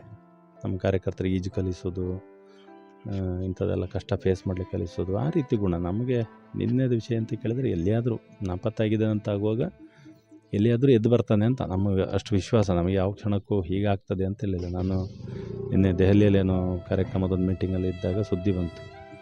ಹೊರಡುವಾಗ 3 ಗಂಟೆ ಒಳಗೆ ಒಳ್ಳೆ ಸುದ್ದಿ ಬರಲಿ ಅಂತೇಳಿ ಹೇಳಿ ನಿರೀಕ್ಷೆಯಲ್ಲೇ ಹೊರಟಿದೆ. ಮತ್ತು ಫೋನ್ ಸಿಗೋದಿಲ್ಲ ಅಂತೇಳಿ ಹೇಳಿ. ಬಟ್ ಆಶ್ಚರ್ಯ ಅಂದರೆ ಕೊನೆಗಿಲ್ಲ, ಬಾಡಿ ಸಿಕ್ತು ಅಂತ ಆಯಿತು. ಅದೊಂದು ಏನಂತ ಅರ್ಥ ಆಗೋದಿಲ್ಲ ನಮಗೆ. ಅಂದರೆ ಬಹುಶಃ ನದಿಯ ವಿರುದ್ಧ ಏನೋ ಸ್ವಲ್ಪ ಈಜಿ ಸುಸ್ತಾದ ಅಂತ ಅಂದ್ಕೊಳ್ತೇವೆ. ಏನೋ ಒಂಚೂರು ಲೆಕ್ಕ ತಪ್ಪಿತು ಅಲ್ಲಿ ಬಹುಶಃ ಅಂತ ಕಾಣ್ತದೆ. ಇಲ್ಲದೇ ಇದ್ದರೆ ನಿಮಗೆ ಅವನ ಜೀವನದಲ್ಲಿ ಸೋಲು ಎಷ್ಟು ಬಂದರೂ ಅವನು ಯಾವಾಗಲೂ ಕುಗ್ಗಿದ್ದು, ಟೆನ್ಷನ್ ಮಾಡ್ಕೊಂಡದ್ದು, ದುಃಖಪಟ್ಟದ್ದು ನಾವು ಯಾರೂ ನೋಡಲಿಲ್ಲ. ನಾವೀಗ ಅವನನ್ನು ನೋಡಲಿಕ್ಕೆ ಹಿಡಿದು ಒಂದು ಹೆಚ್ಚು ಕಡಿಮೆ 19 ವರ್ಷ ಆಯಿತು ನಾವು ಒಟ್ಟಿಗಿದ್ದು. ಭಾರಿ ದುಃಖದಲ್ಲಿದ್ದಾನೆ, ಭಾರಿ ಬೇಜಾರಲ್ಲಿದ್ದಾನೆ ನಾವು ಕೇಳಲೇ ಇಲ್ಲ. ಅದು ಬಂದರೆ ಅದನ್ನು ಬಿಟ್ಟು ಮತ್ತೆ 4 ಜನ ಸಂಘಟನೆ ಕಟ್ಕೊಂಡು ಮಾಡಿದಂಥ ಕಾರ್ಯಕರ್ತ. ಇಡೀ ದಕ್ಷಿಣ ಕನ್ನಡ, ಉಡುಪಿ ಜಿಲ್ಲೆಯಲ್ಲಿ ಇವತ್ತು ಸಹಿತ ಬೈಂದೂರಿನಲ್ಲೂ ತುಂಬ ಜನ ನೆನ್ಪು ಮಾಡ್ಕೊಂಡು ಫೋನ್ ಮಾಡ್ತಾ ಇದ್ದಾನೆ. ಪ್ರಸಾದ್ ಅಂದರೆ ಅದೇ ಆ ಊರಿಗೆ ಹೋದಾಗ ಆ ಊರಿನವನೇ ಆಗೋದು. ಸಂಘದ ಕಾರ್ಯಕರ್ತರಂದ್ರೆ ಹಾಗೆ ಬೇತಕ್ಲೇರೋ ಬೈದ್ಯರು ಅಂತಲೇ ಅನ್ನುವಂಥ ಪ್ರಶ್ನೆನೇ ಇಲ್ಲ. ಆ ಊರಿನವನು. ಬೈಂದೂರಿನಲ್ಲಿ ಅಷ್ಟು ಜನ ನೆನ್ಪು ಮಾಡ್ಕೋತಾರೆ. ಅವರೆಲ್ಲರೂ ಈಗ ಭಾರಿ ಶಾಕಲ್ಲಿದ್ದಾರೆ 2 ಜಿಲ್ಲೆಯಲ್ಲಿ. ಆ ಟೈಪ್ ಒಂದಿದೆ ಒಬ್ಬ ಕಾರ್ಯಕರ್ತ. ಸಂಘಟನೆ ಕಾರ್ಯಕರ್ತರು ನಮ್ಮ ಸ್ವಭಾವ ಹಾಗೆ. ಬಟ್ ಇದೊಂದು ಸ್ವಲ್ಪ ನಮಗೆ ಅರಗಿಸ್ಕೊಳ್ಳಿಕ್ಕಾಗದಿದ್ದಂಥ ದುರಂತ. ಹೇಗಾಯ್ತು ಅನ್ನೋದು ನಮ್ಗೆ ಈಗಲೂ ಚಿಂತೆನೆ. ಅವನಿಗೂ ಹೊಸ್ತಲ್ಲ, ಹೊಳೆ ನದಿ ಇದೆಲ್ಲ ಹೊಸ್ತಲ್ಲ ಹಾಗೆ. ಬಟ್ ಹೀಗೊಂದಾಗಿದೆ. 1-2 ವರ್ಷದ ಹಿಂದೆ ಮಗು ಒಂದು ತೀರಿ ಹೋಗಿತ್ತು. ಆಗ ನಾವು ಚಿಂತೆ ಮಾಡ್ಕೊಂಡಿದ್ದೇವೆ. ಅವನು ಅದರಿಂದ ಬೇಗ ರಿಕವರಿಯಾಗಿ ಬಂದಿದ್ದಾಗಿತ್ತು. ಮನೆಗೆಲ್ಲ ಅವನೇ ಆಧಾರ. ಇಡೀ ಮನೆ, ಒಂದು ಕುಟುಂಬ. ಬಹುಶಃ ಅವನ ಸಂಬಂಧಿಕರಲ್ಲೂ ಸಹಿತ ಒಂದು ಸ್ವಲ್ಪ ವಿದ್ಯಾವಂತ ಅಂತೇಳಿ ಹೇಳಿದರೆ ಅವನೇ. ಅವರಿಗೂ ಎಲ್ಲ ಸ್ವಲ್ಪ ದಾರಿ ಹೇಳೋದು, ಬದುಕಿಗೆ ಏನಾದ್ರು ಮಾಡಿಕೊಡೋದು, ಇಂಥದ್ದೆಲ್ಲ ಮಾಡ್ತಾಯಿದ್ದ. ನಿನ್ನೆ ಅವರ ತಮ್ಮನ ಹತ್ರ ಮಾತಾಡ್ತಿದ್ವಿ ಸರ್. ಅವ್ರು ಹೇಳ್ತಾರಂತೆ ಇಡೀ ಮನೆಗೆ ಆಧಾರವಾಗಿದ್ದದ್ದು ಮಾತ್ರ ಅಲ್ಲ, ನಮಗೆಲ್ಲರಿಗೂ ಕೂಡ ದಾರಿದೀಪ ಮತ್ತು ಹೀಗಿರಬೇಕು ನನಗೊಂದು ಪಿಕಪ್ ಕೊಡಿಸಿದ್ರು, ಇಂಥದ್ದೆಲ್ಲ ಹೇಳ್ತಾಯಿದ್ರು. ಅದೇ ಅವನು ನಮ್ಮ ಕಾರ್ಯಕರ್ತರು ಕೆಲವೊಮ್ಮೆ ಹೆಚ್ಚು ನಮ್ಮ ಸಂಘಟನೆ ಕಾರ್ಯಕರ್ತರು ವ್ಯಾವಹಾರಿಕ ಬದುಕಿನಲ್ಲಿ ಸೋಲ್ತಾರೆ. ಸೈದ್ಧಾಂತಿಕತೆ ಗಟ್ಟಿ ಇರ್ತದೆ, ಸಂಘಟನೆ ಪ್ರಧಾನ, ಅದೂ ಸರಿ ಇರ್ತದೆ. ಬದುಕಿನಲ್ಲಿ ಸೋಲ್ತಾರೆ. ನಾವು ಕಾರ್ಯಕರ್ತರನಲ್ಲಿ ಇಲ್ಲಿವರೆಗೆ ನೋಡ್ತೇವೆ. ಸಮಾಜ ಪ್ರಧಾನ ಅಂತ ಇರ್ತದೆ, ಸ್ವಲ್ಪ ಮನೆ ಕಡೆ ಗಮನ ಕಮ್ಮಿ ಆಗ್ತದೆ. ನೀವು ಸರ್ತಿ ಕೂತು ಮಾತಾಡಿ ಸ್ವಲ್ಪ ಹಿರಿಯರೆಲ್ಲ ಬುದ್ಧಿ ಹೇಳಿದ ಮೇಲೆ ಮನೆ ಕಡೆ ನೋಡ್ಕೊಂಡು ಸಂಘಟನೆ ಮಾಡಬೇಕಂತ ಹಿರಿಯರು ಜೋರು ಮಾಡ್ತಾರೆ. ಅದಾದಮೇಲೆ ಮನೆ ಕಡೆ ಸ್ವಲ್ಪ ಚೆನ್ನಾಗಿ ಮಾಡಿದ್ದ. ತಮ್ಮನಿಗೆ ಏನಾದ್ರು ವ್ಯವಹಾರ ಮಾಡಿ ಕೊಡೋದು, ಇವರಿಗೇನು ಮಾಡೋದು. ತಾನು ಮಾತ್ರ ಅರ್ಧಕ್ಕಿಂತ ಹೆಚ್ಚು ಸಮಯ ಸಂಘಟನೆಗೆ. ಈಗ ಇತ್ತೀಚೆಗೆ ಧರ್ಮ ಜಾಗರಣದ ಜವಾಬ್ದಾರಿ ಇತ್ತು, ಅದಕ್ಕೂ ಬಂದಿದ್ದ ಪ್ರವಾಸ. ಇಲ್ಲಿವರೆಗೆ ಹೋಗೋದು, ಇಡೀ ವಿಭಾಗ ಓಡಾಡ್ತಿದ್ದ. ಹಾಗಾಗಿ ಮನೆಯವರಿಗೆಲ್ಲರಿಗೂ ಅದು ಏನು ಮಾಡಿದ್ದಾನೆ ಸಾಲಾಗಿಲ್ಲ, ಅವ್ರಿಗೆ ಗೊತ್ತಿರೋದಿಲ್ಲ. ಆ ರಿಸ್ಕ್ ತಾನು ತಗೊಂಡು ಅಣ್ಣ ತಮ್ಮನಿಗೆ ಮತ್ತು ಅವರಿಗೆಲ್ಲ ಒಂದಷ್ಟು ವ್ಯವಹಾರಕ್ಕೆ ಮಾಡಿ ಕೊಟ್ಟಿದ್ದ ದಾರಿ. ಈಗೆಲ್ಲ ಒಂದು ಸತಿ ಶಾಕ್ ಆಗಿರ್ತಾರೆ. ಇನ್ನೇನಂತವ್ರು ಯಾರು ಬಹುಶಃ ಇದನ್ನೆಲ್ಲ ಅರ್ಥ ಮಾಡ್ಕೊಂಡಿರ್ಲಿಕ್ಕಿಲ್ಲ, ಅಂದಾಜಾಗಿರ್ಲಿಕ್ಕಿಲ್ಲ. ಇನ್ನು ನೋಡಬೇಕು. ಪುಟ್ಟ ಮಗು, ಎಲ್ಲರೂ ಮಾತನಾಡ್ತಾರಂತ ಪುಟ್ಟ ಮಗು, 6 ತಿಂಗಳ ಮಗು ಅನ್ನುವಂಥದ್ದು. ಹಿಂದಿನ ಸರ್ತಿ ಒಂದು ಮಗು ತೀರಿ ಹೋದಾಗ ಅದೊಂದು ದುಃಖ, ಇಡೀ ಕುಟುಂಬದ ರಿಕವರಿ ಆಗಲಿಕ್ಕೆ ತುಂಬ ಸಮಯ ಆಗಿತ್ತು. ಇದೀಗ ಹೀಗಾಗಿದೆ. ಈಗ ಮಗುವನ್ನ ಸಣ್ಣ ಮಗು 6 ತಿಂಗಳಿದೆ ಈಗ ಅಂತೇಳಿ ಹೇಳಿ ಗೊತ್ತಿಲ್ಲ. ಕುಟುಂಬ ಈಗ ಅದನ್ನು ದೇವ್ರ ಶಕ್ತಿ ಕೊಡಬೇಕೀಗ ಆ ಕುಟುಂಬಕ್ಕೆ ಅದನ್ನು ಎದುರಿಸುವಂಥದ್ದು. ಇವತ್ತು ಇಡೀ ಇಲ್ಲೀಗ ಆಸ್ಪತ್ರೆಯಲ್ಲಿ ನೋಡ್ತೇವೆ, ಇಡೀ ಜಿಲ್ಲೆಯ ಸಂಘದ ಕಾರ್ಯಕರ್ತರು ಎಲ್ಲರೂ ಇದ್ದರು. ಅಂದರೆ ನಮಗೆ ಕೊನೆಯಲ್ಲಿ ಎಂತ ಕೇಳಿದರೆ ಲಾಸ್ಟಿಗೆ ಒಬ್ಬ ಕಾರ್ಯಕರ್ತ ಇದ್ದರೆ ನಮ್ಮದೆಲ್ಲ ಸಂಘಟನೆ ಇರುವಂಥದ್ದು. ಹಾಗಾಗಿ ಅವನ ಕುಟುಂಬ ಜೊತೆಗೆ ಇಡೀ ಸಂಘಟನೆ ಅನ್ನುವಂಥದ್ದು ಇರ್ತದೆ. ಆದರೂ ಅದಕ್ಕೂ ಸಹಿಸುವಂಥ ಶಕ್ತಿ ದೇವರು ಕೊಡಬೇಕಷ್ಟೆ. ನಿಮಗೆ ಅವರು ಕಡೆಯದಾಗಿ ಕಾಲ್ ಮಾಡಿದ್ದು ಅಥವಾ ನೀವು ಮತ್ತು ಅವರು ಒಟ್ಟಿಗೆ ಕಳೆದಂಥ ದಿನಗಳನ್ನು ಮೆಲುಕು ಹಾಕೋದಾದರೆ? ನಾನು 2005ರಲ್ಲಿ ಸಿಕ್ಕಿದ ಮೇಲೆ ನಾನು ಪ್ರಚಾರಕ್ಕಾಗಿದ್ದೆ, ಅವನು ಪ್ರಚಾರಕ್ಕಾಗಿದ್ದೆ ಒಟ್ಟಿಗೆ. ನಾನು 2009 ನಂತರ ನಾನು ವಾಪಸ್ ಹೋಗಿದ್ದೆ ಮನೆಗೆ. ಬಟ್ ಅವನು ಮತ್ತೂ ಇದ್ದ, ಒಂದಷ್ಟು ವರ್ಷ ಕೆಲಸ ಮಾಡಿ ವಾಪಸ್ ಹೋಗಿದ್ದ. ಏನು ಮಾಡೋದಿದ್ರು ಒಂದು ತೀರ್ಮಾನ ಅಂತ ಹೇಳಿ ಹೋಗ್ತಿದ್ದ. ಅದಾದಮೇಲೆ ನಾನೇನು ವ್ಯವಹಾರ ಮಾಡಲಿಕ್ಕೆ ಹೋದೆ, ಅದಕ್ಕೂ ಅಲ್ಲಿಗೂ ಬಂದಿದ್ದ. ಅದಾದಮೇಲೆ ನಾನೊಂದು ಸ್ವಲ್ಪ ಬೆಂಗಳೂರಿನಲ್ಲಿ ಪೂರ್ಣಾವಧಿಯಾಗಿದ್ದೆ. ಆಗಲೂ ಬೆಂಗಳೂರಿಗೂ ಒಂದು ಪೂರ್ಣಾವಧಿಯಾಗಿದ್ದೆ ಅಷ್ಟೇ. ಅವನು ಇದ್ದದ್ದು ಪಾಸಿಟಿವ್ ಆಗಿ, ಅವನಿಗೆ ಮತ್ತು ಬೇರೆ ಎಂಥ ವಿಷಯ ಇಲ್ಲ. ಆರ್ಥಿಕ ಮತ್ತು ಎಂಥ ಸಂಕಷ್ಟ ಬಂದಾಗಲೂ ಸಂಘಟನೆದು ಮಾತ್ರ ಅವನಿಗೆ ಪ್ರಧಾನ ಅನ್ನೋದು ಇತ್ತು. ಇತ್ತೀಚೆಗೆ ಧರ್ಮಜಾಗರಣದಾದಾಗ ಬರ್ತೇನೆ ಬೈಂದೂರಲ್ಲಿ ಜನ ಜೋಡಿಸಿ ಕೊಡಬೇಕು, ಉಡುಪಿ ಜಿಲ್ಲೆಯಲ್ಲಿ ಸಂಘಟನೆ ಆಗಬೇಕು, ಬರ್ತೇನೆ ಅಂತಷ್ಟೇ. ಪ್ರಸಾದ ನೆನಪಾದರೆ ವಿಷಯ ಬರೋದು ಸಂಘಟನೆದು ಮಾತ್ರ, ಬೇರೆ ಎಂಥ ವಿಷಯ ಇಲ್ಲ. ಲಾಸ್ಟ್ ಕಾಲ್ ಹಾಗೆ ಮಾಡಿದ್ದು, 1 ತಿಂಗಳು ಹತ್ರ ಆಗಿದೆ. ವಾಪಸ್ ಬರ್ತೇನೆ, ಯಾರೋ ಪೂರ್ಣಾವಧಿ ಇದ್ದಾರೆ, ಕರ್ಕೊಂಡು ಬರ್ತೇನೆ, ಅಲ್ಲೆಲ್ಲ ಒಂದು ಜಿಲ್ಲೆಯಲ್ಲಿ ಸಂಘಟನೆ ಆಗಬೇಕು ಧರ್ಮ ಜಾಗರಣದ್ದು ಅಂತ ಹೇಳಿದ್ದೆ. ಇದು ಒಂದು ಲಾಸ್ಟ್ ಕಾಲ್. ಇಲ್ಲಿ ತುಂಬ ಜನ ಮಾತಾಡ್ತಿದ್ರು ಸರ್. ಮಾತಾಡುವಾಗ ಅವರು ಈಜೋದ ವಿಷಯದಿರ್ಬೋದು ಅಥವಾ ಬೈಟೆಕ್ನಲ್ಲಿ ಇರ್ಬೋದು, ಜೊತೆಗೆ ಮಕ್ಕಳನ್ನು ಶಾಖೆಯಲ್ಲಿ ಆಡಿಸೋದ್ರಲ್ಲಿ ಇರ್ಬೋದು, ಅವರಷ್ಟು ನಿಸ್ಸೀಮರು, ಅಷ್ಟು ಆ್ಯಕ್ಟಿವ್, ಅವರಿಗೆ ಇಂಥ ಸಾವು ಬರುವಂಥದ್ದು ಬಹಳ ಆಶ್ಚರ್ಯ ಅಂತ ಹೇಳ್ತಾರೆ. ನಾನು ಹೇಳಿದಾಗೆ ನಮಗೆ ಬೇರೆ ಯಾರಾದರೂ ಹೊಳೆ ಅಥವಾ ನದಿಯಲ್ಲಿ ಬಿದ್ದರೆ ಎತ್ಕೊಂಡು ಬರುವಂಥ ಗುಣ ಉಂಟು ಮತ್ತು ಸಾಮರ್ಥ್ಯ ಇದೆ, ತಾಕತ್ತಿದೆ. ಈಗ ನಮ್ಮ ಕಾರ್ಯಕರ್ತರು ಎಲ್ಲ ಗೊತ್ತಿದ್ದಿಲ್ಲ. ನಮಗೊಂದು ಆಶ್ಚರ್ಯ, ಅವನೇನು ಕೇಳಿದ್ರೆ ಅವನಿಗೆ ಸುಸ್ತಾಗೋದಿಲ್ಲ. ನಿಮಗೆ ಎಷ್ಟು ಈಜಲಿ, ಎಷ್ಟು ಓಡಲಿ, ಎಷ್ಟು ಹಾರಲಿ, ಎಷ್ಟು ಟೆನ್ಷನ್ ಬರಲಿ, ಅವನಿಗೆ ಸುಸ್ತಾಯಿತು, ಬೇಜಾರಾಯಿತು ಅಂತೇಳಿ ಹೇಳಿ ಮೂಲೆ ಹಿಡಿದು ಕೂತ್ಕೊಂಡ ಅಂಥ ಗುಣವೇ ಇಲ್ಲ. ನಮಗೆ ಈಗಲೂ ಇಂಥದ್ದೊಂದು ನಮ್ಮ ನಿರೀಕ್ಷೆಯಲ್ಲಿಲ್ಲ, ಅವನು ಜೀವನದಲ್ಲಿ ಎಣಿಸಿರ್ಲಿಕ್ಕಿಲ್ಲ. ಹೀಗೊಂದು ಆಗಿಬಿಡ್ತದೆ ಅಂತ ನಮಗೀಗಲೂ ಡೈಜೆಸ್ಟ್ ಮಾಡ್ಕೊಳ್ಳಿಕ್ಕಾಗೋದಿಲ್ಲ ಏನಾಗಿರ್ಬೋದು ಅಂತೇಳಿ ಹೇಳಿ. ಹಾಗಾಗಿ ಅವನು ಇನ್ನೊಂದು 4 ಜನರನ್ನು ಎತ್ತು ಹಾಕಿದ ಉದಾಹರಣೆ ನಮ್ಮ ಹತ್ರ ಇದೆ. ಯಾರೋ ಹೊಳೆಯಲ್ಲಿ ಮುಳುಗ್ತಾಯಿದ್ರು, ಬಳ್ಳಕ್ಕೆ ಹೋಗ್ತಾಯಿದ್ರು, ಹಿಡ್ದೆವು, ಕರ್ಕೊಂಡು ಬಂದೆವು, ಮಿತ್ತಪಾಡ್ಯ ಅಂತೇಳಿ ಹೇಳಿ ನಮಗೊಂದು ಫೋನ್ ಮಾಡಿ ಹೇಳೋದು, ಅದೆಲ್ಲವೂ ಮಾಡ್ತಿದ್ದ ಅವ. ಹಾಗಾಗಿ ಇದು ನಮಗೆ ಶಾಕೆ, ಅದಿನ್ನು ಈಗಲೂ ಶಾಕೆ. ಅವನ ಶರೀರವೂ ಹಾಗೆ. ಅವನೆಲ್ಲಿಯಾದ್ರೂ ಒಂದು ಆಟಕ್ಕೆ ಇಳಿದ ಅಂತೇಳಿ ಹೇಳಿದರೆ ಅವನು ಹಾರ್ತಾನೆ ಇರ್ತಾನೆ ಅಂಥವನು. ಲೇಝಿ ಇಲ್ಲದವನು, ಅವನಿಗೆ ಉದಾಸೀನ ಅನ್ನೋದಿಲ್ಲ. ಹಾಗಾಗಿ ಇದನ್ನು ಅರ್ಥ ಮಾಡ್ಕೊಳ್ಳಿಕ್ಕೆ ಆಗೋದಿಲ್ಲ ನಮಗೆ. ಹಾಗಾಗಿದೆ. Thank you sir.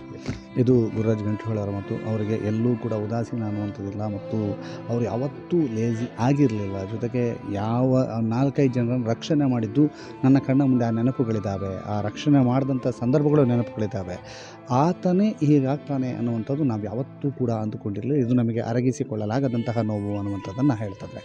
Pushparaj Shetty ಜೊತೆಗೆ ರಾಮಧರ್ ದುಂಡೋಲೆ, ಸುದ್ದಿ ನ್ಯೂಸ್, ಬೆಳಗಾವಿ.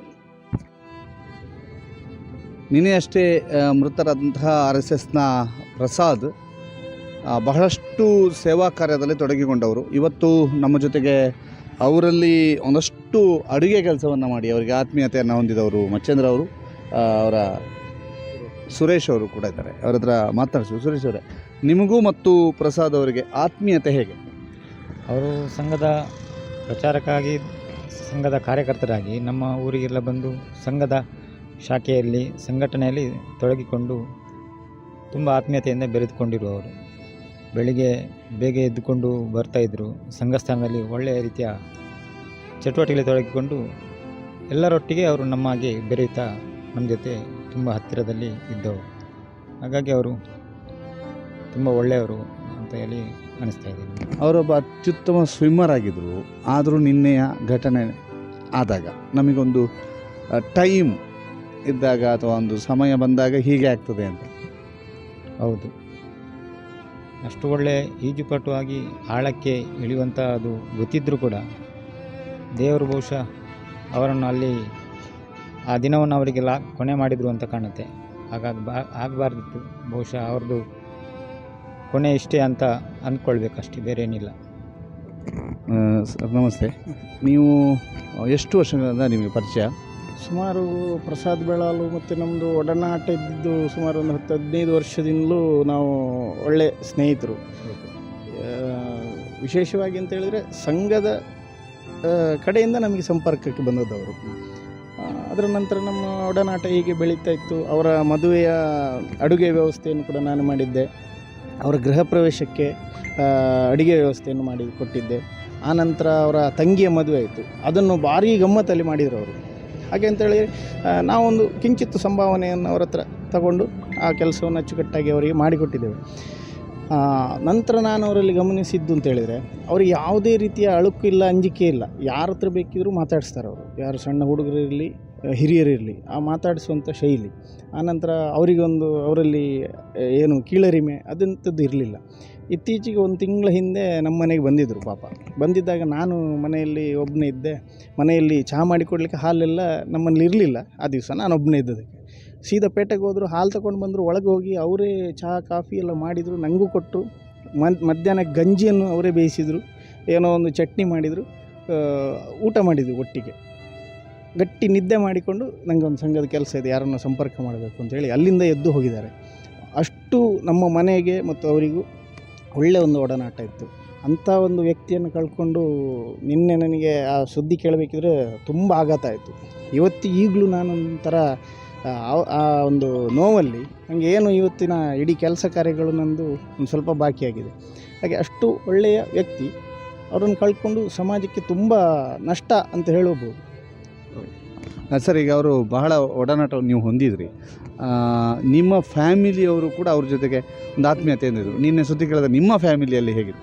ತುಂಬ ಆಘಾತ ಆಯಿತು. ಅಂದರೆ ಅಮ್ಮ ನೆನಪು ಮಾಡಿಕೊಂಡ್ರು. ಅಂದರೆ ನಾನು ಅವರ ಅಮ್ಮ ಇರಲಿಲ್ಲ ಮನೆಯಲ್ಲಿ. ಆಗ ನಾನು ಫೋನ್ ಮಾಡಿ ಹೇಳಿದ್ದೆ, ಹೀಗೀಗೆ ಪ್ರಸಾದರೆಲ್ಲ ಬಂದಿದ್ರು ಹೀಗೀಗೆ ಅಂತ.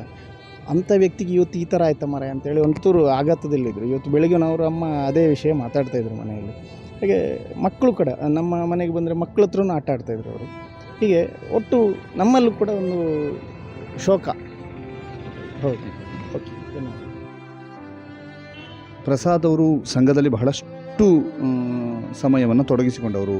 7 ವರ್ಷ ಮನೆ ಬಿಟ್ಟು ಪ್ರಚಾರಕ್ಕಾಗಿ ಮಂಡ್ಯ, ಚಾಮರಾಜನಗರ, ಮೈಸೂರು, ಸುಳ್ಯ, ಪುತ್ತೂರೆಲ್ಲ ದುಡಿದಾರೆ ಅಂತ. ಈಗ ಅವರ ಈ ಒಂದು ಪಾರ್ಥಿವ ಶರೀರವನ್ನು ನೋಡೋದಕ್ಕೆ ಬಂದಿರುವಂಥವ್ರು ತುಂಬ ಜನ. ಸರ್ ನಮಸ್ತೆ, ತಮ್ಮ ಹೆಸರು? ಲಕ್ಷ್ಮಣ ಇಲ್ಲಂತಿಲ್ಲ. ಏನು ಹೇಳ್ತೀರಿ ಪ್ರಸಾದ್ ಅವರ ಬಗ್ಗೆ? ಪ್ರಸಾದ್ ಒಬ್ಬರು ಸಂಘಟನಾ ಚತುರ. ಅವರು ನಾವು ಮುಂಚೆ ಸಾಂಘಿಕ ಸಮಯದಲ್ಲಿ ಎಲ್ಲ ನಮ್ಮ ಇಲಂತಿಲ ಕಡೆ ಎಲ್ಲ ಓಡಾಟ ಎಲ್ಲ ಭಾರಿ ಚೆನ್ನಾಗಿತ್ತು. ಸರ್ ನಮಸ್ತೆ, ತಮ್ಮ ಹೆಸರು? ಸುಂದರ ಅಂತ, ಇಳಂತಿಲ. ತುಂಬ ಒಡನಾಟದಲ್ಲಿದ್ದರು, ಬಹಳ ಆತ್ಮೀಯತೆಯಿಂದ ವರ್ತಿಸುವವರು ಮತ್ತು ಶ್ರಮಜೀವಿ. ಯಾವುದಕ್ಕೂ ಹಿಂದೆ ನಿಲ್ಲುವಂಥ ವ್ಯಕ್ತಿ ಅಲ್ಲ. ಯಾರಲ್ಲೂ ಯಾವುದೇ ಕೆಲಸ ಇರಲಿ ಅಲ್ಲಿ ಅವ್ರ ಹತ್ರ ಹೇಳುವ ಮೊದಲು ಹೋಗಿ ತೊಡಗಿಸಿಕೊಂಡು ಮಾಡುವರು. ಉಳಿದವರಿಗೆ ಹೇಳುವುದು ಮತ್ತೆ ಅಂಥ ವ್ಯಕ್ತಿ. ಆಕಸ್ಮಿಕವಾಗಿ ಹೋದ್ದು ಬಹಳ ತುಂಬಲಾರದ್ದು ಅಂತ ಹೇಳಿ. ತಮ್ಮ ಹೆಸರು? ರವಿ ಇಳಂತಿಲ್ಲ ಅಂತೇಳಿ.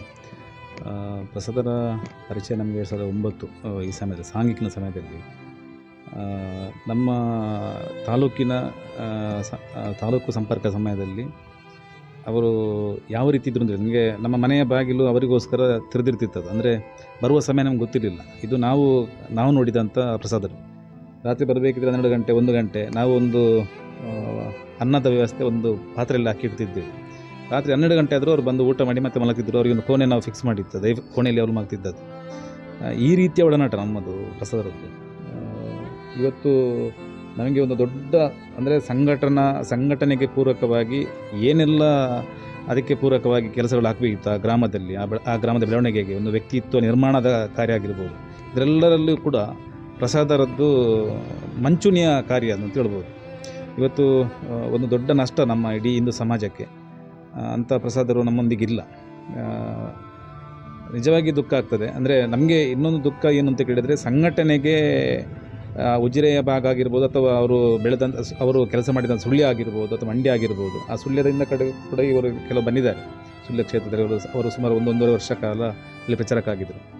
ಆದರೆ ಅವರ ಯಾರೆಲ್ಲ ಅವರೊಟ್ಟಿಗೆ ಕೆಲಸ ಮಾಡಿದವರಿದ್ದಾರೆ ಎಲ್ರಿಗೂ ಅವರ ಸೂಕ್ಷ್ಮತೆಗಳು ಮತ್ತು ಅವರು ಓಡಾಟ ಮಾಡಿದಂಥ ಪಾದರಸದ ರೀತಿಯಲ್ಲಿ ಅವರ ಇದು ಕೆಲಸ ಕಾರ್ಯಗಳು ಅದೆಲ್ಲವನ್ನು ನೋಡಿದವರು.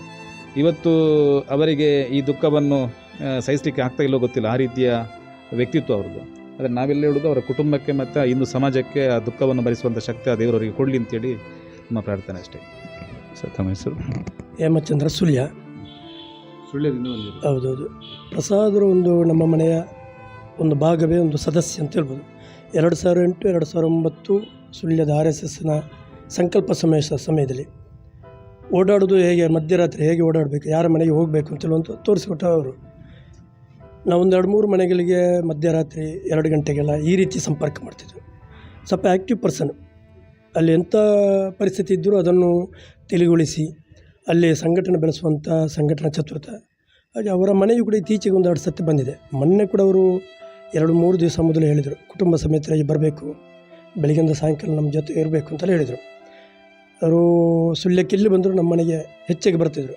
ಒಂದು ಸಲ ಎಲ್ಲರೂ ಫೋನ್ ಮಾಡ್ತಿದ್ರು, ಬರ್ತಿದ್ದೇನೆ ಚಿಕ್ಕಣ್ಣ, ಎಲ್ಲಾದರೂ ಸಿಕ್ಕಿ ಒಂದು ಸಲ ಮಾತಾಡಬೇಕು ಅಂತ.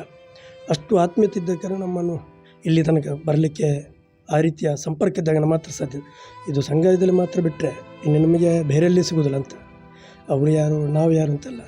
ಆದರೆ RSS ಇದ್ದಾಗ ನಾವೆಲ್ಲ ಈ ಸಂಪರ್ಕದಲ್ಲಿ ಒಂದು ಮನೆಯವರಾಗಿದ್ದೆವು. ಅವ್ರು ಯಾರು, ಅವರ ಜಾತಿಯೇನು, ಇದು ಯಾವುದು ನಾವು ಈ ತನಕ ಕೇಳಿಲ್ಲ.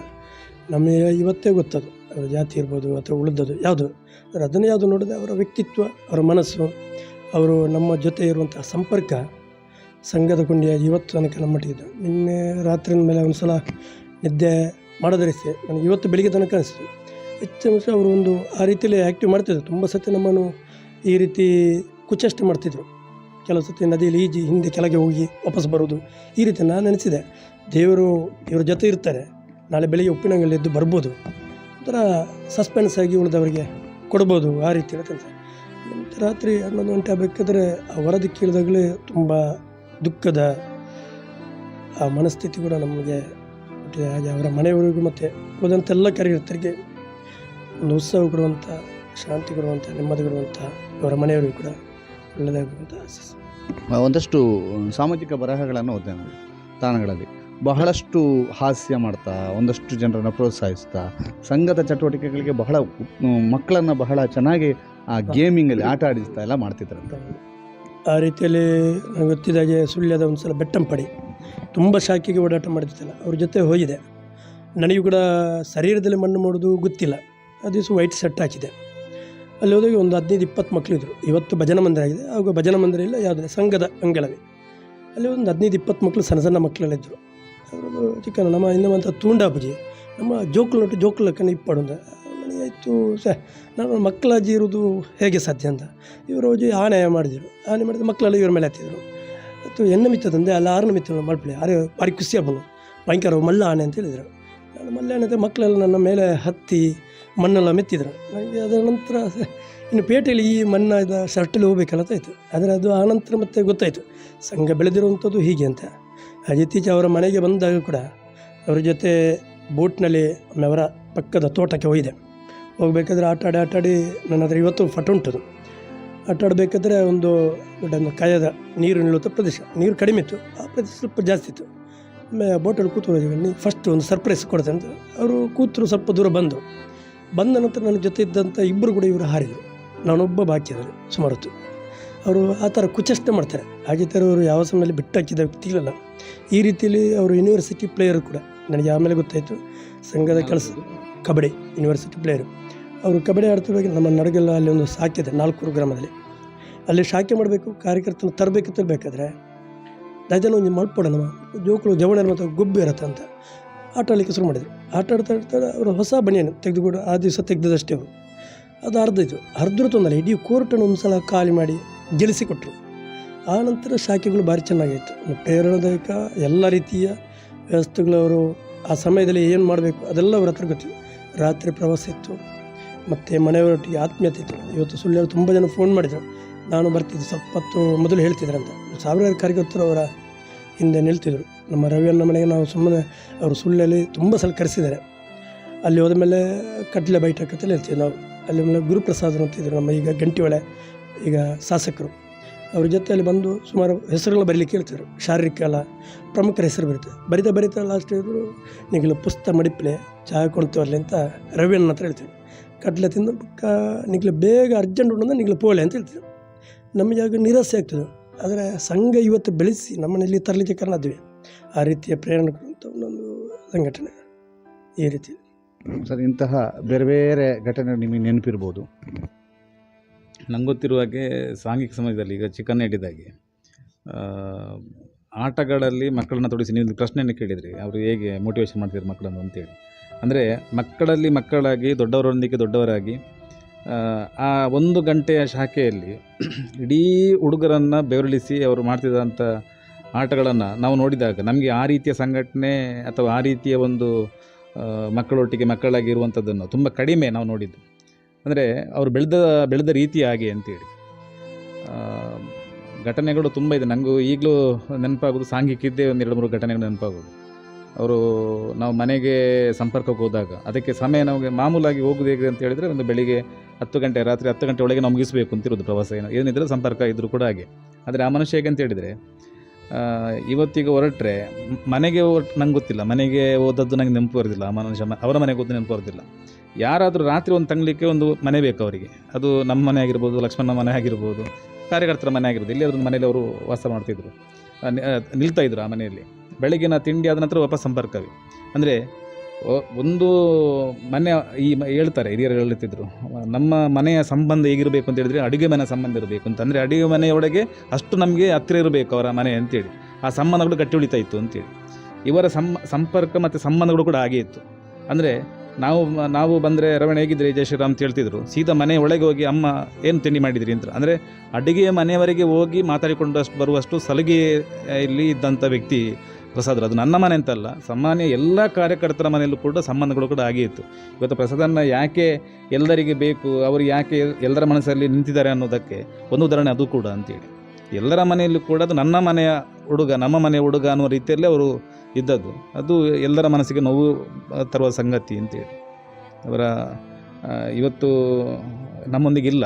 ಆ ನೋವು ಯಾಕೆ ಜಾಸ್ತಿ ಕಾಡ್ತಾ ಇದೆ ಅಂತ ಹೇಳಿದರೆ ಈ ಕಾರಣಕ್ಕೋಸ್ಕರ ಅಂತ. ಸಂಬಂಧಗಳನ್ನು ಹಾಗೆ ಅವರು ಉಳಿಸಿಕೊಂಡಿದ್ರು ಅಂತೇಳಿ.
ಪ್ರಸಾದ್ ಬೆಳಾಲ್ ಅವರ ಪಾರ್ಥಿವ ಶರೀರದ ಅಂತಿಮ ದರ್ಶನ ಆಗ್ತಾ ಇದೆ. ಈ ಸಂದರ್ಭದಲ್ಲಿ ಬೆಳಗ್ಗಿನಿಂದಲೇ ಇವತ್ತು ಅಲ್ಲಿ ಸರ್ಕಾರಿ ಆಸ್ಪತ್ರೆಗೆ ಆಗಮಿಸಿ ಅಲ್ಲಿಯ ಎಲ್ಲ ವಿಧಿವಿಧಾನಗಳು ಅಲ್ಲಿ ಮುಗಿದ ನಂತರ ಅಲ್ಲಿಂದ ಈಗ ಆಂಬ್ಯುಲೆನ್ಸನ್ನು ಬೆಳಾಲಿಗೆ ಕರೆತರಲಾಗಿದೆ. ಎಲ್ಲದರಲ್ಲಿಯೂ ಕೂಡ ತನ್ನನ್ನು ತಾನು ತೊಡಗಿಸಿಕೊಂಡಂಥವರು ಬೈಂದೂರಿನ ಶಾಸಕರಾಗಿರುವಂಥ ಗುರುರಾಜ್ ಗಂಟಿಹೊಳೆ ಅವರು ನಮ್ಮ ಜೊತೆಗೆ ಇದ್ದಾರೆ. ಅವರು ಮತ್ತು ಪ್ರಸಾದರವರ ಒಡನಾಟದ ಬಗ್ಗೆ ಕೇಳಬೇಕು ಸರ್. ಪ್ರಸಾದರವರ ನಿನ್ನೆ ಸಂಜೆ ರಾತ್ರಿಯ ಸುದ್ದಿ ಕೇಳಿದಾಗ ನಿಮಗೆ ಅದು ಇಲ್ಲೆಲ್ಲರೂ ಹೇಳ್ತಾರೆ ನನಗೆ ನಿಜ ಅಂತ ಅನಿಸಿಲ್ಲ ಅಂತ ಏನು ಅನ್ನಿಸಿತ್ತು ಸರ್? ಪ್ರಸಾದ್ ನಮ್ಮದು ಒಳ್ಳೆ ಕಾರ್ಯಕರ್ತ ಸಂಘಟನೆದು. ಅವನ ಕಷ್ಟ ಜೀವನ ಅಂತ ಇದ್ದರೂ ಸಂಘಟನೆಗೆ ಒಂದು ಪ್ರಥಮ ಆದ್ಯತೆ. ನಮಗೆ ಅವನು ಸಿಕ್ಕಿದ್ದು ಕಾಲೇಜಿಗೆ ಹೋಗ್ತಾ ಇರುವಾಗ, ಅಲ್ಲಿ ಉಜಿರೆ ಕಾಲೇಜಿಗೆ ಹೋಗುವಾಗ ಸಿಕ್ಕಿದ್ದು. ಏನಾದ್ರು ಸಾಹಸದ್ದು ಕಷ್ಟದ್ದೆಲ್ಲ ಇದೆ ಅಂದರೆ ತಾನು ಓಡಿ ಬರುವಂಥ ಸ್ವಭಾವ ಉಂಟು. ಆಗ ನಾವು ಎತ್ತಿನ ಭುಜ ಅಂತ ಕಾಣ್ತದೆ, ಅಲ್ಲಿಗೆ ಹೋಗುವಾಗ ನಾನು ಬರ್ತೇನೆ ಅಂತ ಸೇರಿಕೊಂಡವ 2005ನೇ ಇಸ್ವಿಯಲ್ಲಿ. ಅವತ್ತಿಂದ ಇವತ್ತಿನವರೆಗೆ ಮತ್ತು ಸಂಘಟನೆ ಬಿಟ್ಟು ಬೇರೆ ಯಾವ ವಿಷಯ ಇರಲಿಕ್ಕಿಲ್ಲ ಅವನಿಗೆ. ಮತ್ತು ಇದು ಸ್ವಭಾವ ಅವನಿಗೆ ಸ್ವಲ್ಪ ಹೊಳೆ ಬೆಟ್ಟ ಗುಡ್ಡ ಅದು ಅವನ ಸಾಹಸ, ಅವನ ಗುಣವೇ ಹಾಗೆ. ನನಗೇನು ಸುಸ್ತಾಯಿತು, ಬೇಜಾರಾಯಿತು, ಬೋರಾಯಿತು ಅದೆಲ್ಲ ಅವನಿಗಿಲ್ಲ. ಹಾಗಾಗಿ ಅವನು ಆಮೇಲೆ ಸಂಘಟನೆಗೆ ಬಂದವ ನಿಮಗೆ ಇಡೀ ದೇಶ ತಿರುಗಿರ್ಬೋದು. ನಾಗಪುರಕ್ಕೆ ಹೋಗಿದ್ದಾನೆ, ಮಹಾರಾಷ್ಟ್ರಕ್ಕೆ ಹೋಗಿದ್ದಾನೆ, ಸುಳ್ಯ ತಾಲೂಕಲ್ಲಿ ತುಂಬ ವರ್ಷ ಪ್ರಚಾರಕ್ಕಾಗಿತ್ತು. ಸುಳ್ಯ ತಾಲೂಕಿನಲ್ಲಿ ಪ್ರತಿ ಹಳ್ಳಿ ಮೂಲೆಗೆ ಹೋಗಿರ್ಬೋದು ಅವನು. 3-4 ವರ್ಷ ಸಂಘಟನೆ ಕೆಲಸ ಮಾಡಿದಾಗ ಬಹುಶಃ ಅವನನ್ನು ಹೆಚ್ಚು ನೆನಪು ಮಾಡಿಕೊಳ್ಳೋರು ಈಗ ತುಂಬ ದುಃಖ ತರುತ್ತಿರುವುದರಲ್ಲಿ ಸುಳ್ಯ ತಾಲೂಕಿನ ಕಾರ್ಯಕರ್ತರು ಜಾಸ್ತಿ. ಕಾಲೇಜ್ ಮುಗಿದ ತಕ್ಷಣ ಪ್ರಚಾರಕ್ಕಾಗಿ ಹೊರಟು ಹೆಚ್ಚು ಸಮಯ ಅಲ್ಲಿದ್ದ. ಆಮೇಲೆ ಪುತ್ತೂರು ತಾಲೂಕಲ್ಲಿದ್ದ, ಬೇರೆ ಬೇರೆ ಕಡೆಯಲ್ಲಿದ್ದ. ಬಟ್ ನಮಗೆ ಶಾಕ್ ಅಂತ ಕೇಳಿದರೆ ಅವನು ಈ ರೀತಿ ಇನ್ಯಾರಾದರೂ ನೀರಿಗೆ ಬಿದ್ದರೆ ಎತ್ಕೊಂಡು ಬರೋ ಅಭ್ಯಾಸ ಅಂತ. ಬೇರೆ ಕಡೆಯಲ್ಲೆಲ್ಲ ಹೋದದಿದೆ. ನಮ್ಮ ಕಾರ್ಯಕರ್ತರಿಗೆ ಈಜು ಕಲಿಸೋದು, ಇಂಥದ್ದೆಲ್ಲ ಕಷ್ಟ ಫೇಸ್ ಮಾಡಲಿಕ್ಕೆ ಕಲಿಸೋದು, ಆ ರೀತಿ ಗುಣ. ನಮಗೆ ನಿನ್ನೆದು ವಿಷಯ ಅಂತ ಕೇಳಿದರೆ ಎಲ್ಲಿಯಾದರೂ ನಾಪತ್ತಾಗಿದೆ ಅಂತ ಆಗುವಾಗ ಎಲ್ಲಿಯಾದರೂ ಎದ್ದು ಬರ್ತಾನೆ ಅಂತ ನಮಗೆ ಅಷ್ಟು ವಿಶ್ವಾಸ. ನಮಗೆ ಯಾವ ಕ್ಷಣಕ್ಕೂ ಹೀಗಾಗ್ತದೆ ಅಂತೇಳಿಲ್ಲ. ನಾನು ನಿನ್ನೆ ದೆಹಲಿಯಲ್ಲಿ ಏನೋ ಕಾರ್ಯಕ್ರಮದೊಂದು ಮೀಟಿಂಗಲ್ಲಿ ಇದ್ದಾಗ ಸುದ್ದಿ ಬಂತು. ಹೊರಡುವಾಗ 3 ಗಂಟೆ ಒಳಗೆ ಒಳ್ಳೆ ಸುದ್ದಿ ಬರಲಿ ಅಂತೇಳಿ ಹೇಳಿ ನಿರೀಕ್ಷೆಯಲ್ಲೇ ಹೊರಟಿದೆ, ಮತ್ತು ಫೋನ್ ಸಿಗೋದಿಲ್ಲ ಅಂತೇಳಿ ಹೇಳಿ. ಬಟ್ ಆಶ್ಚರ್ಯ ಅಂದರೆ ಕೊನೆಗಿಲ್ಲ, ಬಾಡಿ ಸಿಕ್ತು ಅಂತ ಆಯಿತು. ಅದೊಂದು ಏನಂತ ಅರ್ಥ ಆಗೋದಿಲ್ಲ ನಮಗೆ. ಅಂದರೆ ಬಹುಶಃ ನದಿಯ ವಿರುದ್ಧ ಏನೋ ಸ್ವಲ್ಪ ಈಜಿ ಸುಸ್ತಾದ ಅಂತ ಅಂದ್ಕೊಳ್ತೇವೆ. ಏನೋ ಒಂಚೂರು ಲೆಕ್ಕ ತಪ್ಪಿತು ಅಲ್ಲಿ ಬಹುಶಃ ಅಂತ ಕಾಣ್ತದೆ. ಇಲ್ಲದೇ ಇದ್ದರೆ ನಿಮಗೆ ಅವನ ಜೀವನದಲ್ಲಿ ಸೋಲು ಎಷ್ಟು ಬಂದರೂ ಅವನು ಯಾವಾಗಲೂ ಕುಗ್ಗಿದ್ದು, ಟೆನ್ಷನ್ ಮಾಡ್ಕೊಂಡದ್ದು, ದುಃಖಪಟ್ಟದ್ದು ನಾವು ಯಾರೂ ನೋಡಲಿಲ್ಲ. ನಾವೀಗ ಅವನನ್ನು ನೋಡಲಿಕ್ಕೆ ಹಿಡಿದೊಂದು ಹೆಚ್ಚು ಕಡಿಮೆ 19 ವರ್ಷ ಇತ್ತು ನಾವು ಒಟ್ಟಿಗಿದ್ದು. ಭಾರಿ ದುಃಖದಲ್ಲಿದ್ದಾನೆ, ಭಾರಿ ಬೇಜಾರಲ್ಲಿದ್ದಾನೆ ನಾವು ಕೇಳಲೇ ಇಲ್ಲ. ಅದು ಬಂದರೆ ಅದನ್ನು ಬಿಟ್ಟು ಮತ್ತೆ 4 ಜನ ಸಂಘಟನೆ ಕಟ್ಕೊಂಡು ಮಾಡಿದಂಥ ಕಾರ್ಯಕರ್ತ. ಇಡೀ ದಕ್ಷಿಣ ಕನ್ನಡ, ಉಡುಪಿ ಜಿಲ್ಲೆಯಲ್ಲಿ ಇವತ್ತು ಸಹಿತ ಬೈಂದೂರಿನಲ್ಲೂ ತುಂಬ ಜನ ನೆನ್ಪು ಮಾಡ್ಕೊಂಡು ಫೋನ್ ಮಾಡ್ತಾಯಿದ್ದಾನೆ. ಪ್ರಸಾದ್ ಅಂದರೆ ಅದೇ ಆ ಊರಿಗೆ ಹೋದಾಗ ಆ ಊರಿನವನೇ ಆಗೋದು. ಸಂಘದ ಕಾರ್ಯಕರ್ತರಂದ್ರೆ ಹಾಗೆ ಬೇತಕ್ಲೇರೋ ವೈದ್ಯರು ಅಂತಲೇ ಅನ್ನುವಂಥ ಪ್ರಶ್ನೆನೇ ಇಲ್ಲ. ಆ ಊರಿನವನೇ. ಬೈಂದೂರಿನಲ್ಲಿ ಅಷ್ಟು ಜನ ನೆನ್ಪು ಮಾಡ್ಕೋತಾರೆ. ಅವರೆಲ್ಲರೂ ಈಗ ಭಾರಿ ಶಾಕಲ್ಲಿದ್ದಾರೆ 2 ಜಿಲ್ಲೆಯಲ್ಲಿ. ಆ ಟೈಪ್ ಒಂದಿದೆ ಒಬ್ಬ ಕಾರ್ಯಕರ್ತ, ಸಂಘಟನೆ ಕಾರ್ಯಕರ್ತರು. ನಮ್ಮ ಸ್ವಭಾವ ಹಾಗೆ. ಬಟ್ ಇದಂತೂ ಸ್ವಲ್ಪ ನಮಗೆ ಅರಗಿಸ್ಕೊಳ್ಳಿಕ್ಕಾಗದಿದ್ದಂಥ ದುರಂತ. ಹೇಗಾಯ್ತು ಅನ್ನೋದು ನಮ್ಗೆ ಈಗಲೂ ಚಿಂತೆನೆ. ಅವನಿಗೆ ಹೊಸ್ತಲ್ಲ, ಹೊಳೆ ನದಿ ಇದೆಲ್ಲ ಹೊಸ್ತಲ್ಲ ಹಾಗೆ. ಬಟ್ ಹೀಗೊಂದಾಗಿದೆ. 1-2 ವರ್ಷದ ಹಿಂದೆ ಮಗು ಒಂದು ತೀರಿ ಹೋಗಿತ್ತು. ಆಗ ನಾವು ಚಿಂತೆ ಮಾಡ್ಕೊಂಡಿದ್ದೆವು. ಅವನು ಅದರಿಂದ ಬೇಗ ರಿಕವರಿಯಾಗಿ ಬಂದಿದ್ದಾಗಿತ್ತು. ಮನೆಗೆಲ್ಲ ಅವನೇ ಆಧಾರ. ಇಡೀ ಮನೆ, ಒಂದು ಕುಟುಂಬ. ಬಹುಶಃ ಅವನ ಸಂಬಂಧಿಕರಲ್ಲೂ ಸಹಿತ ಒಂದು ಸ್ವಲ್ಪ ವಿದ್ಯಾವಂತ ಅಂತೇಳಿ ಹೇಳಿದರೆ ಅವನೇ. ಅವರಿಗೂ ಎಲ್ಲ ಸ್ವಲ್ಪ ದಾರಿ ಹೇಳೋದು, ಬದುಕಿಗೆ ಏನಾದ್ರು ಮಾಡಿಕೊಡೋದು, ಇಂಥದ್ದೆಲ್ಲ ಮಾಡ್ತಾಯಿದ್ದ. ನಿನ್ನೆ ಅವರ ತಮ್ಮನ ಹತ್ರ ಮಾತಾಡ್ತೀನಿ ಸರ್. ಅವ್ರು ಹೇಳ್ತಾರಂತ ಇಡೀ ಮನೆಗೆ ಆಧಾರವಾಗಿದ್ದದ್ದು ಮಾತ್ರ ಅಲ್ಲ, ನಮಗೆಲ್ಲರಿಗೂ ಕೂಡ ದಾರಿದೀಪ ಮತ್ತು ಹೀಗಿರಬೇಕು ನನಗೊಂದು ಪಿಕಪ್ ಕೊಡಿಸಿದ್ರು, ಇಂಥದ್ದೆಲ್ಲ ಹೇಳ್ತಾಯಿದ್ರು. ಅದೇ ಅವನು ನಮ್ಮ ಕಾರ್ಯಕರ್ತರು ಕೆಲವೊಮ್ಮೆ ಹೆಚ್ಚು ನಮ್ಮ ಸಂಘಟನೆ ಕಾರ್ಯಕರ್ತರು ವ್ಯಾವಹಾರಿಕ ಬದುಕಿನಲ್ಲಿ ಸೋಲ್ತಾರೆ. ಸೈದ್ಧಾಂತಿಕತೆ ಗಟ್ಟಿ ಇರ್ತದೆ, ಸಂಘಟನೆ ಪ್ರಧಾನ, ಅದೂ ಸರಿ ಇರ್ತದೆ. ಬದುಕಿನಲ್ಲಿ ಸೋಲ್ತಾರೆ. ನಾವು ಕಾರ್ಯಕರ್ತರನಲ್ಲಿ ಇಲ್ಲಿವರೆಗೆ ನೋಡ್ತೇವೆ. ಸಮಾಜ ಪ್ರಧಾನ ಅಂತ ಇರ್ತದೆ, ಸ್ವಲ್ಪ ಮನೆ ಕಡೆ ಗಮನ ಕಮ್ಮಿ ಆಗ್ತದೆ. ಇವನಿಗೊಂದು ಸರ್ತಿ ಕೂತು ಮಾತಾಡಿ ಸ್ವಲ್ಪ ಹಿರಿಯರೆಲ್ಲ ಬುದ್ಧಿ ಹೇಳಿದ ಮೇಲೆ ಮನೆ ಕಡೆ ನೋಡ್ಕೊಂಡು ಸಂಘಟನೆ ಮಾಡಬೇಕಂತ ಹಿರಿಯರು ಜೋರು ಮಾಡ್ತಾರೆ. ಅದಾದಮೇಲೆ ಮನೆ ಕಡೆ ಸ್ವಲ್ಪ ಚೆನ್ನಾಗಿ ಮಾಡಿದ್ದ. ತಮ್ಮನಿಗೆ ಏನಾದ್ರು ವ್ಯವಹಾರ ಮಾಡಿ ಕೊಡೋದು, ಇವರಿಗೇನು ಮಾಡೋದು. ತಾನು ಮಾತ್ರ ಅರ್ಧಕ್ಕಿಂತ ಹೆಚ್ಚು ಸಮಯ ಸಂಘಟನೆಗೆ. ಈಗ ಇತ್ತೀಚೆಗೆ ಧರ್ಮ ಜಾಗರಣದ ಜವಾಬ್ದಾರಿ ಇತ್ತು, ಅದಕ್ಕೂ ಬಂದಿದ್ದ ಪ್ರವಾಸ. ಇಲ್ಲಿವರೆಗೆ ಹೋಗೋದು, ಇಡೀ ವಿಭಾಗ ಓಡಾಡ್ತಿದ್ದ.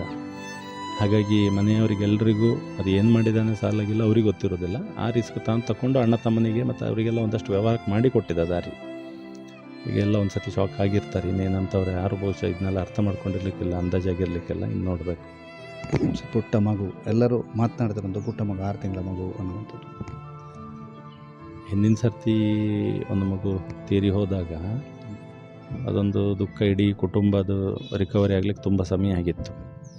ಇದೀಗ ಹೀಗಾಗಿದೆ. ಈಗ ಮಗುವನ್ನ ಸಣ್ಣ ಮಗು 6 ತಿಂಗಳಿದೆ ಈಗ ಅಂತೇಳಿ ಹೇಳಿ ಗೊತ್ತಿಲ್ಲ. ಕುಟುಂಬ ಈಗ ಅದನ್ನು ದೇವ್ರ ಶಕ್ತಿ ಕೊಡಬೇಕೀಗ ಆ ಕುಟುಂಬಕ್ಕೆ ಅದನ್ನು ಎದುರಿಸುವಂಥದ್ದು. ಇವತ್ತು ಇಡೀ ಇಲ್ಲೀಗ ಆಸ್ಪತ್ರೆಯಲ್ಲಿ ನೋಡ್ತೇವೆ, ಇಡೀ ಜಿಲ್ಲೆಯ ಸಂಘದ ಕಾರ್ಯಕರ್ತರು ಎಲ್ಲರೂ ಇದ್ದರು. ಅಂದರೆ ನಮಗೆ ಕೊನೆಯಲ್ಲಿ ಎಂತ ಕೇಳಿದರೆ ಲಾಸ್ಟಿಗೆ ಒಬ್ಬ ಕಾರ್ಯಕರ್ತ ಇದ್ದರೆ ನಮ್ಮದೆಲ್ಲ ಸಂಘಟನೆ ಇರುವಂಥದ್ದು. ಹಾಗಾಗಿ ಅವನ ಕುಟುಂಬ ಜೊತೆಗೆ ಇಡೀ ಸಂಘಟನೆ ಅನ್ನುವಂಥದ್ದು ಇರ್ತದೆ. ಆದರೂ ಅದಕ್ಕೂ ಸಹಿಸುವಂಥ ಶಕ್ತಿ ದೇವರು ಕೊಡಬೇಕಷ್ಟೆ. ನಿಮಗೆ ಅವರು ಕಡೆಯದಾಗಿ ಕಾಲ್ ಮಾಡಿದ್ದು ಅಥವಾ ನೀವು ಮತ್ತು ಅವರು ಒಟ್ಟಿಗೆ ಕಳೆದಂಥ ದಿನಗಳನ್ನು ಮೆಲುಕು ಹಾಕೋದಾದರೆ? ನಾನು 2005 ಸಿಕ್ಕಿದ ಮೇಲೆ ನಾನು ಪ್ರಚಾರಕ್ಕಾಗಿದ್ದೆ, ಅವನು ಪ್ರಚಾರಕ್ಕಾಗಿದ್ದ ಒಟ್ಟಿಗೆ. ನಾನು 2009 ನಂತರ ನಾನು ವಾಪಸ್ ಹೋಗಿದ್ದೆ ಮನೆಗೆ. ಬಟ್ ಅವನು ಮತ್ತೂ ಇದ್ದ, ಒಂದಷ್ಟು ವರ್ಷ ಕೆಲಸ ಮಾಡಿ ವಾಪಸ್ ಹೋಗಿದ್ದ. ಏನು ಮಾಡೋದಿದ್ರು ಒಂದು ತೀರ್ಮಾನ ಒಂದು ಹೇಳಿ ಹೋಗ್ತಿದ್ದ. ಅದಾದಮೇಲೆ ನಾನೇನು ವ್ಯವಹಾರ ಮಾಡಲಿಕ್ಕೆ ಹೋದೆ, ಅದಕ್ಕೂ ಅಲ್ಲಿಯೂ ಬಂದಿದ್ದ. ಅದಾದಮೇಲೆ ನಾನೊಂದು ಸ್ವಲ್ಪ ಬೆಂಗಳೂರಿನಲ್ಲಿ ಪೂರ್ಣಾವಧಿಯಾಗಿದ್ದೆ. ಆಗಲೂ ಬೆಂಗಳೂರಿಗೂ ಒಂದು ಪೂರ್ಣಾವಧಿಯಾಗಿದ್ದೆ ಅಷ್ಟೇ. ಅವನು ಇದ್ದದ್ದು ಪಾಸಿಟಿವ್ ಆಗಿ, ಅವನಿಗೆ ಮತ್ತು ಬೇರೆ ಎಂಥ ವಿಷಯ ಇಲ್ಲ, ಆರ್ಥಿಕ ಮತ್ತು ಎಂಥ ನಿಮಗೂ ಮತ್ತು ಪ್ರಸಾದ್ ಅವರಿಗೆ ಆತ್ಮೀಯತೆ ಹೇಗೆ? ಅವರು ಸಂಘದ ಪ್ರಚಾರಕ್ಕಾಗಿ, ಸಂಘದ ಕಾರ್ಯಕರ್ತರಾಗಿ ನಮ್ಮ ಊರಿಗೆಲ್ಲ ಬಂದು ಸಂಘದ ಶಾಖೆಯಲ್ಲಿ ಸಂಘಟನೆಯಲ್ಲಿ ತೊಡಗಿಕೊಂಡು ತುಂಬ ಆತ್ಮೀಯತೆಯಿಂದ ಬೆರೆದುಕೊಂಡಿರುವವರು. ಬೆಳಿಗ್ಗೆ ಬೇಗ ಎದ್ದುಕೊಂಡು ಬರ್ತಾಯಿದ್ರು.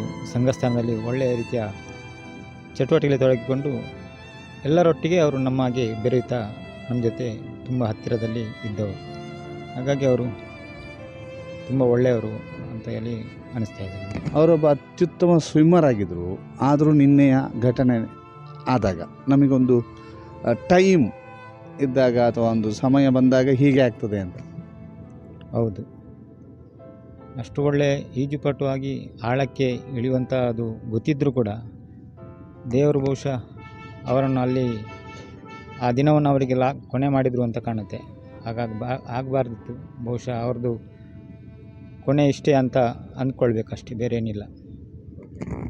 ಸರ್ ನಮಸ್ತೆ. ನೀವು ಎಷ್ಟು ವರ್ಷಗಳಿಂದ ನಿಮಗೆ ಪರಿಚಯ? ಸುಮಾರು ಪ್ರಸಾದ್ ಬೆಳಾಲು ಮತ್ತು ನಮ್ಮದು ಒಡನಾಟ ಇದ್ದಿದ್ದು ಸುಮಾರು ಒಂದು 10-15 ವರ್ಷದಿಂದಲೂ ನಾವು ಒಳ್ಳೆ ಸ್ನೇಹಿತರು. ವಿಶೇಷವಾಗಿ ಅಂತ ಹೇಳಿದರೆ ಸಂಘದ ಕಡೆಯಿಂದ ನಮಗೆ ಸಂಪರ್ಕಕ್ಕೆ ಬಂದದ್ದವರು. ಅದರ ನಂತರ ನಮ್ಮ ಒಡನಾಟ ಹೀಗೆ ಬೆಳೀತಾ ಇತ್ತು. ಅವರ ಮದುವೆಯ ಅಡುಗೆ ವ್ಯವಸ್ಥೆಯನ್ನು ಕೂಡ ನಾನು ಮಾಡಿದ್ದೆ. ಅವರ ಗೃಹ ಪ್ರವೇಶಕ್ಕೆ ಅಡುಗೆ ವ್ಯವಸ್ಥೆಯನ್ನು ಮಾಡಿ ಕೊಟ್ಟಿದ್ದೆ. ಆನಂತರ ಅವರ ತಂಗಿಯ ಮದುವೆ ಆಯಿತು, ಅದನ್ನು ಭಾರೀ ಗಮ್ಮತ್ತಲ್ಲಿ ಮಾಡಿದರು ಅವರು. ಹಾಗೆ ಅಂತೇಳಿ ನಾವೊಂದು ಕಿಂಚಿತ್ತು ಸಂಭಾವನೆಯನ್ನು ಅವರ ಹತ್ರ ತಗೊಂಡು ಆ ಕೆಲಸವನ್ನು ಅಚ್ಚುಕಟ್ಟಾಗಿ ಅವರಿಗೆ ಮಾಡಿಕೊಟ್ಟಿದ್ದೇವೆ. ನಂತರ ನಾನು ಅವರಲ್ಲಿ ಗಮನಿಸಿದ್ದು ಅಂತೇಳಿದರೆ ಅವ್ರಿಗೆ ಯಾವುದೇ ರೀತಿಯ ಅಳುಕು ಇಲ್ಲ, ಅಂಜಿಕೆ ಇಲ್ಲ. ಯಾರ ಹತ್ರ ಬೇಕಿದ್ರೂ ಮಾತಾಡಿಸ್ತಾರೆ ಅವರು. ಯಾರು ಸಣ್ಣ ಹುಡುಗರಿರಲಿ ಹಿರಿಯರಿರಲಿ, ಆ ಮಾತಾಡಿಸುವಂಥ ಶೈಲಿ.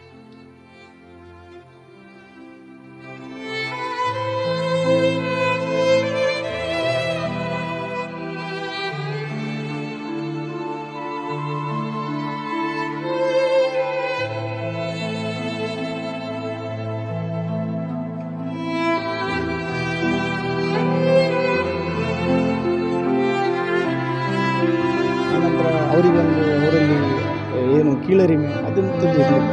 ಇತ್ತೀಚೆಗೆ 1 ತಿಂಗಳ ಹಿಂದೆ ನಮ್ಮ ಮನೆಗೆ ಬಂದಿದ್ದರು. ಬಂದಿದ್ದಾಗ ನಾನು ಮನೆಯಲ್ಲಿ ಒಬ್ಬನೇ ಇದ್ದೆ.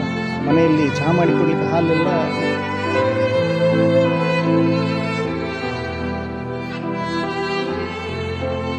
ನಮ್ಮಲ್ಲಿ ಇರಲಿಲ್ಲ. ಆ ದಿವಸ ನಾನು ಒಬ್ಬನೇ ಇದ್ದೆ. ಸೀದಾ ಪೇಟೆಗೆ ಹೋದರು, ಹಾಲು ತಗೊಂಡು ಬಂದು ಒಳಗೆ ಹೋಗಿ ಅವರು ಚಹಾ ಕಾಫಿ ಎಲ್ಲ ಮಾಡಿದ್ರು, ನನಗೂ ಕೊಟ್ಟು. ಮಧ್ಯಾಹ್ನ ಗಂಜಿಯನ್ನು ಅವರೇ ಬೇಯಿಸಿದರು, ಏನೋ ಒಂದು ಚಟ್ನಿ ಮಾಡಿದರು, ಊಟ ಮಾಡಿದರು ಒಟ್ಟಿಗೆ.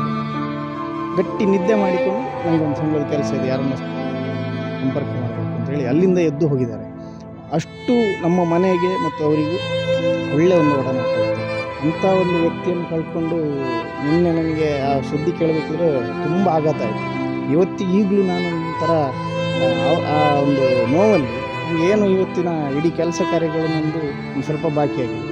ಹಾಗೆ ಅಷ್ಟು ಒಳ್ಳೆಯ ವ್ಯಕ್ತಿ, ಅವರನ್ನು ಕಳ್ಕೊಂಡು ಸಮಾಜಕ್ಕೆ ತುಂಬ ನಷ್ಟ ಅಂತ ಹೇಳಬಹುದು.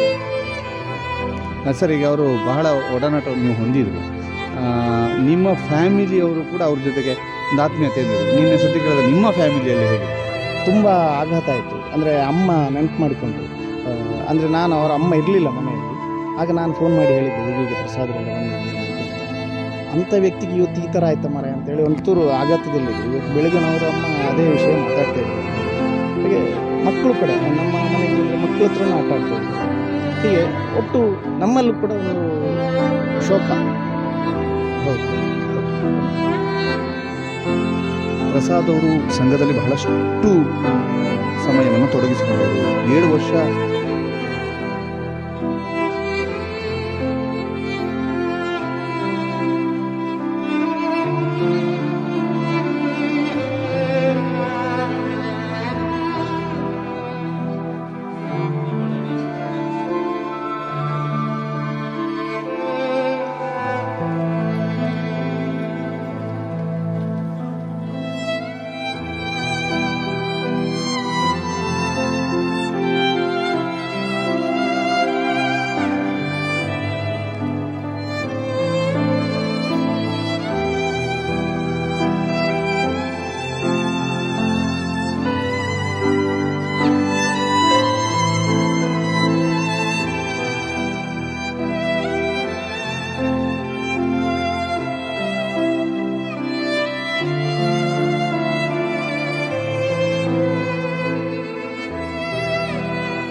ಪ್ರಚಾರಕ್ಕಾಗಿ ಮಂಡ್ಯ, ಚಾಮರಾಜನಗರ, ಮೈಸೂರು, ಸುಳ್ಯ, ಪುತ್ತೂರು ಎಲ್ಲ ದೂರದವರು.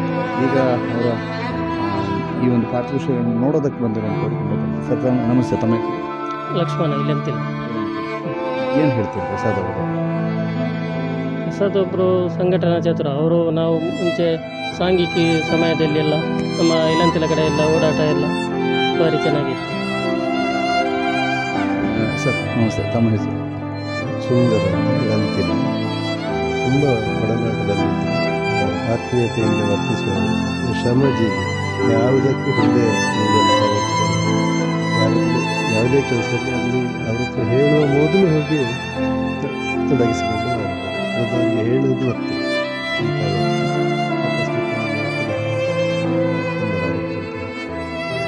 ಅಂತ ರವಿ ಇಳಂತಿಲ ಅಂತ.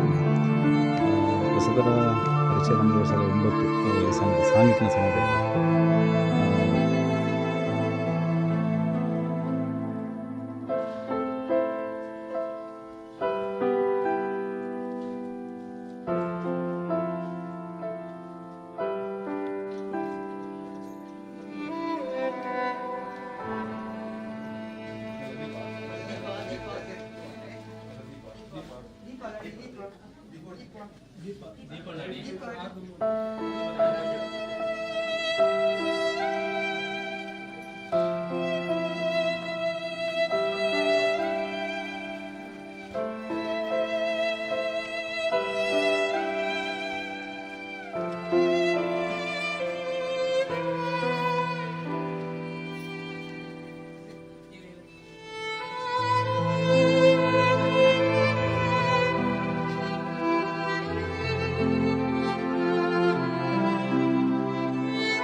ತಾಲೂಕು ಸಂಪರ್ಕ ಸಮಯದಲ್ಲಿ ಅವರು ಯಾವ ರೀತಿ ಇದ್ರು ಅಂದರೆ ನಮಗೆ ನಮ್ಮ ಮನೆಯ ಬಾಗಿಲು ಅವರಿಗೋಸ್ಕರ ತೆರೆದಿರ್ತಿತ್ತದು. ಅಂದರೆ ಬರುವ ಸಮಯ ನಮ್ಗೆ ಗೊತ್ತಿರಲಿಲ್ಲ. ಇದು ನಾವು ನೋಡಿದಂಥ ಪ್ರಸಾದ. ರಾತ್ರಿ ಬರಬೇಕಿದ್ರೆ 2 ಗಂಟೆ 1 ಗಂಟೆ ನಾವು ಒಂದು ಅನ್ನದ ವ್ಯವಸ್ಥೆ ಒಂದು ಪಾತ್ರೆಯಲ್ಲಿ ಹಾಕಿಡ್ತಿದ್ವಿ.